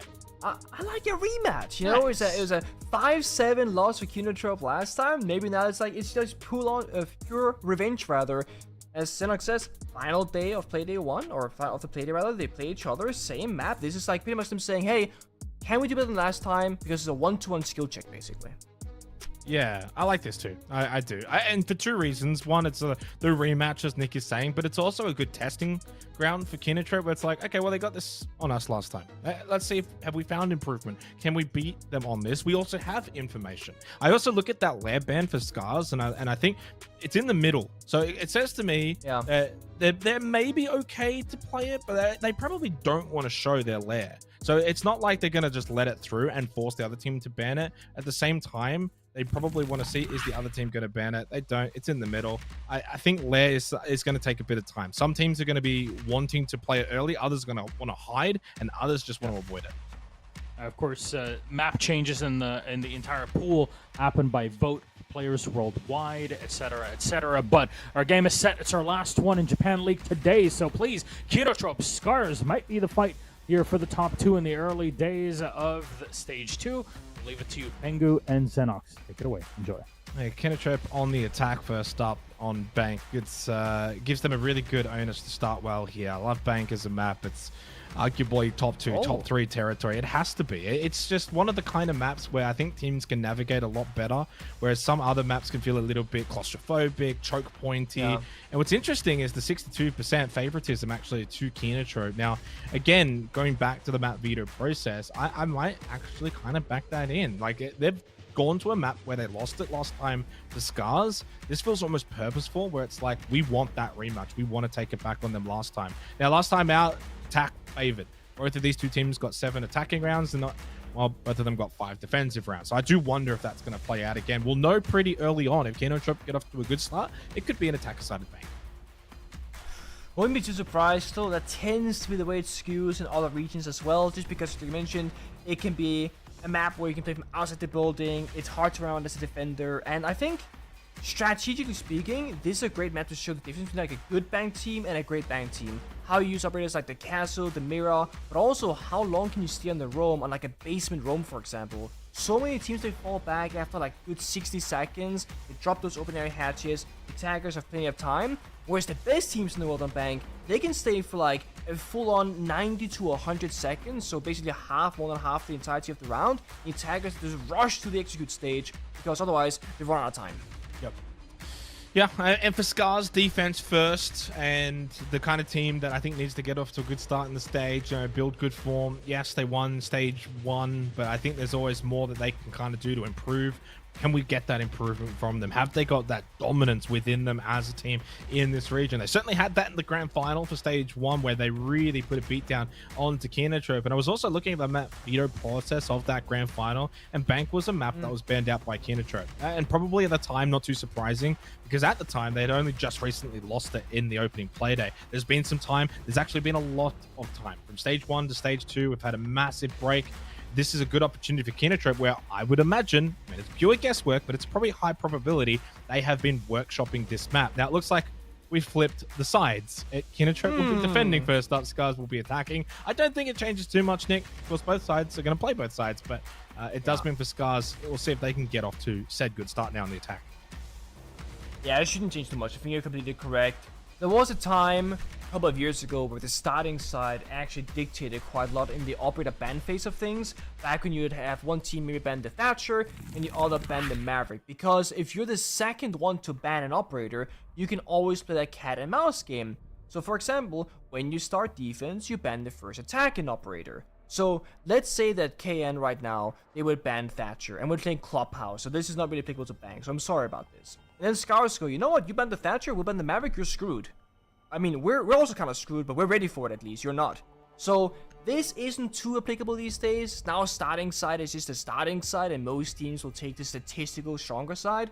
But we can still look at this. Ying getting banned off first didn't really sway SCARZ too much. They instantly banned their own attacker. Could be a shield, could be a Twitch of all things as well. That's something that we see not all that commonly, but on maps like Chalet, like Bank, big open maps, a lot of utility, a lot of default cameras in the middle of the map you can take out early with the Twitch drones. It makes quite a lot of sense, followed by the Kaid, leaving just KINOTROPE to see what defender they want to get rid of, and they're going to take their time actually on this one and think it through.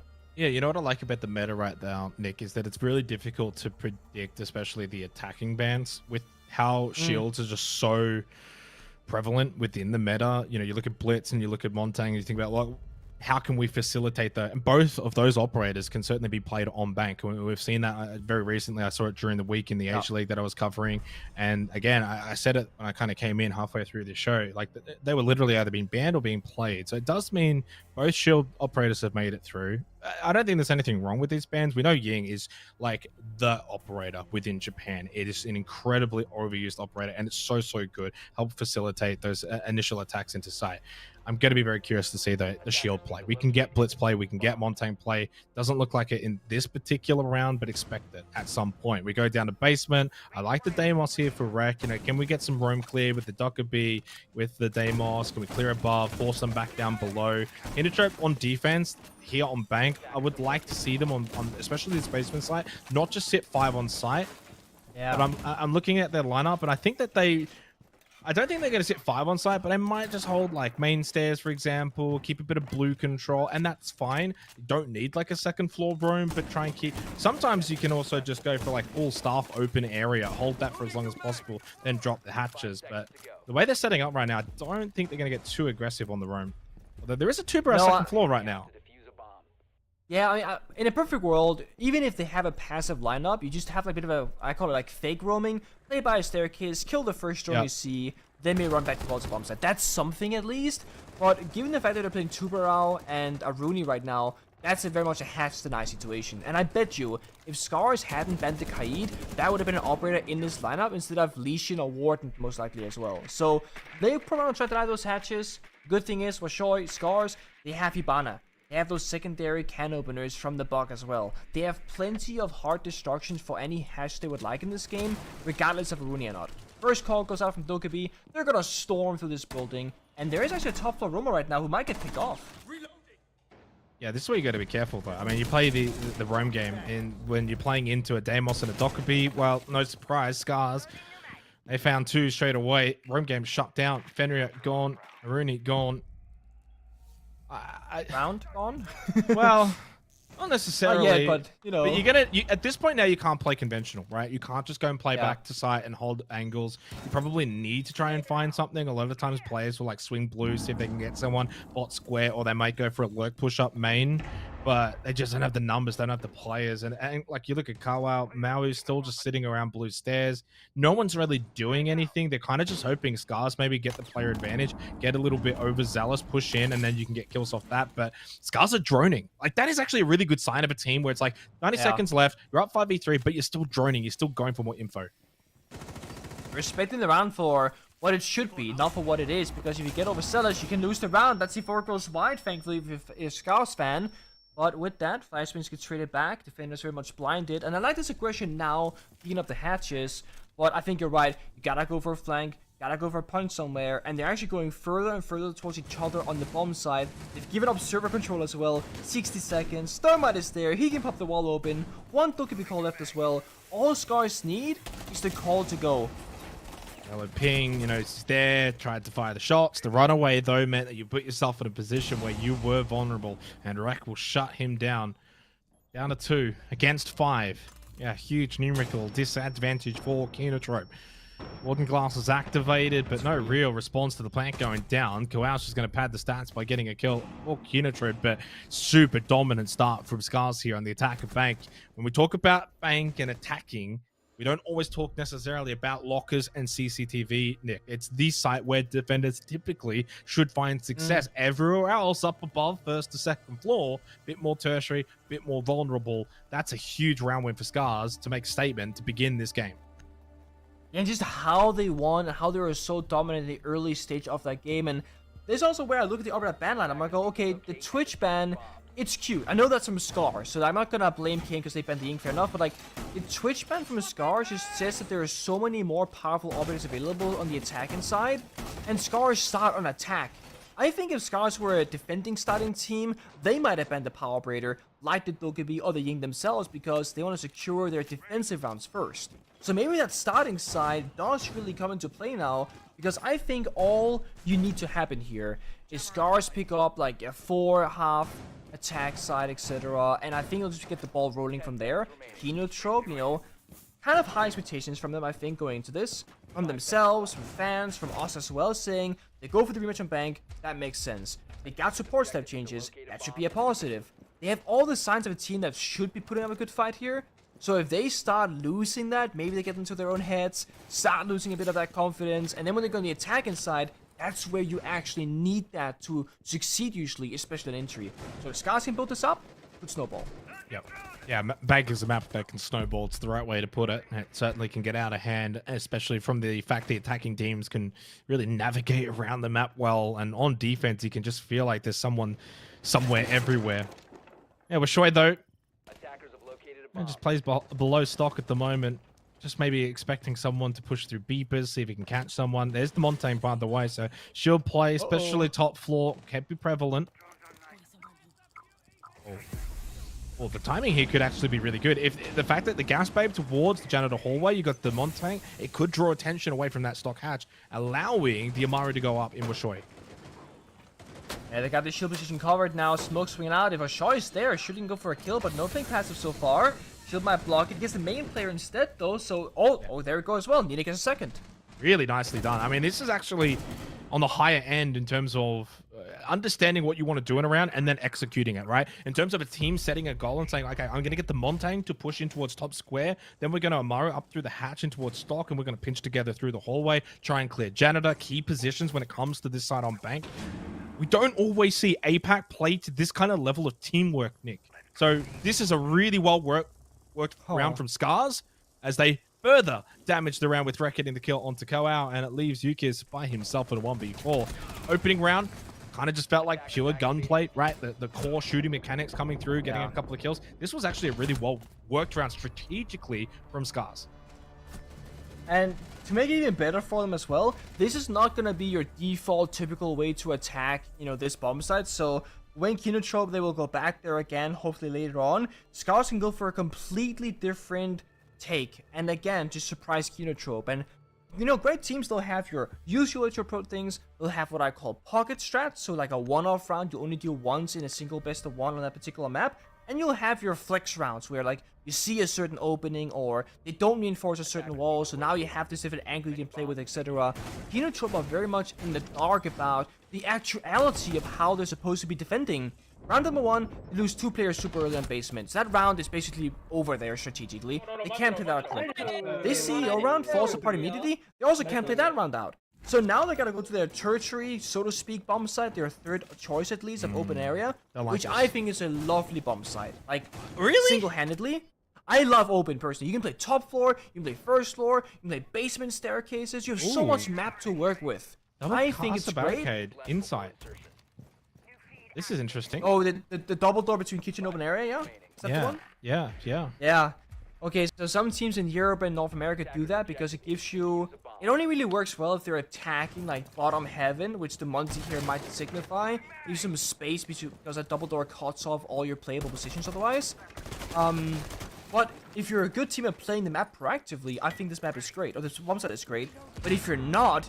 There's so many gaps attackers can exploit to get inside the middle of it all. Yeah, typically in APAC, I guess in this instance, more so like Asia, Oceania, it's a bit more of a standard hold up above. You play over towards CEO, you hold long desk, you hold Kanto, janitor hallway, and then you kind of play at that vertical nature. It's very defaulty. At times, you can kind of play like a blue stairs flank as teams start to make their way in bot square, then go for a flank in behind. So I'm curious to see immediately the castle barricades allude to me, like you said, a bit more like NAL, EUL. Like it's not like something that we would typically see in Asia or APAC. So that already says to me that KINOTROPE are cooking here, and we'll see if they're cooking with gas or fire or whatever the hell they're cooking with. And I do like the IQ though, Rek, and immediately top square, trying to just clear out, see if they are going to be on this second floor, but no, not really.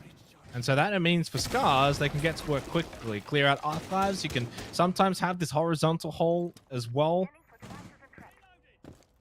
SCARZ though with the Montang, does he eventually go bot square? Might be the case. Now, one of the risks here is that if you play it, distracting your cookies open up, maybe you don't how did Okamesh how does get this top? happen? Yeah, What? how is he here and how does he get the kill and get away? I don't know. That's puzzling. I don't know if he made his way up top square or if he actually came from like janitor hallway or something. I actually have no idea how he's got there But because like Munty came from there. yeah, Like, that's so bizarre. Maybe it was- Maybe timed. yeah, timed, hiding in stock the entire... I don't know sure what happened, to be honest, but what I do know is that that's gonna waste so much time. They spent the last 50 seconds looking for a person who is way out of there. He's playing bottom server, and now this is the thing. You can strike up the main stairs, the server stairs. You still have side control. That cancel barricade in the middle of the side now allows you to play either side of it with soft walls next to it for angles. And they used both logic bombs Oh, as on the well, C4. and they couldn't hear him. Like, I'm so confused. Strange round. Nitrocell is impeccable as well from Yuki as well. I mean, if the opening 2 rounds for SCARZ were largely dominant, this third round for KINOTROPE has also followed suit. Up 5 versus 2, 30 seconds left. Fish like over towards archives. There's the flank as well from Blue. Montang crouching. Run! Okamesh trying to do his best to fall back. Pataya just a little bit too aggressive. Gets that kill. But again, there's so Little time. So many kills still required. Fishlak has to make his way in with Tayu at the same time. Default, certainly not plantable with the Azami that close. Wow, is just too good. And go out to finish it all off as well for KINOTROPE. Well worked round. I guess you were right in the end, Nick. It is a very good site. Can be, that's for sure. But I will say, how much that castle flank or whatever happened top 4 played into that, it's hard to figure out because they had 2 minutes left in the round. They were doing verticality, those Tellus archives. They were droning down the main stairs and lobby stairs. All of a sudden, they lose a player and they're spinning out on 360s going, where did he come from? I think SCARZ were as surprised as we were when that kill occurred. And I think that gives us an unrealistic view of how that should have actually played out. But good for KINOTROPE. You know, you see an angle, you go for it, it pays off, and just like that, you find yourself at a round victory. Great spectacular C4 there as well on the timing to secure things. But they just hit their shots here, 1 versus 1. Yeah, really good round. It gives me a little bit more hope for the half. I'm not going to lie. Had they lost that round, SCARZ go through on that 3-0 up, even though we were kind of talking about Bank being a map that can facilitate attack halves pretty well. You go 3-0, that's where it gets to that kind of scary territory. A big round win, now you go back to basement. You can actually kind of cycle back through some of these more primary sites, if you will. Basement, top floor. Both will be opened up. And KINOTROPE, more than anything, you know, the opening 2 rounds, they couldn't really get a sniff. They had no real look into those rounds, couldn't get kills. They were getting beaten up on the roam, they were getting beaten up on site. Finally, they did some of the beating back to SCARZ. That was an incredibly dominant round, but it's only one. And for SCARZ, an incredibly offensive lineup here with the Dokkaebi, the Grim, the Deimos onto the roof, tracking the 2 at the moment in Yukiz, who is second floor. That's actually good intel and forces him back towards blue. I like this strategical change-up as well. They're playing very much different operators, playing in very different positions as well. They got that open air roam. And like we spoke about in the very beginning, it comes down to how long you can stall for time here if you're Kawa inside of open area. If you fall back right now, you've made a mistake. Because that's just a Dokkaebi phone call. It's not enough pressure. They also have Deimos. But somehow Nina, again, on the opening, finds another kill onto Okumesh, who's playing Maestro somehow. Not sure where that happened, but that's a very damning loss here for KN so early. Oh, in the elevator of all things. Must have swung lobby or something. So, 2 roamers in open area play passive. Maestro elevator plays aggressive. And the issue is, those 2 positions, they support each other. If you lose the elevator player, the open area players are much worse for wear, so they drop immediately. Just like if the open area players die, the guy on the elevator has to also drop immediately. So one person's mistake here ends up costing the entire team. You can no longer separate Evilize, you can't deny the plant, you still get the intel, sure, but you've lost basically half, maybe more than half of your entire strat, and there's still half the round to go. So SCARZ being so strong in the opening kill engagements is really putting them up for success.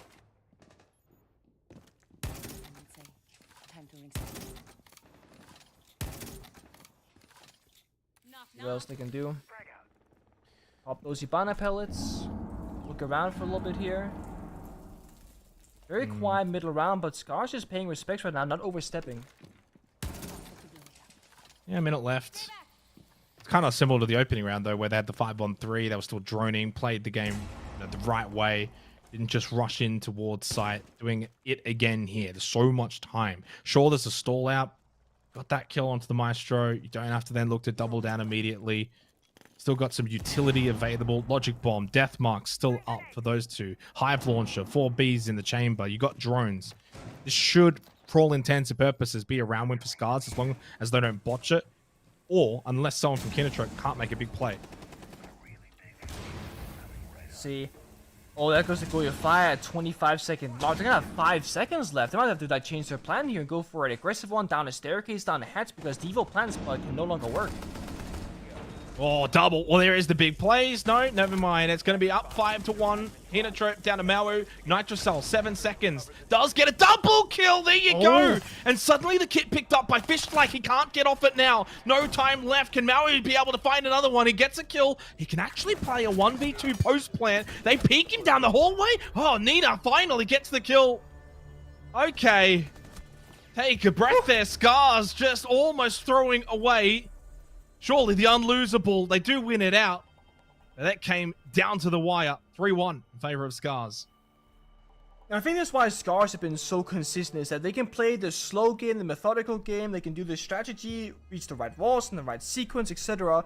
But when they have to actually go fast and just be aggressive, they also, because, you know, classic Japan team, they can just go crazy. They can just say 3, 2, 1, run it in, get the entries, and Nina finds himself in these really interesting positions because he plays those kind of flex operators where he's kind of needed in the early stage, but he's also grim. He's kind of needed for side.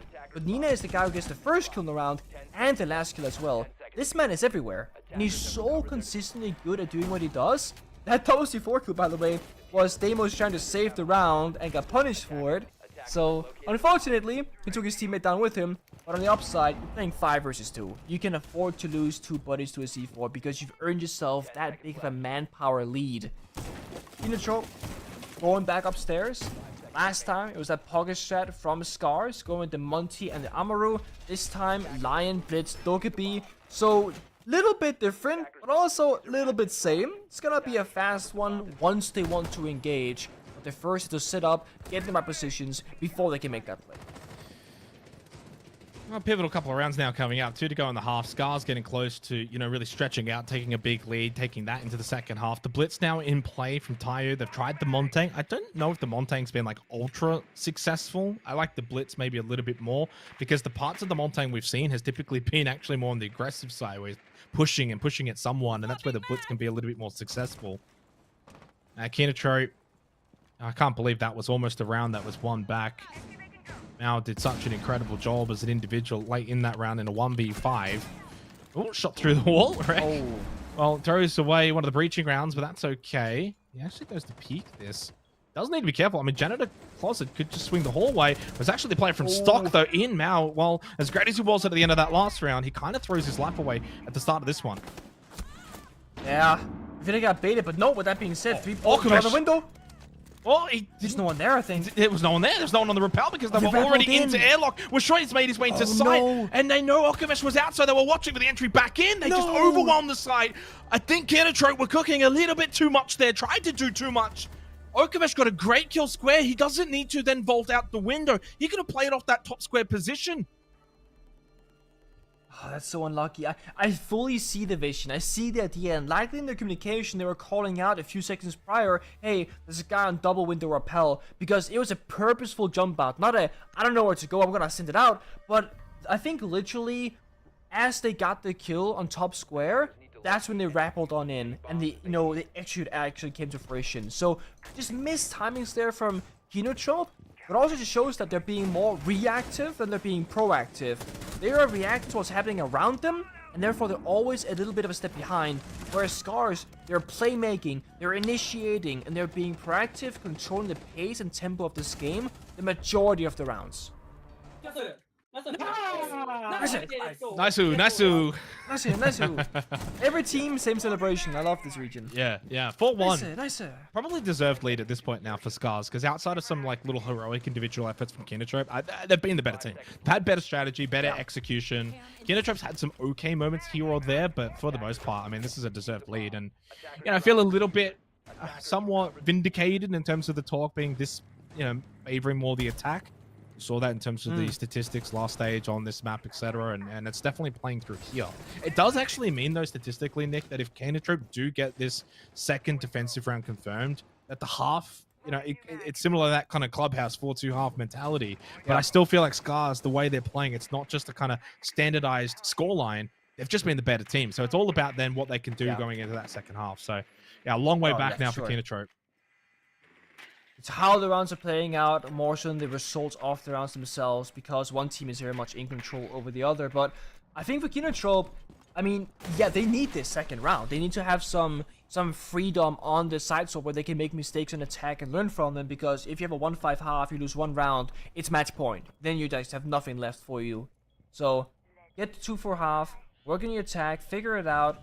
Adapt throughout the situations, get the opening pick here while Shoots start things off well, and a second. They want this second round as much as we want them to get it as well for a competitive match.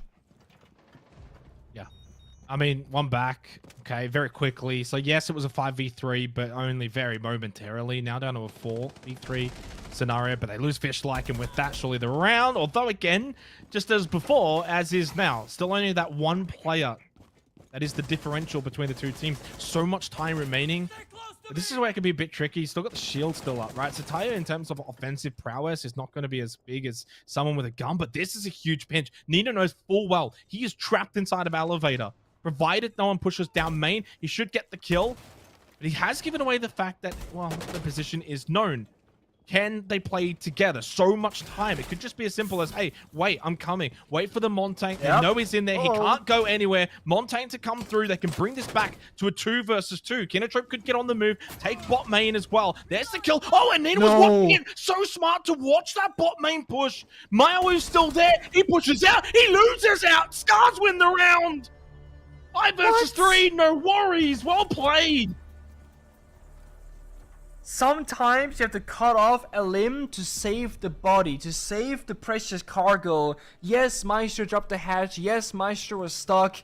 But there's 2 ways you can choose to go about that. One, you sacrifice him. You play 2 vs 2 on side against the Monty. That's not great.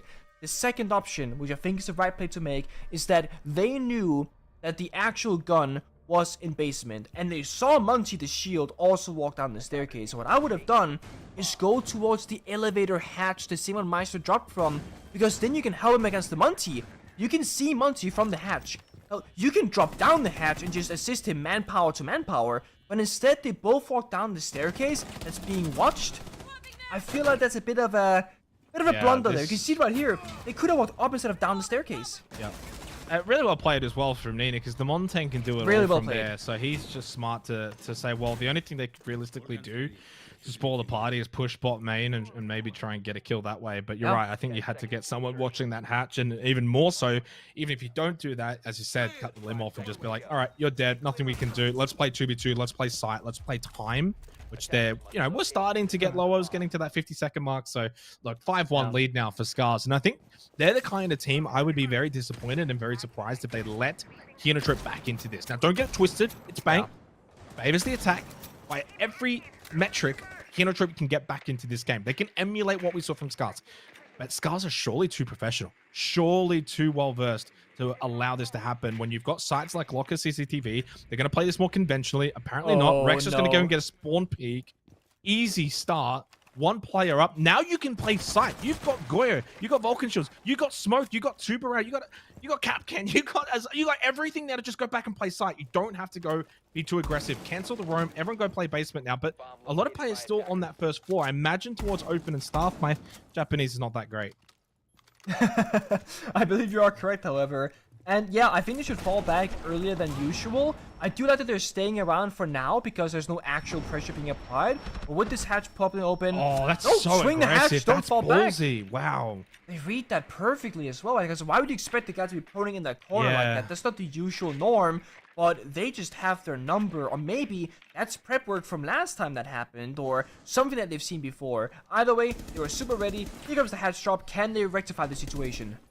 Yeah, an opportunity. Nina low. Good shots from Yuki. He's going to go with the frag grenade instead to maybe just push him out of that position. Even with the pistol out here from Akayu, they eventually get this kill. This is again, though, wait, okay, let's not troll this, though. So everyone's back to basement. You lost 1. It's fine. You're still up 4-3, minute 20. You got so much utility.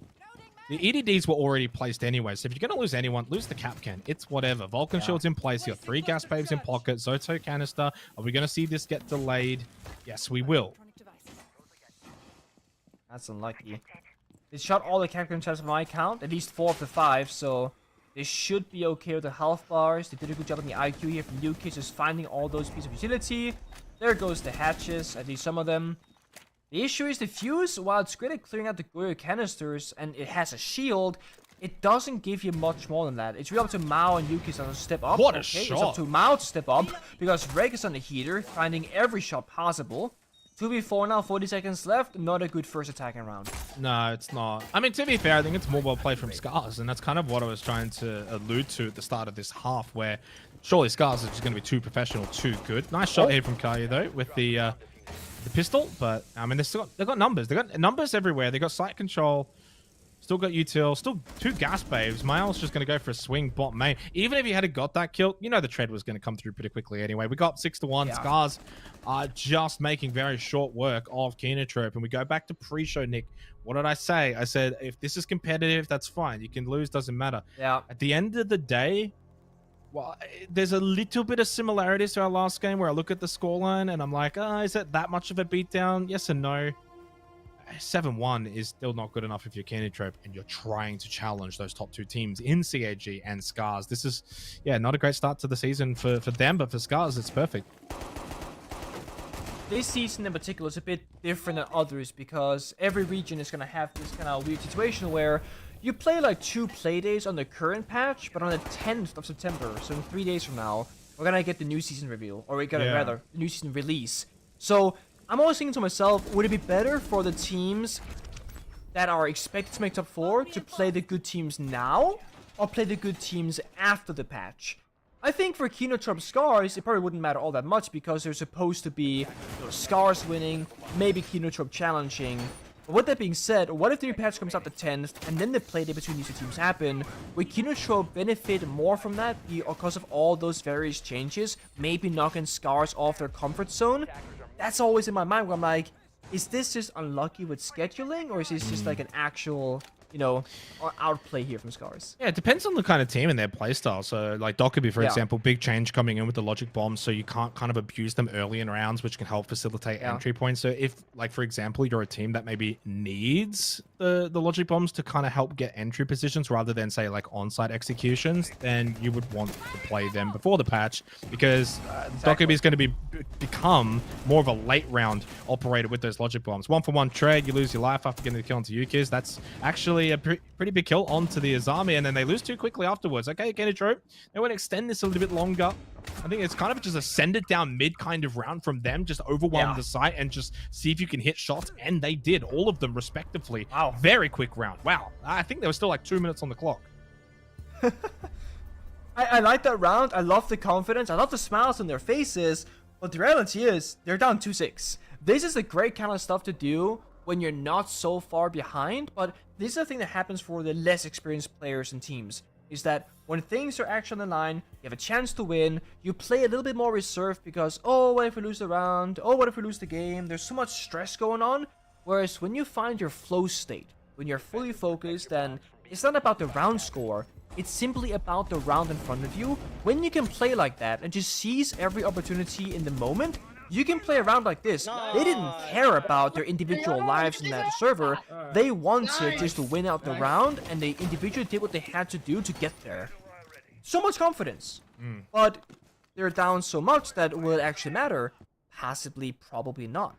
So doing that earlier, playing like that freely earlier, would have been a lot better. It's a mindset thing, isn't it? It 100% is. A lot of the times as players and teams, you kind of look at that scoreline and you're like, 6-1, oh well, doesn't matter now. Let's just kind of send it. Let's loosen the shackles. And well, trust me, there are teams that will do that round 1, and there are teams that will, do that when the scoreline's like that. So you're right. I think you're certainly going to not necessarily like copy paste what you did just then and do it round 1, but take elements of the mindset approach more than anything. It's not actually about what you've done, it's why you've done it and the mentality behind it. So big round coming up though, SCARZ, we've seen 6-1 comebacks before.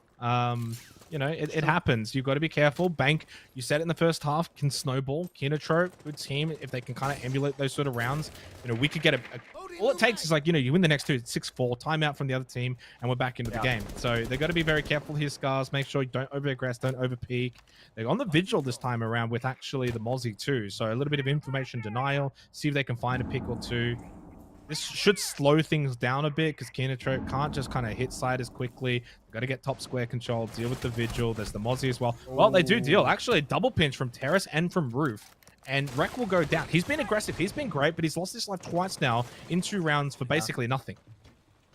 Also worth saying that SCARZ are in the exact same bomb side. You only do that if you think to yourself, hey, that's not going to happen again. There's a massive blunder from us or a massive hero play from them. Let's just play the same side in the same similar way setup-wise and just change like our starting position for the rush, for example. But then you make that same solo play on Rek like you just spoke about, and it's like, okay, you're doing the same thing. You've made a minor, minor change in your setup, but you still have the same early game result. Nina, doesn't get hurt or see by the Monty, what matter now? It's gonna say huge backstab potential. He's gonna fall back to first floor.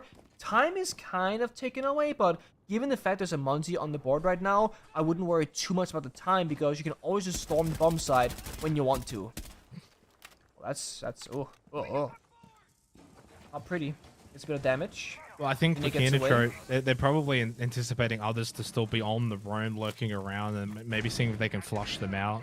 Is indeed on that said lurk. I'd love to see him eventually push blue. There's the Montaigne drop though. With 55 seconds, like, that's pretty good pressure now in towards sight. If you're Nina, that roam needs to speed right up. You can't leave this guy stranded on an island in sight. Pistol strong from Caillou. In the end, there is that flank coming from Nina through blue. 2 versus 3 in favor of KINOTROPE. Plenty of time. Nina falls. He was running. They could hear him. They knew exactly where he was coming from. Mal to clean up. 2 in a row for KINOTROPE. Not done here on Bank. Not just yet. 6-3. Yeah, so that's the snowball effect right there. I mean, they're getting these rounds one by one, and I do think if SCARZ, they hit the reset button right now and just play on a unified front where either they play aggressive and they full commit, or they play passive and they full commit. Because Rek has been on his own 2 rounds in a row now on Vigil, where it's like you're not benefiting anything to yourself or to the team or to the round itself. You might as well play Castle, Maestro, put down your util, and then make that same offensive play, because at the very least, that utility will stay alive. But this is gonna be one of those things where you might just get bomb-sided here. What I mean by that is that there's usually always one particular really hard to attack bomb site on every single given map. On Oregon, for example, rest in peace, so not on Pro League, Oregon Basement. You might lose Kid Storms, and you might lose Tertiary bomb sites, both of them, but eventually that basement bomb site will get unlocked, and you will basically have like an 85% chance at winning, if not bigger. That's basement bank right now for a lot of teams as well. So SCARZ can lose secondary, they can lose Tertiary, they can try Tertiary again for all I care. They will have 1 or 2 basement attempts available before overtime. So KINOTROPE, they gotta be perfect, they gotta be flawless, they gotta show us again. They can pick apart the roam, they can pick apart the side. And you think about them, what do SCARZ need to do to kind of close this out? So you go to the basement first and foremost, and that feels comfortable. That feels like a comfort pick where it's like, all right, well, basement's up. But it's not as if teams can't win that particular site. It feels like to me the Montaigne has started to become a big factor in this game for KINOTROPE. Caillou's playing it quite well. More than anything as well for SCARZ, I feel like it's a lot of the time their positioning. They're in these positions where they're in early contact fights, but there's no one to trade off it, to pinch off it. So, you think about like Rek, for example, top square, 2 rounds in a row, and he just dies. There's no way in which he can get traded. There's no repercussion. I think on a site like Locker CCTV, you've got to set up nicely here, play the site, deal with the Montaigne, and ultimately then play off of each other, force KINOTROPE to actually play the time, because they haven't had to play a lot of time so far. Yeah, and as you say that, I think SCARZ might have a bit of a negative debuff right now, because there's no pressure being applied to them. They already left open area. They've given up top floor, they've given up first floor. The entire roam is surrendered right now within 60 seconds. That's them, I would argue, playing scared. Because if you look at their opponent lineup, they're playing Goyo, Jaeger, Smoke, Asami, and Warden. They're not playing heavy plant deny. There is literally a single C4 and 3 toxic babes. And then of course the Goyo cannons is gonna get popped in a second there from Talia or the Hatch or whatever. They don't have like your Echo, Maestro, Smoke, double C4 situation. I don't think they plan for the round to play out this way. But I think because of the result of the last 2 previous rounds dying so early, they have fallen back earlier than they should have. Yeah, that's different though. Fishlike actually gets a kill onto Alchemist. I don't know exactly how. He's playing around elevators down below, and I don't know if maybe main stairs. Well, yeah, maybe I guess it was. That means that KINOTROPE kind of had a player that pushed out, got aggressive by themselves, and they get punished. Yeah. So that kind of goes against what we've seen from them in the last 2 rounds, where it's been this more coordinated, in-sync attacking style. Great drone. The player in towards Garage in near the loading dock. So look, under a minute left, 5v4, still a great spot here for SCARZ, but there is good info here for KINOTROPE to still maybe unlock this round. I feel like in a perfect world, you take servers, you try and go for a plan, but the issue is that hot destruction rather, very limited, right? No proper hot breach, just can openers. Muncie wants a big open breach to work with. You don't have that right now. He can drop 3 toxic days with mispositioning. Muncie will struggle here. Yeah, 2 more gas Surely not. bays. What? Oh, no. Great Oh. gas bay from Tayo, and he gets Nitro Celled out of that position. Hard spot to get the kit back as well. Yukiz wins that fight, but on 6 HP, he's stuck inside of Elevator. It's Kawhi that has to go big, and he got one. Couldn't get the second. There is that 6 HP Yukiz that needs to clutch a 1v2. 15 seconds. Hit over in the corner where Shoei finishes it all off. SCARZ a little scared towards the end, but they get the job done and a big win to start their campaign for Stage 2. It's such a good start for them, but I gotta say, KINOTROPE, their final like 3-4 rounds in the game were so much better than anything before that. If that was like their starting position, that would have been a super competitive and close match, I would imagine. But it seemed like the pressure got to them, they got in their own heads, and like you said, once there was quote-unquote nothing to play for because you'd already lost, that's when the real them actually showed up on the server. Yeah, I think that's the right way to kind of put it. 7-3, probably an apt scoreline when the game was there to be won. SCARZ were well and truly better. A great attacking half from them. And while KINOTROPE finished well, they fell short of the mark. 7-3, which is actually not as close as it was back in Stage 1, which was a 7-5 win for SCARZ on this particular map. So able to maybe gain a bit of separation as we come back to the desk. We can get hopefully Milosh in and get his thoughts all the way over in Europe. These two boys, great first day though, and in the end, big win for SCARZ. And it really was a big win. I mean, there was even the piece of how close is this game going to be? Is it going to be something from last stage or EWC qualifiers, something like that? And that was just absolutely not the case whatsoever. A great way to start off. SCARZ want to prove to everybody that they are the #1 in Japan for a goddamn reason. And it's clear from this game. Although, just like Nick was saying, those couple rounds that, in the second half started kind of slipping away, it looked kind of weird. But you know what? We'll reserve all of that until a later date. We are still on the very first day of the stage, so a lot can change, and mileage for any team and any player can still vary wildly, as we've seen many times in the past. But let's take a look at our game here very quickly. 7-3 for SCARZ again versus KINOTROPE, and I'm loving the face. There's a lot of reaction happening behind it. Yeah, I mean, look, at the end for SCARZ, I think, Rek, Nina were great in terms of their fragging power, but overall as a team, their ability to get those entries, you can see the 7-3 difference was the most startling aspect, in the first half. That's what really separated the two teams. Just SCARZ's ability to get in, get map control, hit site. Their attack on bank was, close to flawless, a 5-1 half, and then getting that 6-1 lead. I thought, it was going to be that 7-1 territory. KINOTROPE then kind of threw caution to the wind, loosened the shackles a bit, but the damage had already been done. 90% cost as well for Tayu in terms of server side, 80% for Fishlake. It's not all about the frags. Yeah, definitely a team effort. And Nick, I mean, look, SCARZ have been to Manchester. They were at the Esports World Cup. Like, this is a team that has a lot of international experience, especially over the past 2 years. I feel that that's kind of that driver that brings them back into every game, no matter what happens. Yeah, honestly, I also think for KINOTROPE's side, like thinking about it now, I think the Ying ban might have been a big mistake, actually, because looking at how much they struggled in the early stage of the game, that's not where Ying excels. So they banned like an execute operator, but they die in the roam, they die early on defense. That's where like a Dokkaeban would have been stronger, for example. And funny enough, KINOTROPE, they weren't a big Dokkaeban team when they played attack.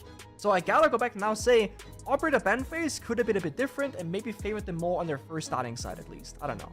Well, what a game we've had and what a day we've had. Let's first take a look at our MVP for this matchup.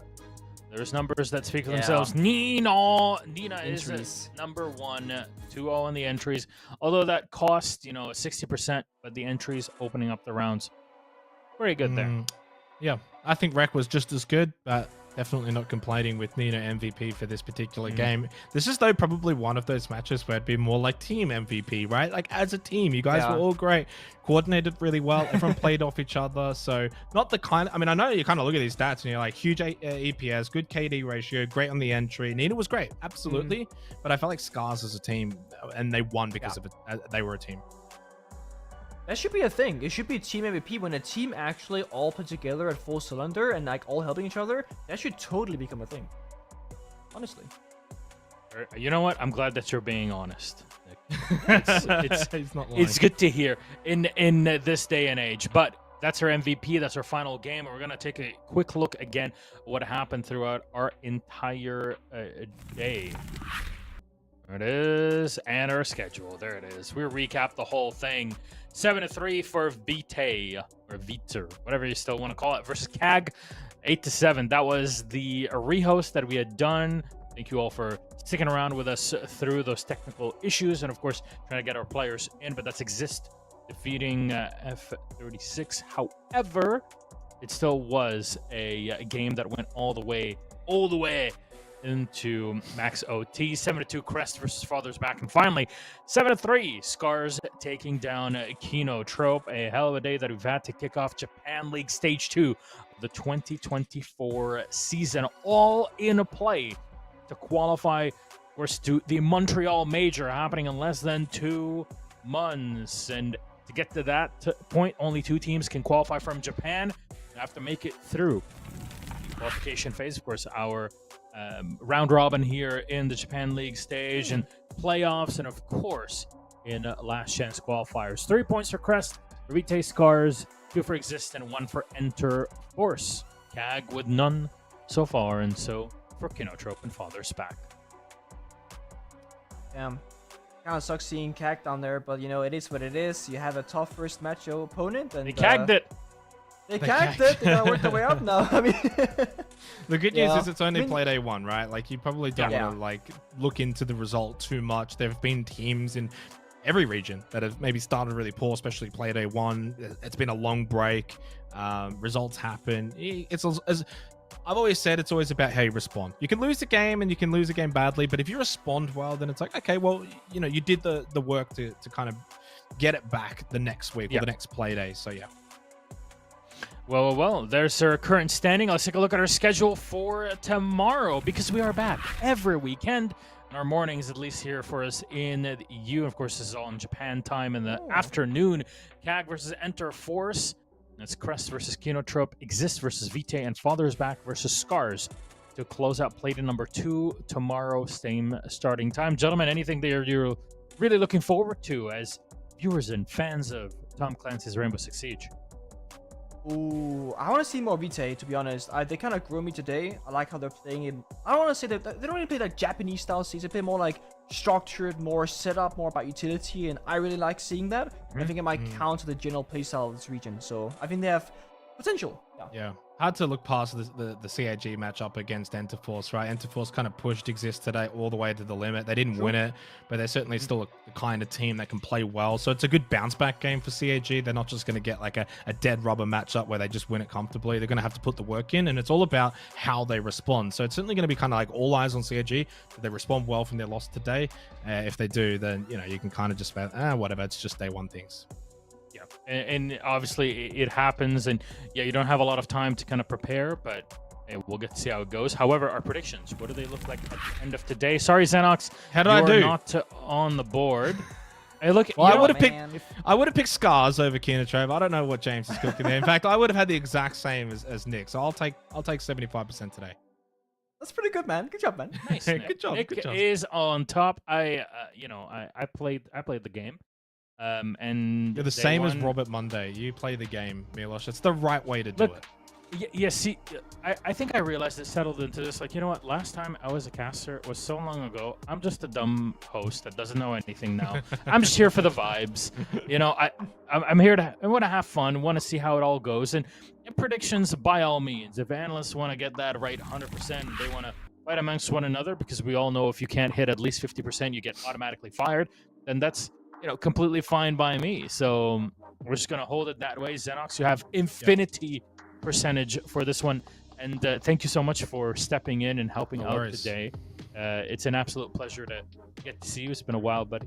So that's how it goes. It was good. Gentlemen, final words. I feel like we work quite a lot together, don't we, Nick? It's just you just love the Aussies. You just attached to them, like now permanently to one. And yeah, it was great to come in and had a great day. Japan's always a fun region, so looking forward to seeing how, of course, the rest of the stage does pan out.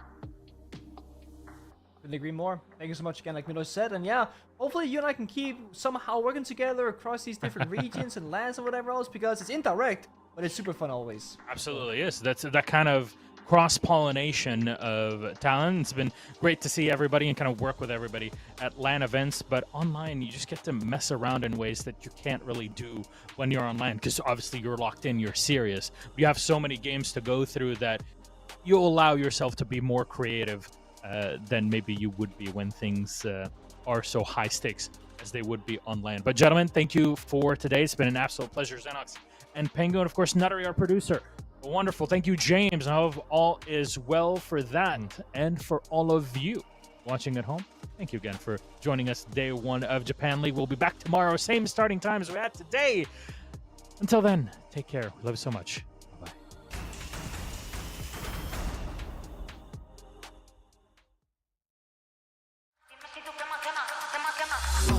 Tap, tap, yeah, I want that. No lines, I don't cut back. Sweet, salty, and all that. Let loose, come get that. Can you play that back, back, back? Can you run that back, back, back? I'm trying to play that back, back, back. I want that. Hey, tap, tap, let's go, let's go. Tap, tap, let's go, let's go. Tap, tap, let's go, let's go. Right here, can you feel? Let's go. Tap, tap, let's go, let's go. Tap, tap, let's go, let's go. Tap, tap, let's go, let's go. Right here, can you feel that? Ooh, you feel that? Ooh, the real back. Ooh, I'm still that. Ooh, you catch that? Ooh, I guess that. The best back. Yeah, yeah. 30,000 up on my palette. Might jump out if I'm wildin'. Catch my flow, I'm so stylish. Tap, tap, real smooth. Can you play that back, back, back? Can you run that back, back, back? I'm trying to play that back, back, back. I want that. Hey, tap, tap, let's go, let's go. Tap, tap, let's go, let's go. Tap, tap, let's go, let's go. Right here, can you feel? Let's go.